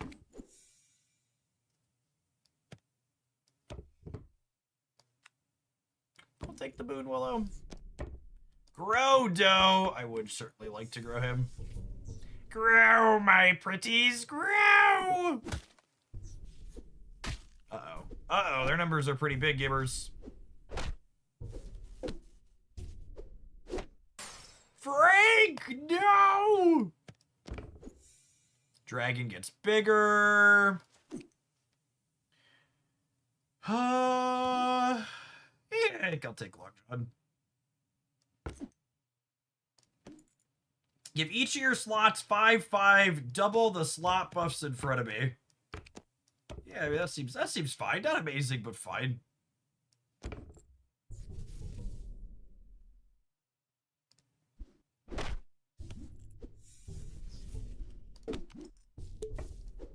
Ooh, Royal Invitation is a great random one to roll.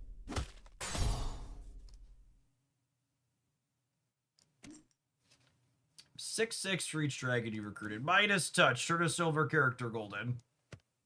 I think I'd rather have that.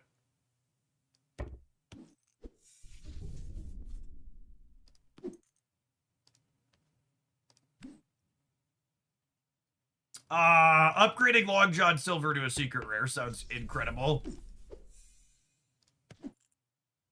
Hunt. Gain the stats of the KO'd character.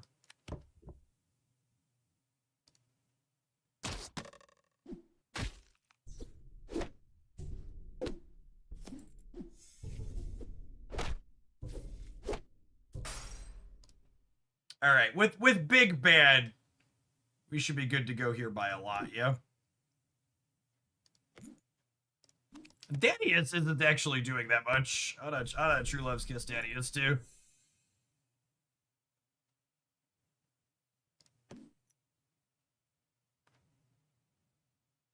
Eureka is the best spell to get on the Iron Cast Dragon. Just like get a bonus, trigger everything, get another shot.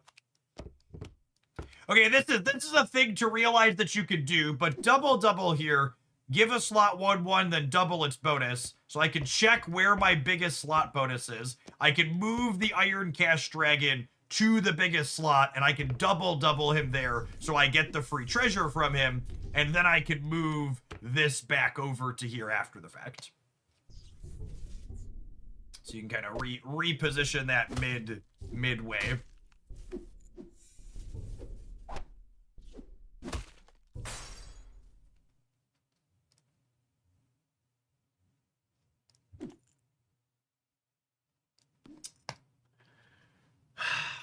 Do I swap Sir Francis Drake for Merlin?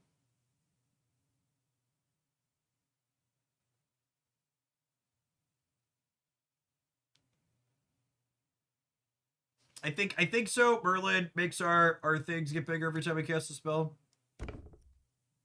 Eureka!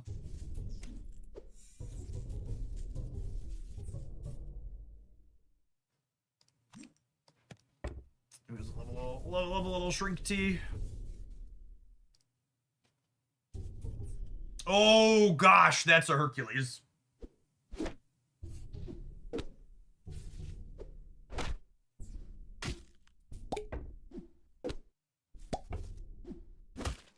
I think we're cooked. Whoo, I think we're cooked.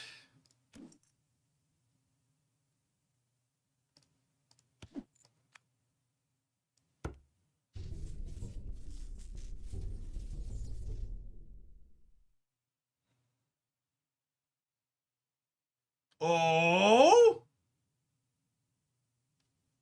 Hmm?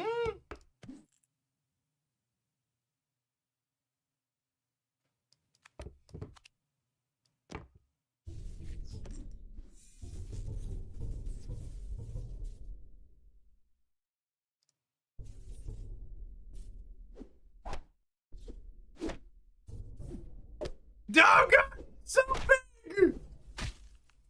Why is he so large? What?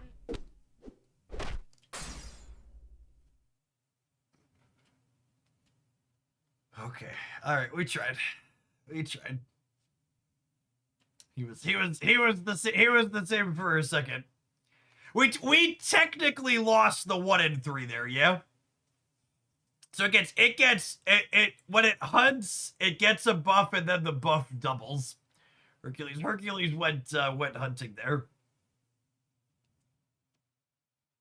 All right, have an end roll, and then we're gonna do another. You know what? I said we weren't gonna do a community draft today. What if we do a community draft? I think we're gonna do another 45 minutes or so. Let's. I'm gonna run an advert, and then when we get back, I'm gonna host a lobby and see how this goes.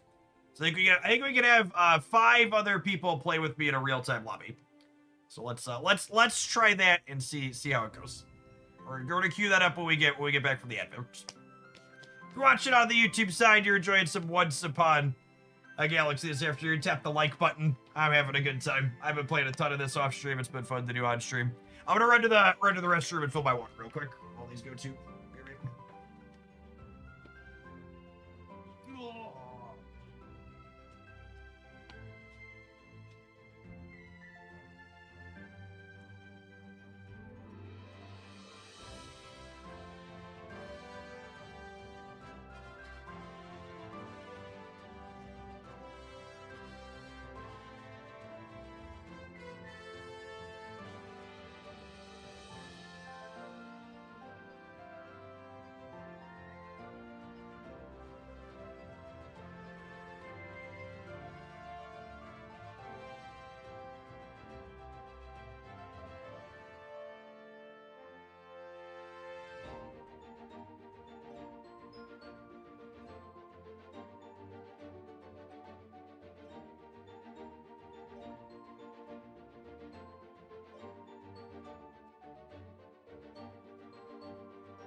right, I've never done one of these live lobbies before, so let's see how this goes.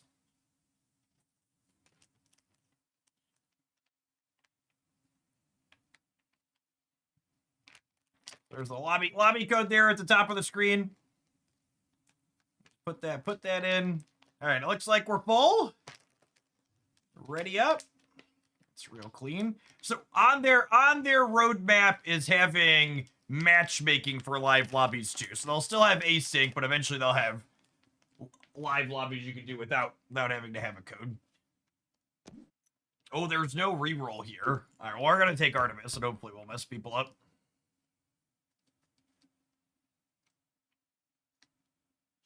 And then it's successful, we'll probably do more of these live lobbies for people that didn't get into this first one. I'm gonna draft the monkey to start. And I think the baby dragon I want to prioritize like not losing hearts early, because Artemis means we can hopefully dominate late.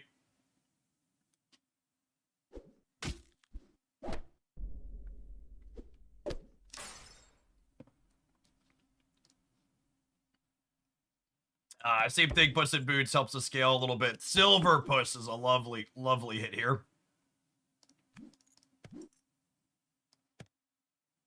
I also kind of like that. Not that like I'm worried about it when we're playing with viewers, but it's nice that for this style of game, your lobbies like a ghosting wouldn't be relevant, right?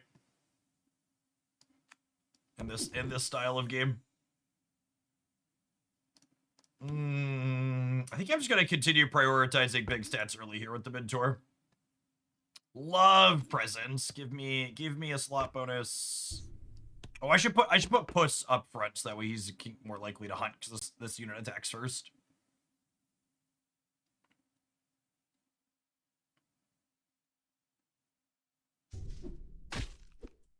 Oh, it even tells you who you're waiting for if it's taking a minute.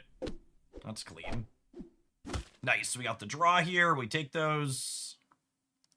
You meet in a tavern. I think I'll take a random of the rarity.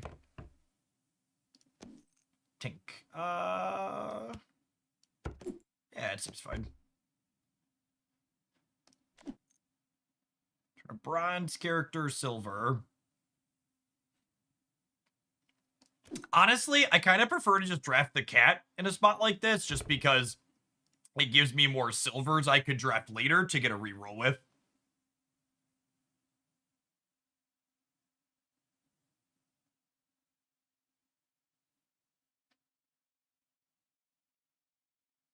It's honestly one of the best busy adult strategy games I've played in a long time, Sigs.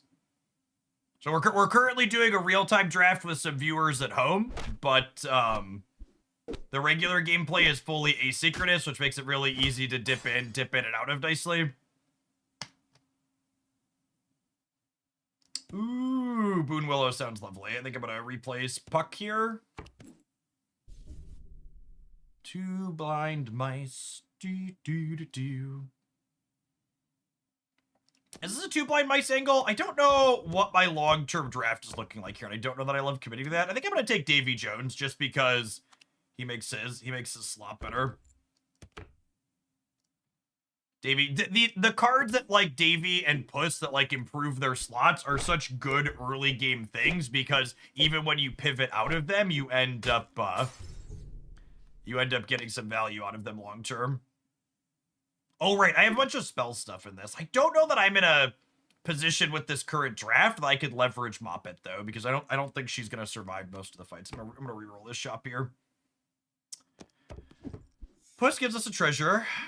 None of these are super exciting. We have a lot of spell-based stuff with him, so we'll grab this one for now. How many slot bonuses do I have? Says this is speculative, but I think I'm gonna grab him. And I'm gonna move these 2 down and move Boon Willow here, because he gives a slot bonus when he farewells too. So if Davy Jones dies on the right, he'll give my last slot a bonus, which in turn will trigger the Shipshape Inspector.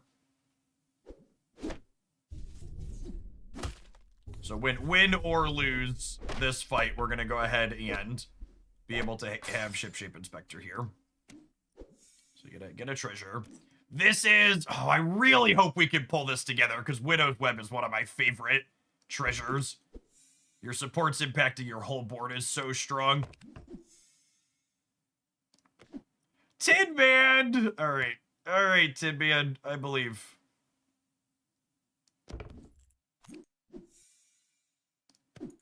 Your back row slots have 10-10. This means everything has 10-10 because of Boon Willow.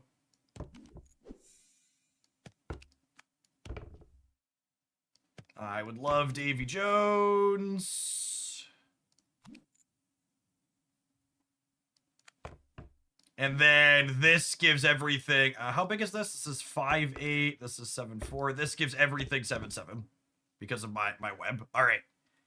All right. All right.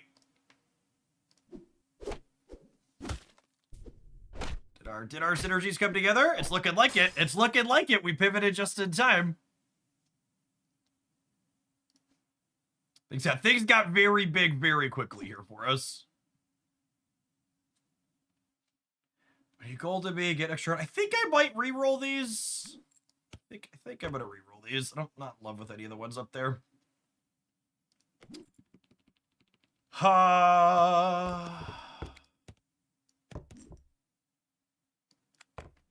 Yeah, mouse is pretty big at this point. Give a character 2/6. I think we're just scaling the rat at this point.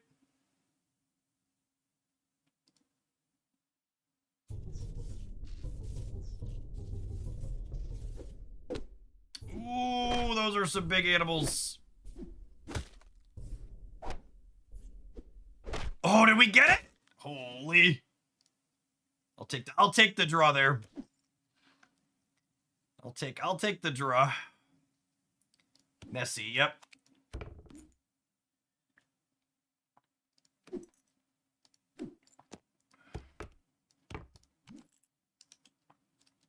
Huh?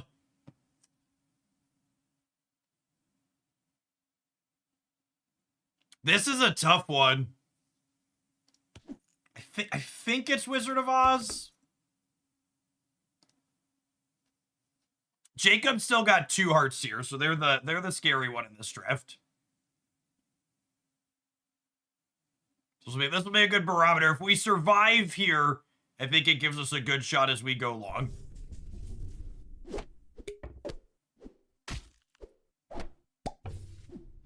Are we not just surviving? We're gonna thrive. Okay.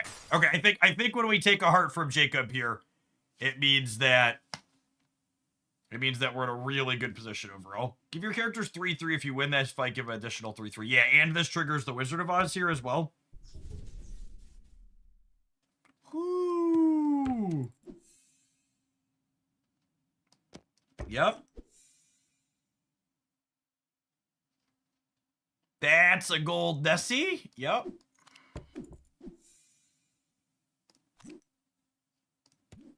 Your slots have 15-15. They sure do.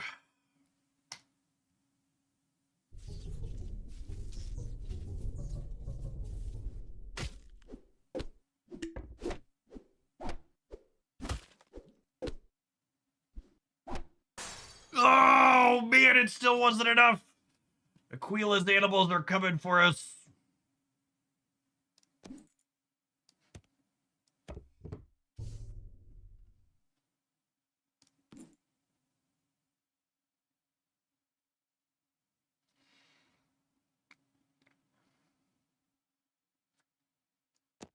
How am I supposed to resist Mysterio?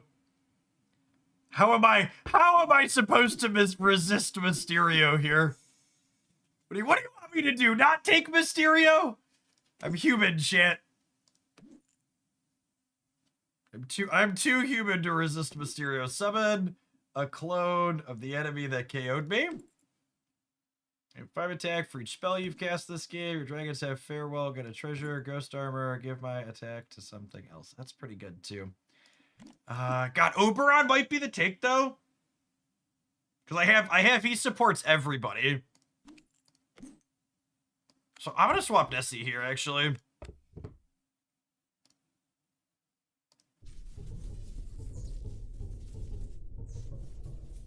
The Ghost Armor with Oz could have also been good. Oh no! The spell! Oh, I think we're cooked, gamers. I think we're destined. I think we're destined for third. GG's. GG's, gamers. Oh, we got second! Thought we were getting third. Well, that's exciting. What does the play again button do? If I click it from here. Oh, it goes back to the lobby. Well, that was pretty clean and painless. Should we do another? Let's do another.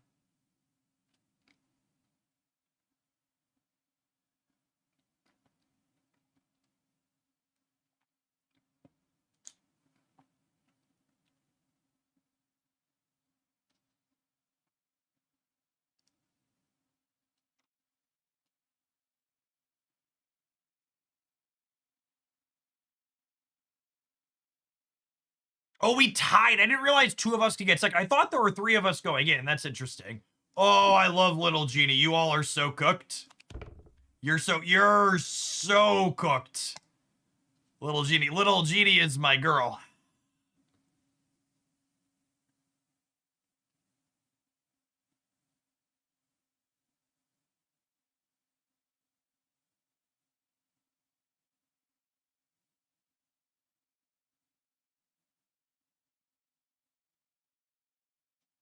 Every time we cast a spell, we make something bigger. Oh, yeah.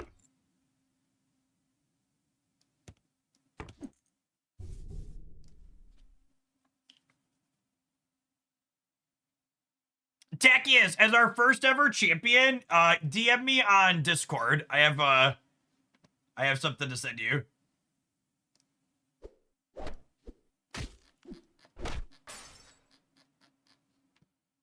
The wonderful people that make this game sent me some codes for gems to give out that I haven't given any out yet. I've got one to hook you up with. Or I can do that for every one of them, but it feels like the first one to crush me deserves it. It's a Rickroll, isn't it? I am not, what's his name? I am not Jace. We're gonna recruit some villains. Maybe we'll recruit some villains.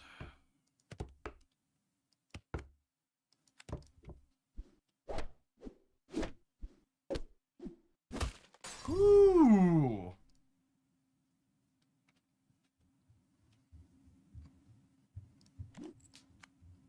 Chaos gives us a spell. Silver Moon. That's not amazing. It's a freebie though, yeah. It's another freebie.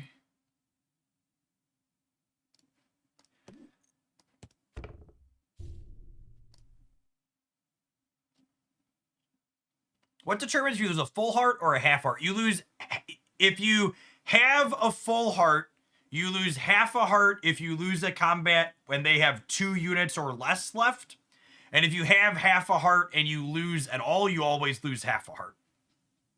So like once you lose half a heart, you have your next loss is guaranteed to only eat up that half.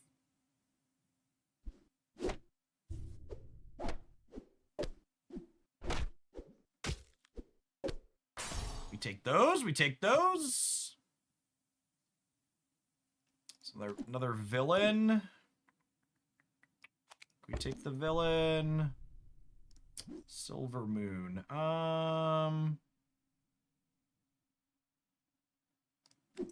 Fey Familiar? Fey Familiar is probably not bad. Or place Chaos with that. This one gets bigger as we cast spells here too.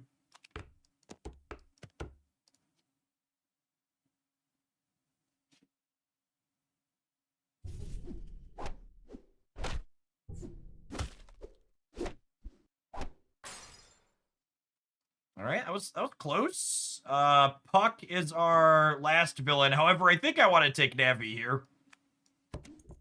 Get that cracked heart healed. Gonna meet in a tavern. Get my spells cast. There's a bunny.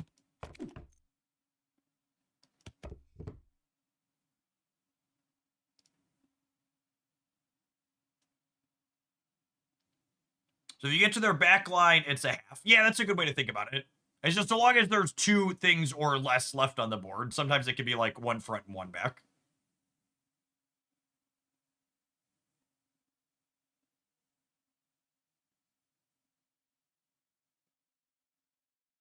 They updated how trading works in Pokemon Pocket, Henry, so you can trade a little bit more freely, but you still can't trade the latest expansion's worth of cards.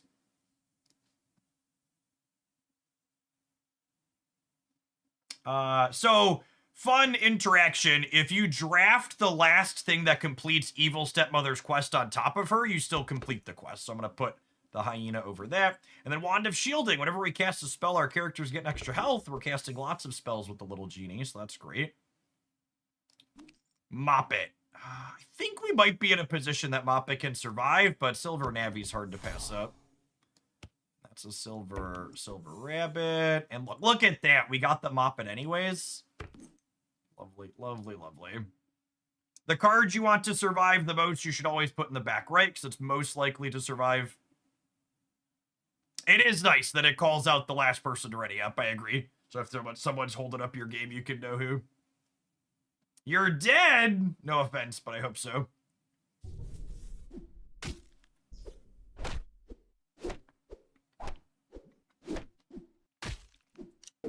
Damn it! I won the round, but Moppet died. Damn it, Moppet. We've talked about this. All right, let's give her 3/3 and get some more mages here. If Moppet gets our puppet out free spells, that would be great. Whoo! Speaking of puppet out free spells. Ogre Magi. He casts a spell when he hunts. That would be great.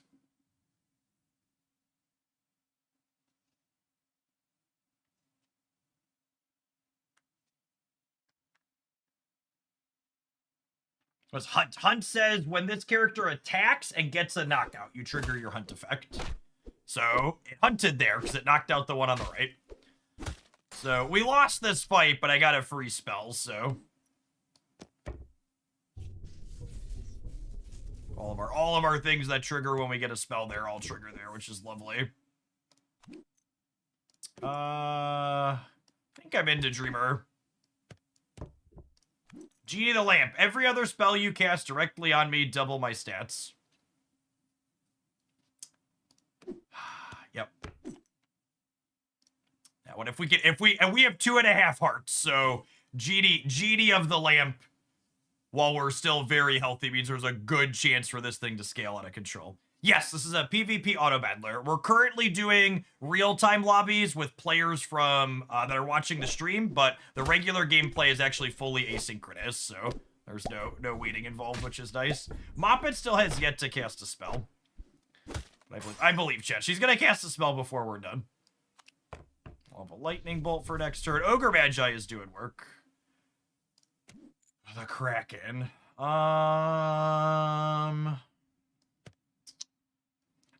He's just not gonna be big enough to hunt here. But none of these other ones are very good either. Maybe I just take over the rainbow. Just like keep trying to scale.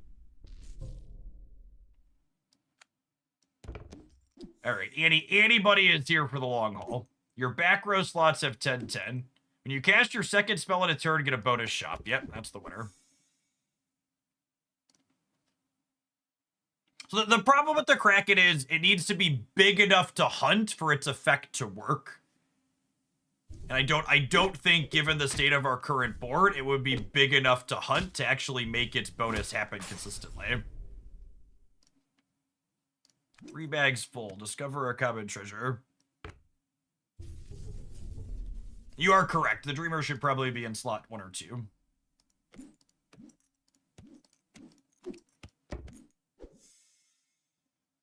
What big teeth! Finally got a spell to get Genie of the Lamp. Alright, and then Eureka here. Alright, Genie is scaling. Lost in the woods for a free spell. Ooh, the wizard. Am I supposed to give up Moppet or am I supposed to give up the Dreamer? I'm definitely drafting the wizard. I think I'm giving up the Dreamer. I'm not giving up on the Mop and Dream Chat. And then Genie makes Iron Cast Dragon redundant. Frankenstein. I don't want him. Moppet's gonna cast a spell. I believe.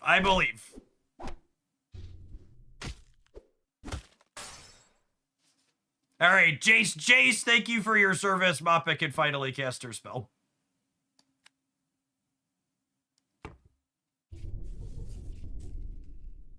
And an abracadabra. Oh, baby, we are poppin', gamers. We are poppin'. The Genie doubles. Whoo! That's a wizard. The wizard and I are gonna teach the people watching this stream a valuable lesson.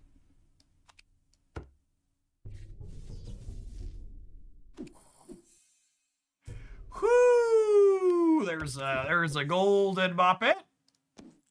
Your first shopping shirt is always a legendary spell. Yep, that sounds great.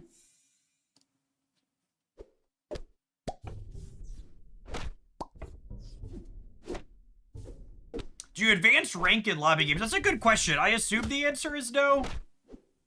Because ranked pairs you into certain people at certain ranks. My guess would be you still collect cards, but you don't progress ranked.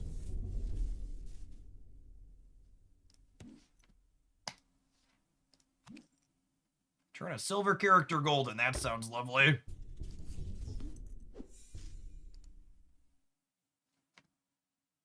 So, Mike, those are my favorite ones. Where people are like, hey, are you not still playing Marvel Snap? When it literally says we're going to play Marvel Snap this afternoon to the stream title.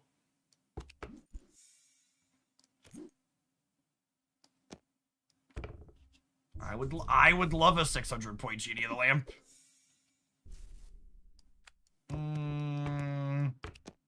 I think my #1 UI request for this game is that I need it to be easier and more clear. I should be able to look at which characters have what slot bonuses there are without having to drag my characters away.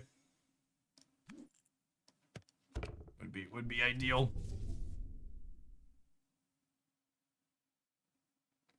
Oh, if you put the Genie in front of the wizard, the bonuses from this get doubled. That's interesting. Yeah, I didn't think of that. That's good to call out. When I go into fights, I don't think I want him there, but you're right. When I'm casting spells on him, I get more bonuses doing that. Yeah. Because the Genie's big enough on his own that inside of the fights, I don't want him to have that bonus. I'd rather have something smaller get the bonus.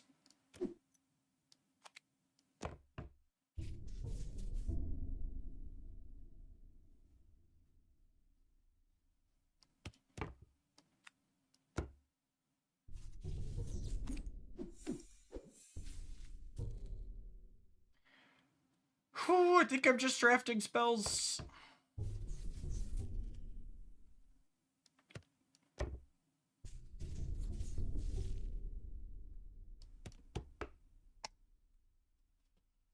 Look at our lovely Genie.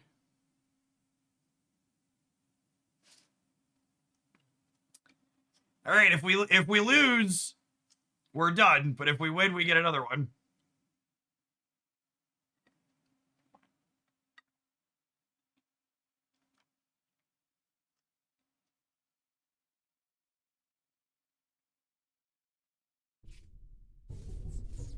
Ooh, they have Black Hole and 3 Blind Mice here. Yeah, I think they got us. Yeah, GG, Bleach. We have two second place. This fits my my Magic the Gathering tournament career. All right, I need to roll an advert on Twitch. I think these lobbies have been fun. It seems like we're filling them up with people to play. I would ask when we get back from the ad break, if you've already had a chance to play, give other folks a chance that haven't had a chance to play yet. Pop in.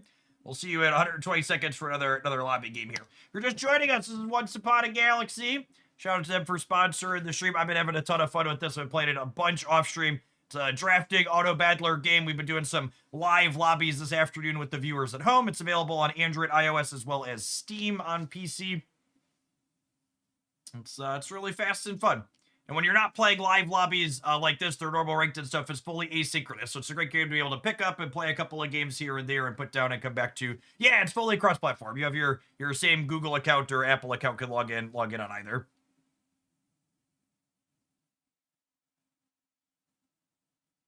Number 1, second placer, and first in our hearts. Yep.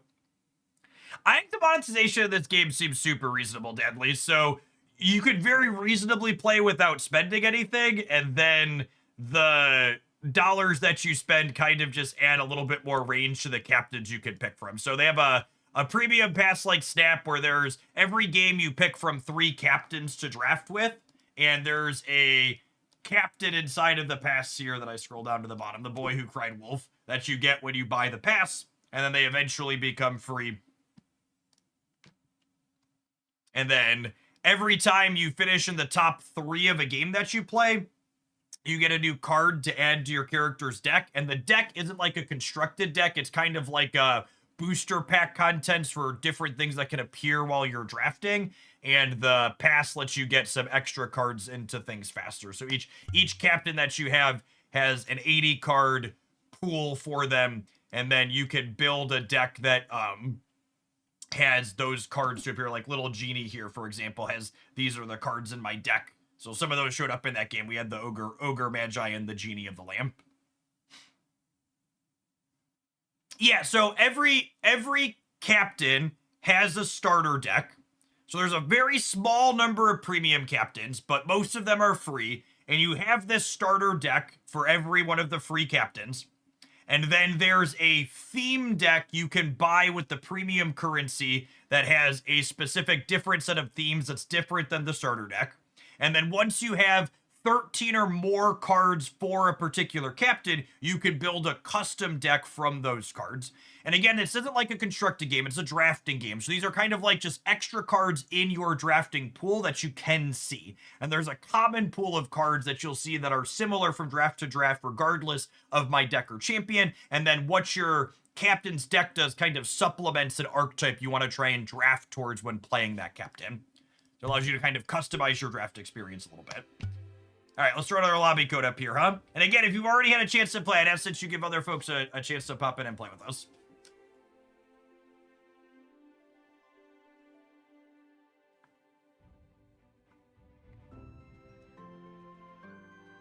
Sweet.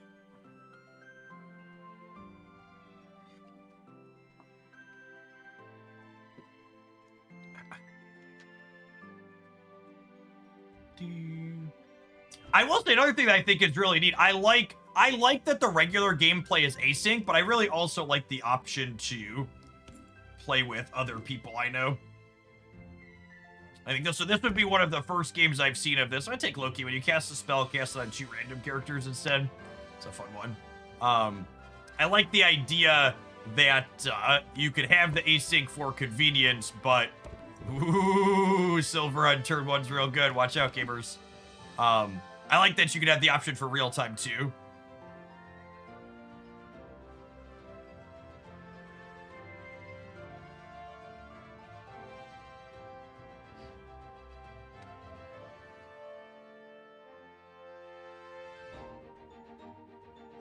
Yeah, the hosted lobby seems really solid for live content, agree. But they've been pretty quick too. I wasn't sure how much waiting there would be, but these have been pretty fast. I appreciate the gamers at home playing quickly. Picks sounds great. Support both of these. All right, we have a really aggressive start here, so I'm gonna draft the Mysterious Egg speculatively and see how this goes.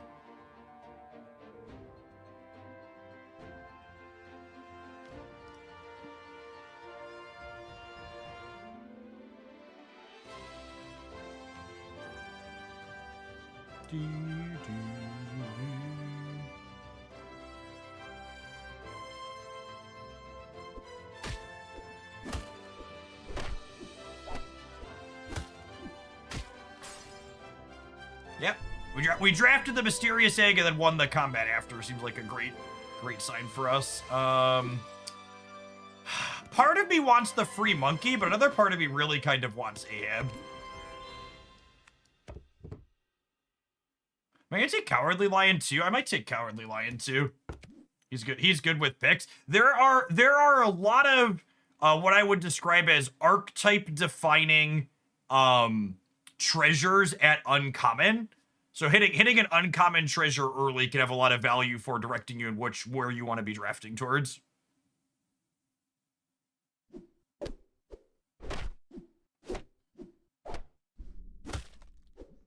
Oh yeah, hit him. Okay, so Cowardly Lion is 1.1 point off here.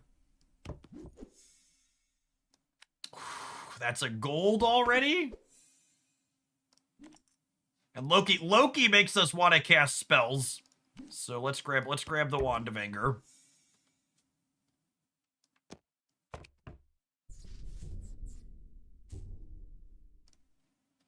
Loki doubles our spells, but removes our ability to choose their targets, which makes some spells better, but some worse. Ooh, the Lightning Thief is actually another one of my favorite champions. I love all of my favorite captains are the ones that let me cast a bunch of spells. If I very much have a type.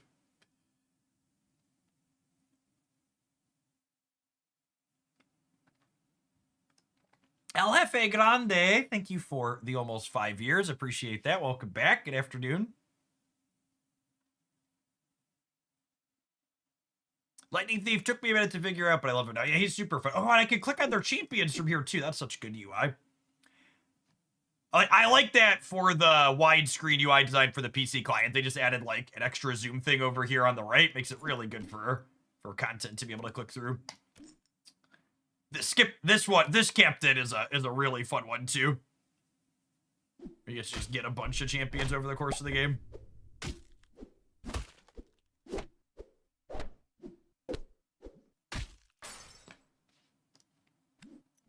All right, so Cowardly Lion finished his thing. One of your heroes attacks, give all your characters 1/1. One of your animals is KO'd, give it slot 2/2. You get the first attack. Hunt 2/2 and trigger the farewell abilities of the characters behind me. I've never gotten Daisy Jones to work well. I don't know what her archetype looks like, but I've never been too excited about it. None of these are super great. This at least is going to give me some animal knockouts, I think, so we'll take that. And I can prioritize drafting an extra animal here now. What big teeth you have, sure.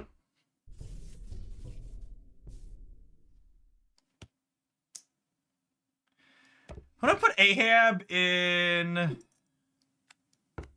the bottom, because his quest triggers when he hunts the last remaining character, so I kind of want him to attack a little bit later once we've thinned their board out.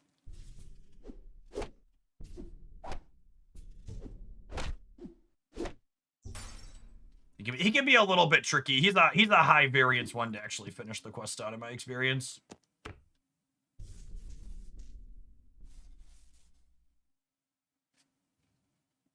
Your next shop is all characters that share a type of... Oh, I guess we don't actually get to pick where this one goes, right? It's actually random twice. And when I went on 2 animals, that works out.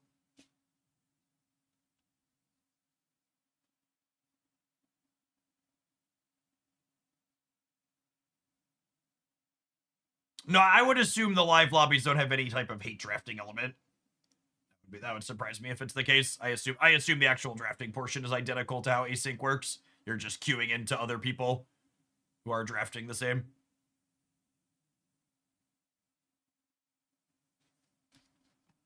Has anybody had any good drafts with Daisy Jones? What type of farewells do you look for to put behind her?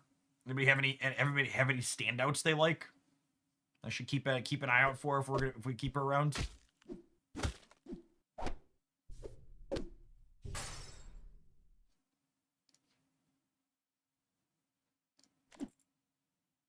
Your pirates have hunt. Give my slot 3/3. I do have a few pirates.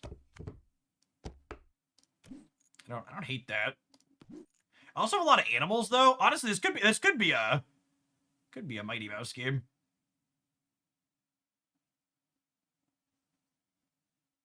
I feel like I could go out a few different ways here. Let's grab the pirates. Maleficent.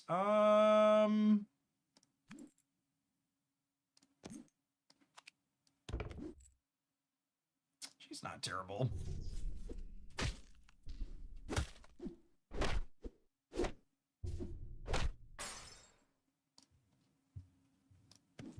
Heal my heart and get a new shop. Thank you. That's a freebie, and it triggers the Magnificent. That's not bad either. I'd have to replace a pirate, though. I just abracadabra here.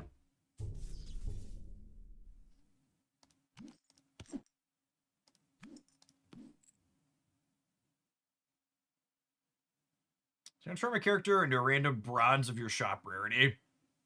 This is not good enough yet, because I want to get to at least legendary before I were to gamble with that. I think we just do this.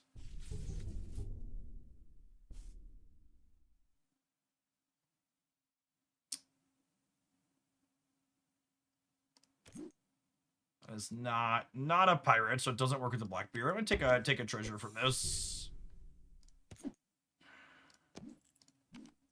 Magic Acorn doesn't do anything yet, but there's a lot of drafts we could have that would be happy to have that.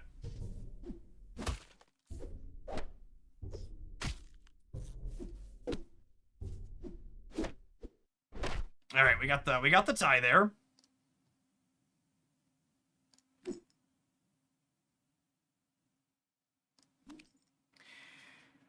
Iron Cast Dragon and Mirror Mage are interesting ones with Loki, because like technically we can't choose to target them, but if we hit them randomly on the 40%er, we get an extra bonus. I kind of don't mind gambling Mirror Mage. I might pull the Blackbeard's Pirate out here. Ooh, that's a big payoff for the Magic Acorn we took earlier. I'm gonna give up Captain Ahab here.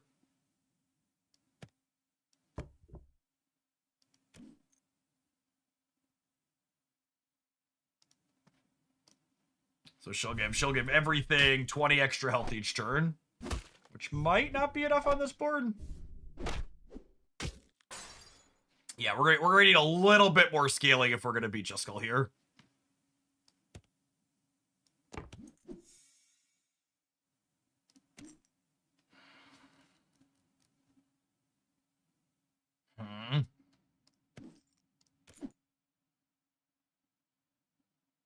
He's pretty good if he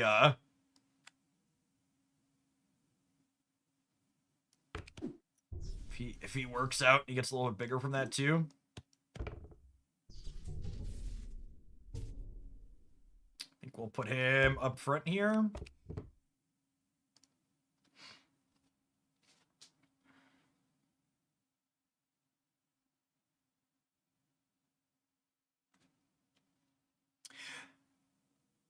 One mechanical thing, since we've got one of the devs in chat that I wasn't sure on. When there's only 3 people left in the draft, is it possible? So we had a tied second earlier. So when there's only 3 people, do you still 2 of you still fight at the same all 3 of you still fight at the same time? Who does the odd person out fight into in that type of spot?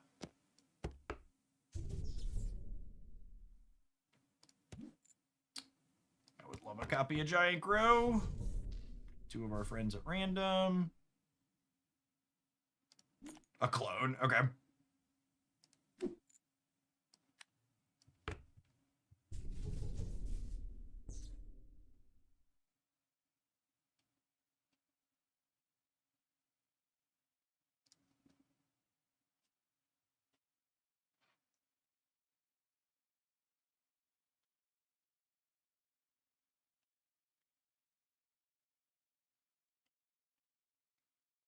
Our numbers have scaled nice-ish here. I don't have anything that's really scaling on attack yet. Is potentially problematic. Daisy Jones still hasn't accomplished anything yet. Yeah, we full lost that one. Trash Panda's probably a favorite to win from here. This is another support card that'll be nice. So we get to draft this. I'm gonna put this in the back, and then it pumps. It's giving 38-38 right now, which is quite lovely.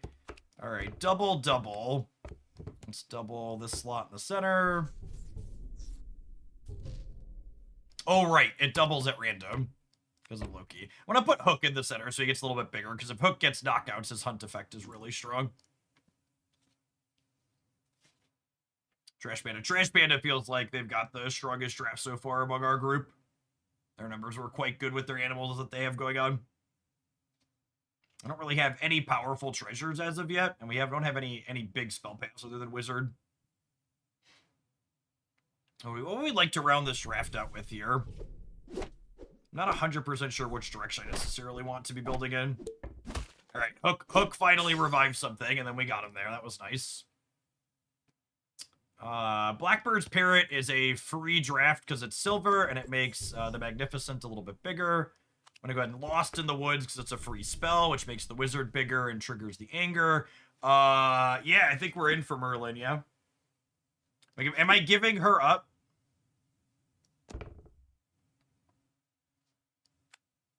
Who am I giving up? This is a 91, 143. This is a 54, 52. I think it's Merlin replace Magnificent.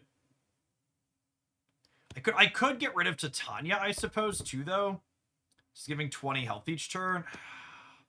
This is so close.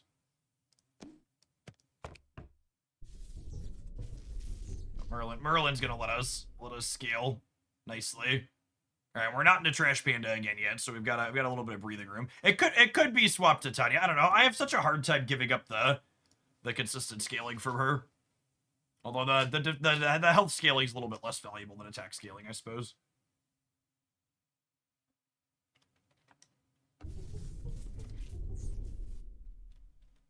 Oh, they've got the plus 1,000 sword on their Merlin. Okay.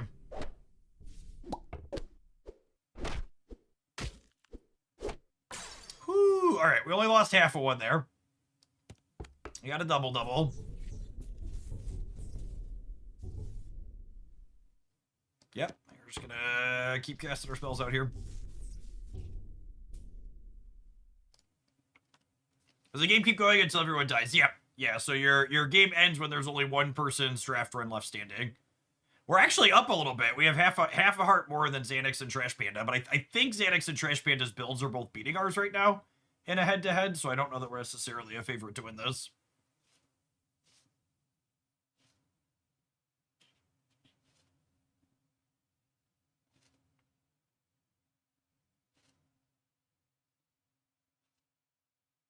Not surprising it takes a little bit longer to draft through. Once the engines are online, you can have a few more choices. Our picks are relatively straightforward right now because we're just like casting spells or upgrading our existing characters that we have. I don't really want to swap out any of these ones I've spent time buffing up already. Like Titania might swap at some point, but probably not.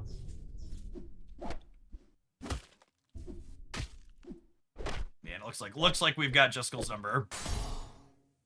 No, you're fine, Xanax.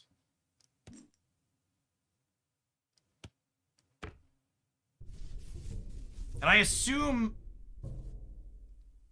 Wait, did that just golden my Wizard even though he wasn't bronze yet? That's so good with Loki. I just assumed he was gonna auto target the 2 silvers. We take those.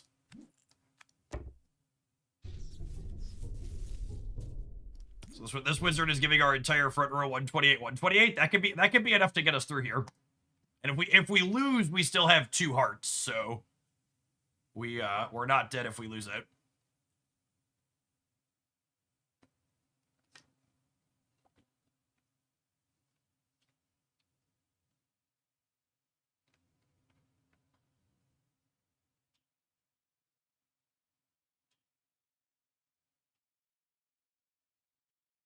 All right, let's see if we get him here.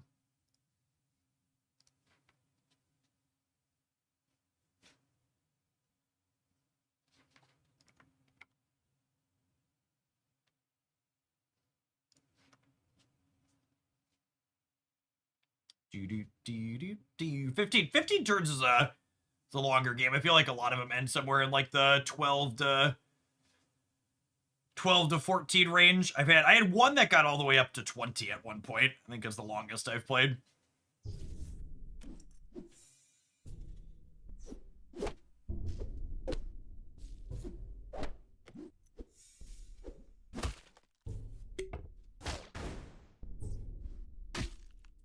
Oh, both their supports have range. Oh, that's so brutal.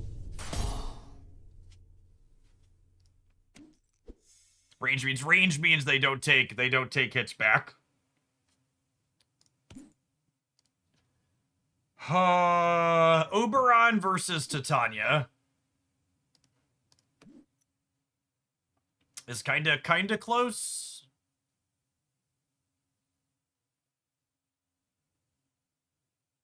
I feel like against their ranged units, I kinda would rather have.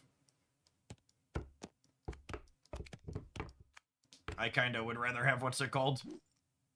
If I draft this into here, do I trigger the quest? I don't think so. All my slots are buffed. It does not. Okay.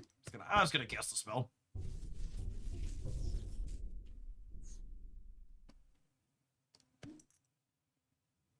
Yeah, I'll take an epic. What's it called here? You cast a spell on a mage, cast it again on another mage. Yeah, that sounds fine. We're 40% in a mage right now when we cast a random. Oh, this is an evil twin. Got it. Okay. Holy. All right. Well, I thought maybe we were looking at another second, but looking at these numbers, I think we're heading towards a third here. Oh yeah, they have two secret rare.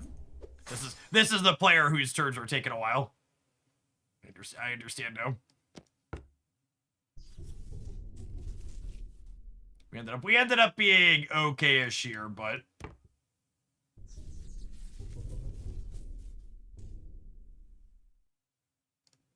there's a difference between okay-ish and insane, and our Xanax draft has hit insane numbers. I think that's a big thing I noticed once I got to the equivalent of Masterball or Infinite, or whatever you want to call it, the top of their ladder, is the getting exactly first became a lot more difficult. I was finishing in the top 3 pretty consistently, but if your draft isn't exceptional, you probably don't get first.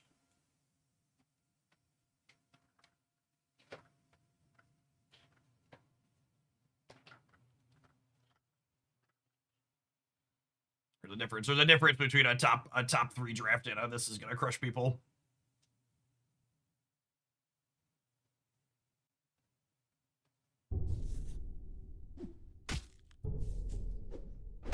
Yeah. GG's gamers. Am I getting third here? I think I'm getting third. It's our first, not second.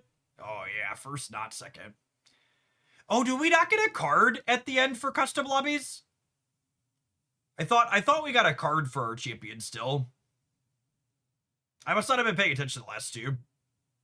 Is it just purely for red? No progression on custom lobbies currently. Cool. Drex.